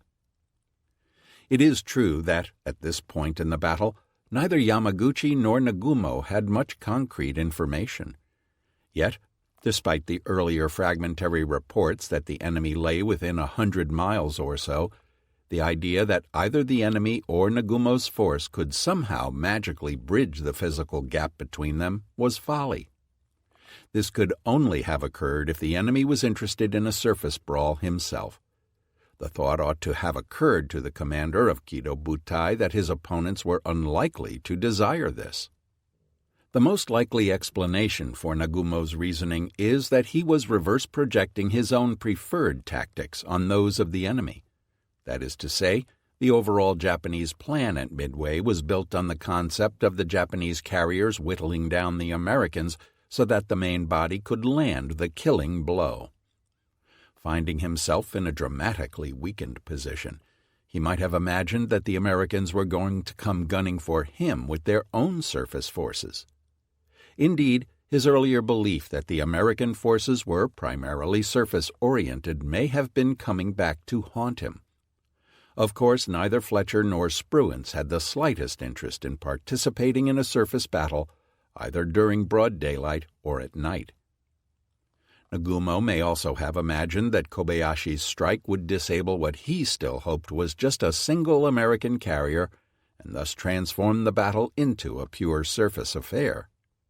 But any staff officer worth his salt could have told him that the 10-20 dive bomber attack had to have been the work of more than one enemy carrier. Given that, and in the complete absence of any hard information regarding the results of Kobayashi's attack, Nagumo was clearly guilty of grasping at straws. At 12:40, however, came an update from Chikuma's No. 5 search plane that finally put paid to these illusions. Sight what appears to be two large enemy cruisers in position bearing 15 degrees, distance 130 miles from my point of origin. In addition, I see what appears to be one carrier and one destroyer. Course north, speed 20 knots. Nagumo's face surely fell upon receiving this news, and his subsequent actions revealed his realization of the full import of the message. The enemy force appeared to be sheering away north and opening the range. This killed any immediate hopes of bringing about a surface action. As Nagumo himself put it later, with a trace of unintentional irony, from this it became evident that the enemy was trying to put distance between himself and us. Nagumo thereafter chose to parallel the enemy's course and try to remain to the northwest of him. He would await the developments from Hiryu's air strikes, the arrival of reinforcements, and new search reports before taking further action. Accordingly, at 12:45, Nagumo changed course from 060 to due north, speed 20 knots. At the same moment Nagumo was turning north, an additional snippet regarding Kobayashi's attack was finally received by Hiryu. One of the dive bombers signaled, "Enemy carrier is burning. I see no friendly planes in range of visibility. I am homing." The interesting part of this message was not so much what it said, but who it came from. Neither Lieutenant Kobayashi nor his second-in-command, Lieutenant Kondo, had transmitted it. Instead, it seems most likely that the message was sent from Ensign Nakayama Shimematsu, who commanded the lead plane in the 2nd Shotai of Kondo's 2nd Chutai. The fact that the 12:45 transmission came from the middle of the 2nd Chutai's batting order had to have caused some anxious looks on Hiryu's bridge. Nakayama would have let his superiors report first if they had been able to. The fact that he had transmitted meant that he considered himself the senior survivor of the squadron. There was only one conclusion that could be reached: Kobayashi's attack had been very costly. However, until the dive bombers landed, it would be impossible to gauge what impact they had made.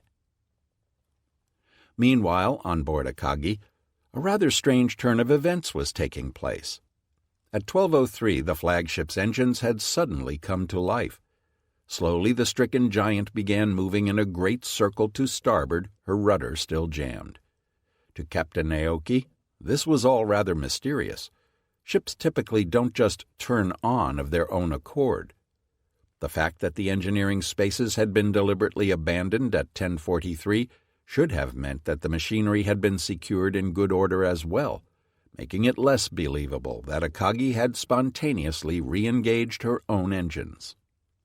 Thus, despite the Nagumo report's characterization of Akagi's movement as being automatic, it is almost impossible to contrive a set of circumstances whereby she resumed her circling without human intervention.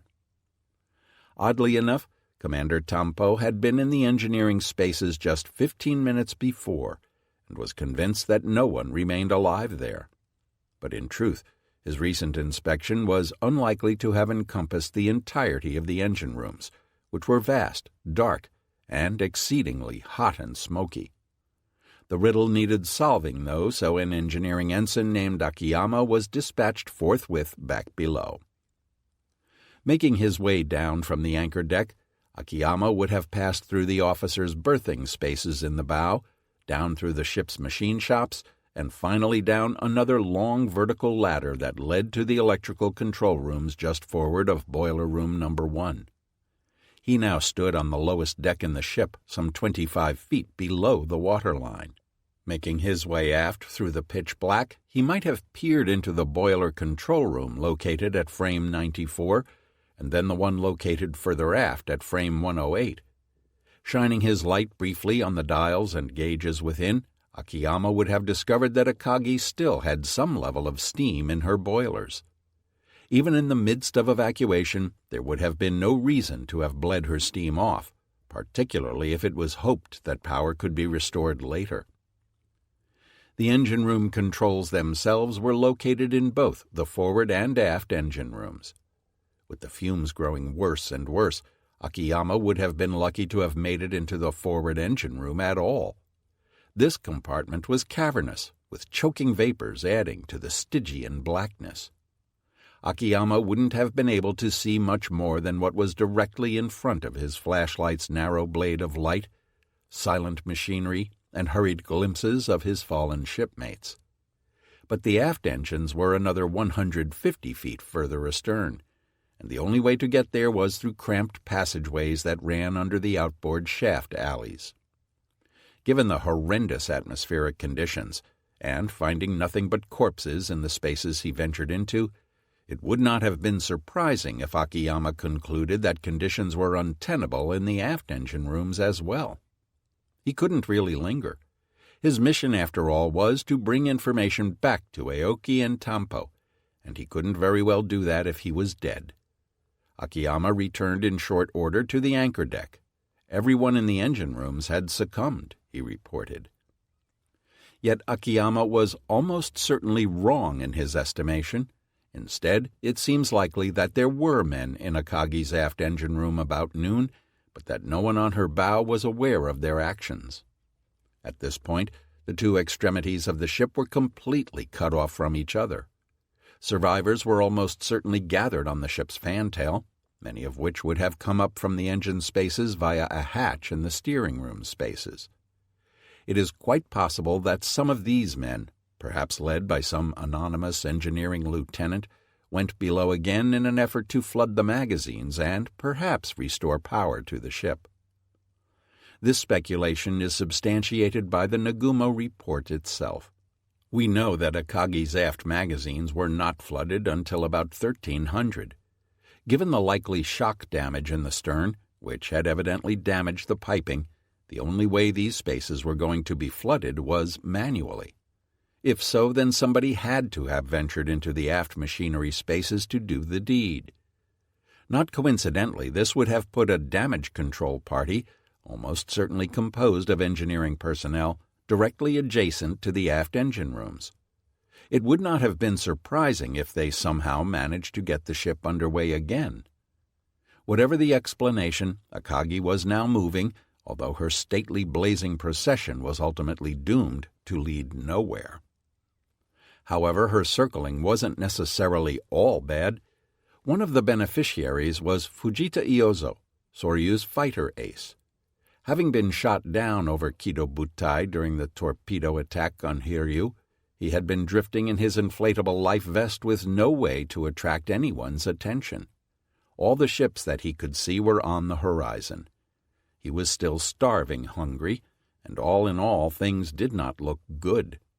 However, to his amazement, he now saw Akagi moving again, and she seemed to be coming his way. Fujita started swimming. As Akagi moved, so too moved her escorts. Before long, Fujita found that destroyer Nowaki was heading in his general direction as well. Fujita began waving frantically. For a minute, it appears that Nowaki mistook him for an enemy aviator as she cranked one of her 25mm machine guns around toward him. However, at this point fate intervened yet again, as both Nowaki's navigator and her executive officer recognized the man in the water. All three of them had been Etajima classmates. Within minutes, strong hands helped Fujita climb to the destroyer's deck.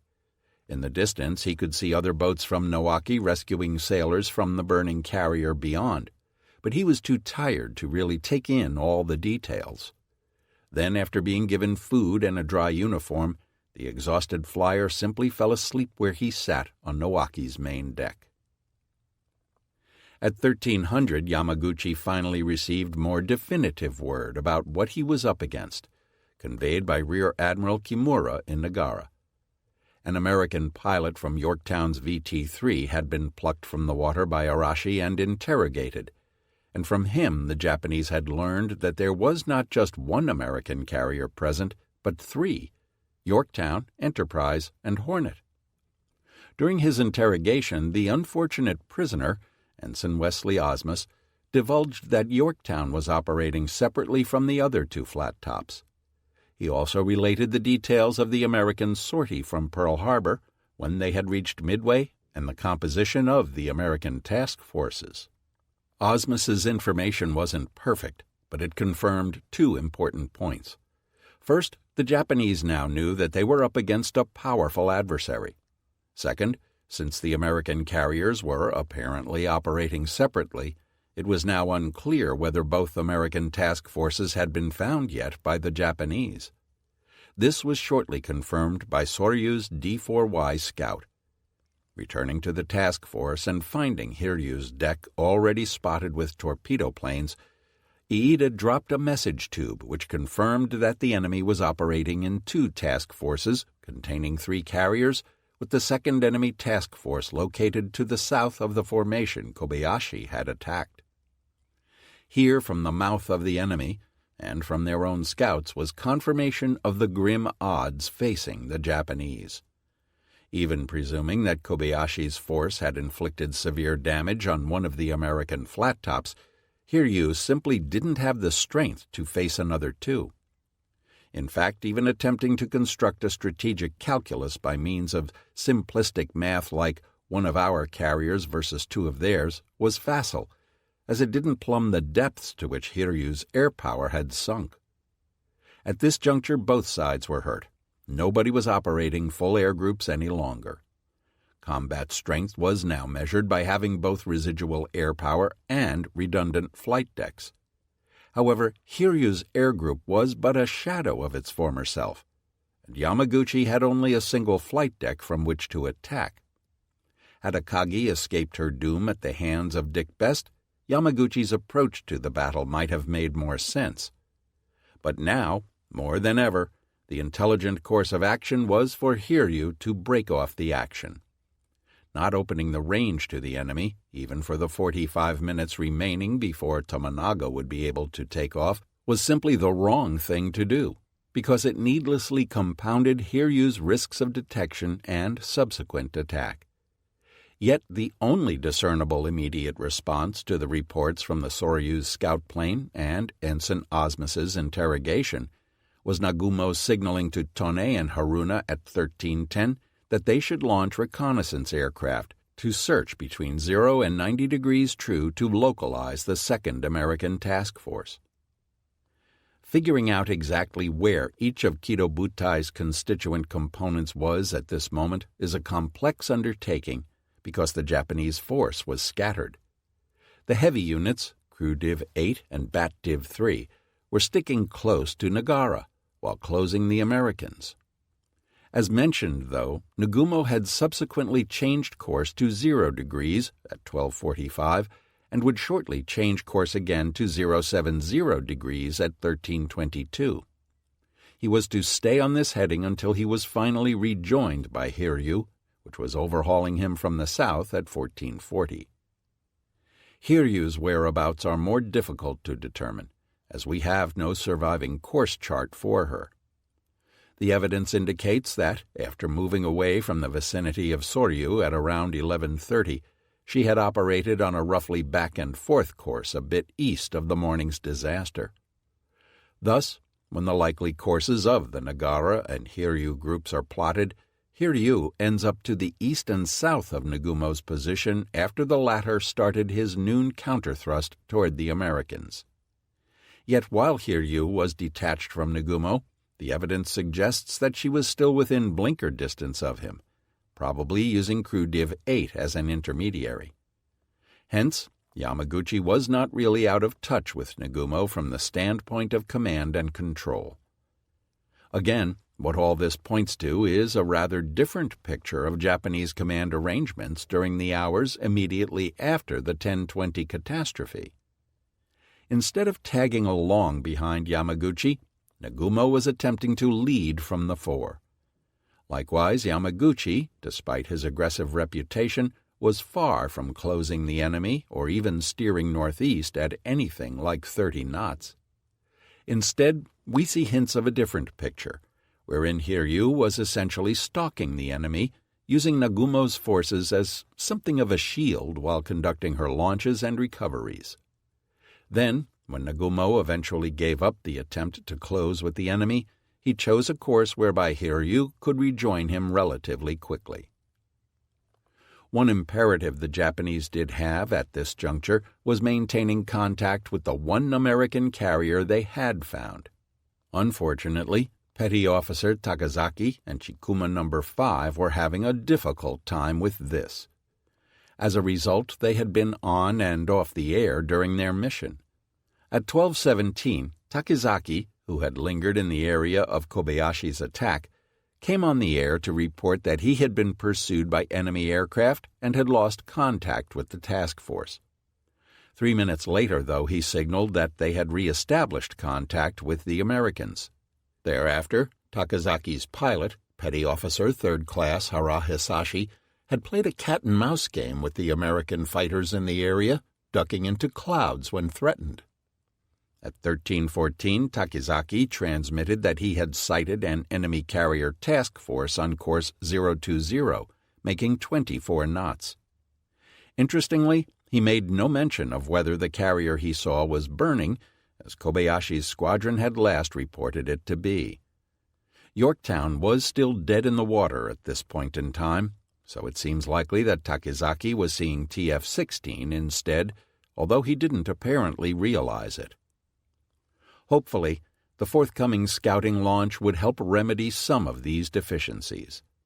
One benefit of the enemy's proximity was that it allowed the Japanese to more usefully employ their shorter-ranged Type 95 spotting planes. At 13:15, Abe had Tone signal his vessels to launch a total of 5 aircraft. Each plane was to search to 150 miles, then turn left for an additional 30 miles. The search lines would be as follows. Search line number 1, 90 degrees, Tone. Search line number 2, 70 degrees, Tone. Search line number 3, 50 degrees, Chikuma. Search line number 4, 30 degrees, Haruna. Search line number 5, 10 degrees, Kirishima. However, 5 minutes later, Haruna blinkered back to report that she had already launched all 3 of her aircraft at 1300. Their orders were to fan out across an arc stretching from 40 degrees westward to 340 degrees. What Abe thought of his over-eager subordinate's initiative remains a mystery, but as it transpired, one of Haruna's scout planes was destined to make a later contact with the Americans. This is odd in itself, in that at this point in the battle, the Americans were almost due east of Kido-Butai, meaning that Haruna's northward-aimed fan of aircraft should have encountered nothing but open ocean. By the same token, whether Kirishima, in fact, ever sent off her own plane down the 10-degree searchline, which should have overlapped one of Haruna's birds, remains a mystery. On board Hiryu, preparations for launching the next strike were finally being completed. By about 1300, 10 Type 97 Kanko were on deck and beginning to warm up. Since Yamaguchi's earlier communique to Yamamoto, it had apparently been decided to send along not 3 but 6 more Zeros for the mission, led by Lieutenant Mori Shigeru. Mori, dividing his force into 3 two-plane Shotai, would lead a grab bag of fighters. One of these was flown by Warrant Officer Minagishi Yoshijiro, who had actually been one of Kobayashi's fighter escorts earlier in the afternoon. He had come limping back to the ship not long after Kobayashi's departure, his plane shot up in a fracas with some American dive bombers. Whatever damage he had suffered must have been fairly minor, as he was going back up just an hour and a half later. He would lead the second Shotai. The third Shotai would be headed up by Kaga's highly experienced Petty Officer First Class Yamamoto Akira, flying with another survivor from Kaga's fighter unit, Petty Officer Third Class Bando Makoto. Lieutenant Tominaga would once again lead the Type 97 Hikotai, such as it was. He opted to split his tiny command into 2 5-plane Chutai, placing himself at the head of the first. The second would be headed up by Lieutenant Hashimoto Toshio, who was normally Tominaga's observer navigator. However, Tominaga thought it best to split the 2 most senior officers in the Hikotai between the 2 Chutai. As such, Hashimoto would be flying in Petty Officer First Class Takahashi Toshio's plane. Just then it was discovered that the repairs made to Tominaga's left-wing fuel tank, which had been holed during the morning strike, had been ineffective. The tank still leaked. When lugging a heavy torpedo, a Type 97's 225-liter outboard tanks couldn't be filled in any case, meaning that only Tominaga's starboard 350-liter inboard tank could be fueled. He probably wouldn't have enough gas to make it home from the mission. Several of the pilots requested that they take the damaged bird instead, but Tominaga cheerfully declined, joking that the Yankees were only 90 miles away and that he could make it there and back again on just a single tank. The pilot briefing was delivered personally by Admiral Yamaguchi. He encouraged his men to do their utmost. They were truly the last hope for the force. Knowing that there were 3 American carriers out there, and that one had been hit already, it was absolutely imperative that they attack one of the undamaged American vessels. The men nodded grimly and started making their way to their waiting aircraft. Yamaguchi was clearly moved by the sacrifice of Hiryu's Hikotaicho. As Tominaga turned to mount his aircraft, Yamaguchi moved to shake his hand. Solemnly he told the lieutenant, "I will gladly follow you."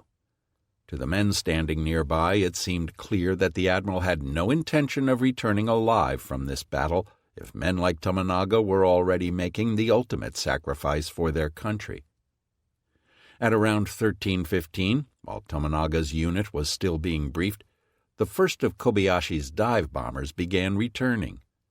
Finding the flight deck already spotted, one of them buzzed the ship and dropped a message, which Commander Kawaguchi Susumu, Hiryu's Hikocho, retrieved. According to the note, the attack force had left the enemy force at a bearing of 080 degrees and 90 miles distant. It was composed of 5 heavy cruisers and a carrier, the latter burning heavily. Kawaguchi entrusted this information to Lieutenant Hashimoto, not knowing that Tominaga's backseater would not be with him on this flight. Thus Tominaga was not in possession of the most current information on Yorktown's location as he started his mission. At last all was in readiness. Hiryu began launching at 13:30, watched intently by every man fortunate enough to be topside. None was more attentive than Admiral Yamaguchi, who stood gazing solemnly as the aircraft went up one by one. Hiryu's final strike force assembled, wheeled, and made their way toward the eastern horizon. Win or lose, it was all down to this. Near at hand, Captain Kaku was already giving orders to begin landing Kobayashi's aircraft. After recovering them, Hiryu would swing out of the wind and take up a northerly course, intending to converge with Nagara and Nagumo. When Tominaga was on his way, Commander Kawaguchi cleared the deck and recovered aircraft. First to come down was Soryu's Type 2 recon bird, followed by the remnants of the dive bomber strike force. Of the 24 aircraft Hiryu had sent aloft with Kobayashi at 10:57, just 6 were landing now. 5 Kanbaku and a Zero. The fighter and one of the Kanbaku were both shot up to such a degree as to be unserviceable. Lieutenants Kobayashi and Kondo were not among the returning aircraft. The details of the mission were difficult to discern from the survivors. Their accounts didn't jibe terribly well. As such, Hiryu's officers found it difficult to piece together a cohesive account from the men until long after the battle was actually over. Kobayashi's mission seemed to have started out well enough. After launching, the strike force had proceeded at relatively low altitude because the visibility seemed better, though they climbed as they got closer to the suspected location of the American fleet. Then, at 11:32, had come the welcome signal from Chikuma No. 5 that would guide the attack birds to the target, followed by Hiryu's own message 10 minutes later rebroadcasting the location of the Americans. However, at about the same time, Kobayashi's bombers had lost their fighter cover. Lieutenant Shigematsu's Zeros spotted what appeared to be enemy torpedo aircraft below and ahead of them. He asked for and received permission to engage them. In retrospect, this was clearly a mistake. Indulging in a taste for combat against enemy aircraft that were of no immediate threat to Hiryu was a poor reason to forego close support of Kobayashi's precious bombers. Yet this was typical for Japanese fighters who had not yet begun to internalize the fundamental truth that close support was the only kind of support that really mattered. Diving down with his 6 Zeros, Shigematsu had encountered not enemy TBDs, but Lieutenant Charles Ware's doomed flight of Enterprise SBDs. The ensuing affray had been sharp. The Japanese made numerous passes at the Dauntlesses, but discovered for themselves what many of their Cap compatriots had already learned earlier in the morning. American dive bombers were formidable opponents when they flew in close formation. The Zeros were rudely surprised by the hot reception they got. In fact, they succeeded in shooting down none of the SBDs. However, Toucan Sen, Warrant Officer Minagishi Yoshijiro, and Petty Officer First Class Sasaki Hitoshi were damaged severely enough in return that they had to break off the fight and limp back to Hiryu. In the end, only Minagishi's Zero managed to make it back, just in time to be turned around for Tominaga's outbound strike mission. Sasaki was forced to ditch near one of Hiryu's escorts at about 12:30. It was thus a rather chastened Shigematsu who led his surviving quartet of Zeros back in pursuit of Kobayashi's force, which had gone on ahead. As it developed, Shigematsu's fighters were not available to Kobayashi when it counted most. At 11:52, Yorktown's radar had detected an unknown flight of aircraft coming in. Her radar operator was one of the best in the business, and he managed to coax from his rather primitive equipment the fact that these aircraft were in the process of climbing, something friendly aircraft looking to land would never have done. The American Cap had just been in the process of rotating. However, Yorktown had 20 fighters up, and radar gave them time enough, barely, to send the majority to intercept Kobayashi. Even so, the Wildcats didn't have time to gain sufficient altitude, nor were they properly formed up, forcing them to attack singly or in small groups. Kobayashi's formation was arrayed in a right echelon of 2 chutai, each formed into its own V of 3 shotai. Kobayashi sighted the enemy carrier at noon and promptly sent a message to Hiryu announcing that he was attacking. Almost immediately thereafter, though, the Kanbaku unit had been set upon by American fighters coming in from below and ahead. The Americans had pressed their attacks boldly. One Wildcat, piloted by Lieutenant Junior Grade Elbert S. McCuskey, took one run against the formation, came around for a second pass, and found itself facing Yamashita's second Chutai almost head-on. Like a hawk hitting a flock of pigeons, McCuskey blew Yamashita's formation apart. Several Japanese pilots were forced to break ranks to avoid being rammed by his Wildcat. Meanwhile, Kobayashi's lead Chutai had been similarly thrown into confusion. As soon as the Japanese formation had broken, a fresh group of American fighters had charged into their heart, firing with great precision. Several Kanbaku had gone down in flames almost immediately, including the leader of the second Chutai, Lieutenant Kondo. Lieutenant Arthur J. Brassfield single-handedly annihilated a shotai of bombers that made it out of the melee and attempted to break toward Yorktown. Another pair was forced to jettison their bombs. In several cases, the nimble Type 99s tried maneuvering onto the tails of the American Wildcats, although this tactic had met with little success. It was around this time that Shigematsu's Zeros finally rejoined the battle. It was a good thing, too, as new elements of Grumman's were continually appearing on the scene. Thereupon, Shigematsu's quartet had a furious exchange with the American Wildcats, whose pilots were more than willing to mix it up with their opposite numbers. The results were again sharply unpleasant for the Japanese, with 3 of Shigematsu's men shot down for only a single Grumman bagged in return. The doughty Shigematsu was the only survivor.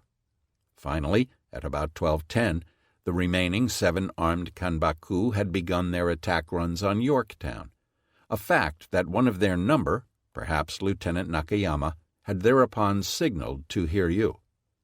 The coherence of their original formation long since destroyed, the Japanese bombers were forced to attack singly or in small groups. Before them lay the American task force. The enemy flat top had been closely guarded by a tight ring of cruisers and destroyers, each of which could contribute to the defense of the carrier in the center. The Japanese had come in from directions ranging across half the compass, peeling into sharp, precise dives. Just as the men of Kido-Butai had been forced to give grudging admiration to the technique of Enterprise's and Yorktown's dive bombers 2 hours earlier, so too the men on Yorktown were aware that they were watching seasoned professionals in action. The Japanese pilots attacked coolly and deliberately, holding their dives to the absolute limit while displaying an utter disdain for the ferocious anti-aircraft fire being directed back at them. These men were all part of Nagumo's A-team that had been held in reserve from the morning strike against Midway. The results of their attack on Yorktown proved that their admiral's faith in them had been well deserved. The first Type 99 had attacked from directly astern, holding his dive to the last possible second. In fact, to several observers it appeared that this particular pilot had no intention of pulling out at all. However contemptuous as Japanese Kanbaku pilots were of anti-aircraft fire, the immutable truth was that American flak was intense and accurate. The 1.1-inch machine guns located aft of Yorktown's island summarily chopped this particular bomber into pieces just as it released its weapon, a 242-kilogram high-explosive bomb intended for flak suppression. The smashed Kanbaku fell in 3 sections into the carrier's wake. Nevertheless, this pilot had aimed his weapon with great skill. Tumbling end over end, the bomb hit Yorktown just abaft her midships elevator, detonating in a bright flash. It was almost as if the unknown pilot was exacting a posthumous retribution, as his bomb slaughtered the 1.1-inch crews who had just shot him down. Despite the ship's temporarily lessened firepower, Hiryu's second dive bomber was given exactly the same treatment. Diving along a similar line from astern, His kanbaku was blown into pieces by flak and fell headlong into the ship's wake. The detonation of his high-explosive bomb peppered Yorktown's stern with fragments and started some incidental fires on the fantail. The third attacker, the last man from the first Chutai, was Petty Officer Second Class Tsuchiya Takeyoshi. Approaching from astern as well, Tsuchiya held a steep 75-degree dive down to low level and secured what appeared to be a hit with his semi-armor-piercing bomb. In fact, though, he planted it close alongside the carrier's stern. Tsuchiya avoided the fate of his two comrades and managed to scoot away at wave-top height. Next came 4 aircraft from the second Chutai. They attacked in an arc across Yorktown's starboard beam. Yorktown, though, was a difficult target to hit, maneuvering as she was at 30 knots. Almost as soon as the second Chutai started coming in, she began executing a turn to port to throw off their aim. The next attacker was Petty Officer First Class Matsumoto Sadao, who began angling in almost immediately after Tsuchiya's run. Coming in slightly less steeply than Tsuchiya, he thought he secured a hit on the elusive carrier's stern, yet he too had actually dropped his high-explosive bomb in Yorktown's wake. However, Yorktown's luck had finally run out as the next kanbaku headed in. This bird was piloted by Warrant Officer Nakazawa Iwao, in whose back seat rode Special Service Ensign Nakayama Shimamatsu, leader of the second Shotai. Nakazawa dove steeply from about 8,000 feet. His aim was true, and despite the heavy fire being thrown up by Yorktown and her escorts, he planted his 250-kilogram semi-armor-piercing bomb directly amidships. Immediately, Yorktown began belching enormous clouds of thick black smoke. Heavily damaged, her speed began dropping noticeably, which decreased her ability to fend off the next attack. This was delivered by Warrant Officer Nakagawa Shizuo, the leader of the second Chutai's third Shotai. Taking a new tack, he came in on Yorktown's starboard bow from about 7,500 feet. Whether the enemy carrier was distracted by Nakazawa's hit, or her gunners were just less observant in this particular direction, his aircraft benefited from much reduced anti-aircraft fire. Nakagawa also eschewed normal dive-bombing technique in favor of glide bombing. He could have taught Lofton Henderson's men a thing or two about this overlooked attack method, as he slung his 250-kilogram bomb almost directly on top of the carrier's forward elevator. Yorktown took a heavy hit, with the several fires resulting from this bomb threatening both the ship's magazine and its forward aviation gasoline stores. However, unlike Japanese carriers, the American flat-top had protected herself better from her own avgas system. A fueling Bowser that was on the flight deck before the attack had been unceremoniously consigned to the drink to remove its flammable contents from any possibility of harming the ship. More important, Yorktown's personnel had earlier drained her fuel lines and flooded them with inert CO2 gas. This was the first usage of this recent damage control innovation. Yorktown's experience in earlier battles was showing, and it paid handsome dividends. Had Yorktown been forced to fight a major avgas fire at this juncture, with 6 of her 9 boilers already knocked offline, Nakagawa's hit could well have been fatal. As it was, however, her damage was manageable. The 7th and last aircraft to dive was that of Petty Officer First Class Seo Tetsuo, Nakazawa's wingman. Pushing over from about 8,000 feet, Seo aimed at the carrier's starboard beam. His dive was somewhat shallower than many of those that had preceded it. Whether the clouds of smoke billowing from Yorktown threw off his aim, or his dive simply needed a little steepening, Seo suffered a near miss close aboard Yorktown's side. All in all, Hiryu's pilots had executed a superlative attack. 7 aircraft had secured 3 direct hits and 2 very near misses, an enviable state of accuracy in anyone's book. Not only that, but judging by the smoke emanating from the target and her rapidly decreasing headway, the carrier appeared to be heavily, perhaps fatally hit. Lieutenant Kobayashi would have been proud of his men. The commander of Hiryu's kanbaku unit, however, did not survive the attack. None of his aviators had seen what happened to him, despite the fact that he had lived through the initial fracas with the American Grummons. Indeed, it is clear that Kobayashi himself had witnessed Tsuchiya's initial hit on the target, because it was he who had broadcast at 12:11, "Message number 2, fires break out on carrier, 0901. Yet when the attack was over, Kobayashi had simply disappeared. The 5 survivors from Hiryu's decimated group had thereafter made their way home without any of their senior leaders. Ensign Nakayama was now the sole surviving officer of what had once been one of the finest dive-bomber squadrons in the Imperial Navy. They had truly given their all, but would it be enough? The outcome of Kobayashi's attack, in conjunction with the sighting reports from Soryu's speedy D4Y, should have given Yamaguchi, and Nagumo shortly thereafter, final conclusive evidence that it was now time to break off the day's action and begin falling back on the main body.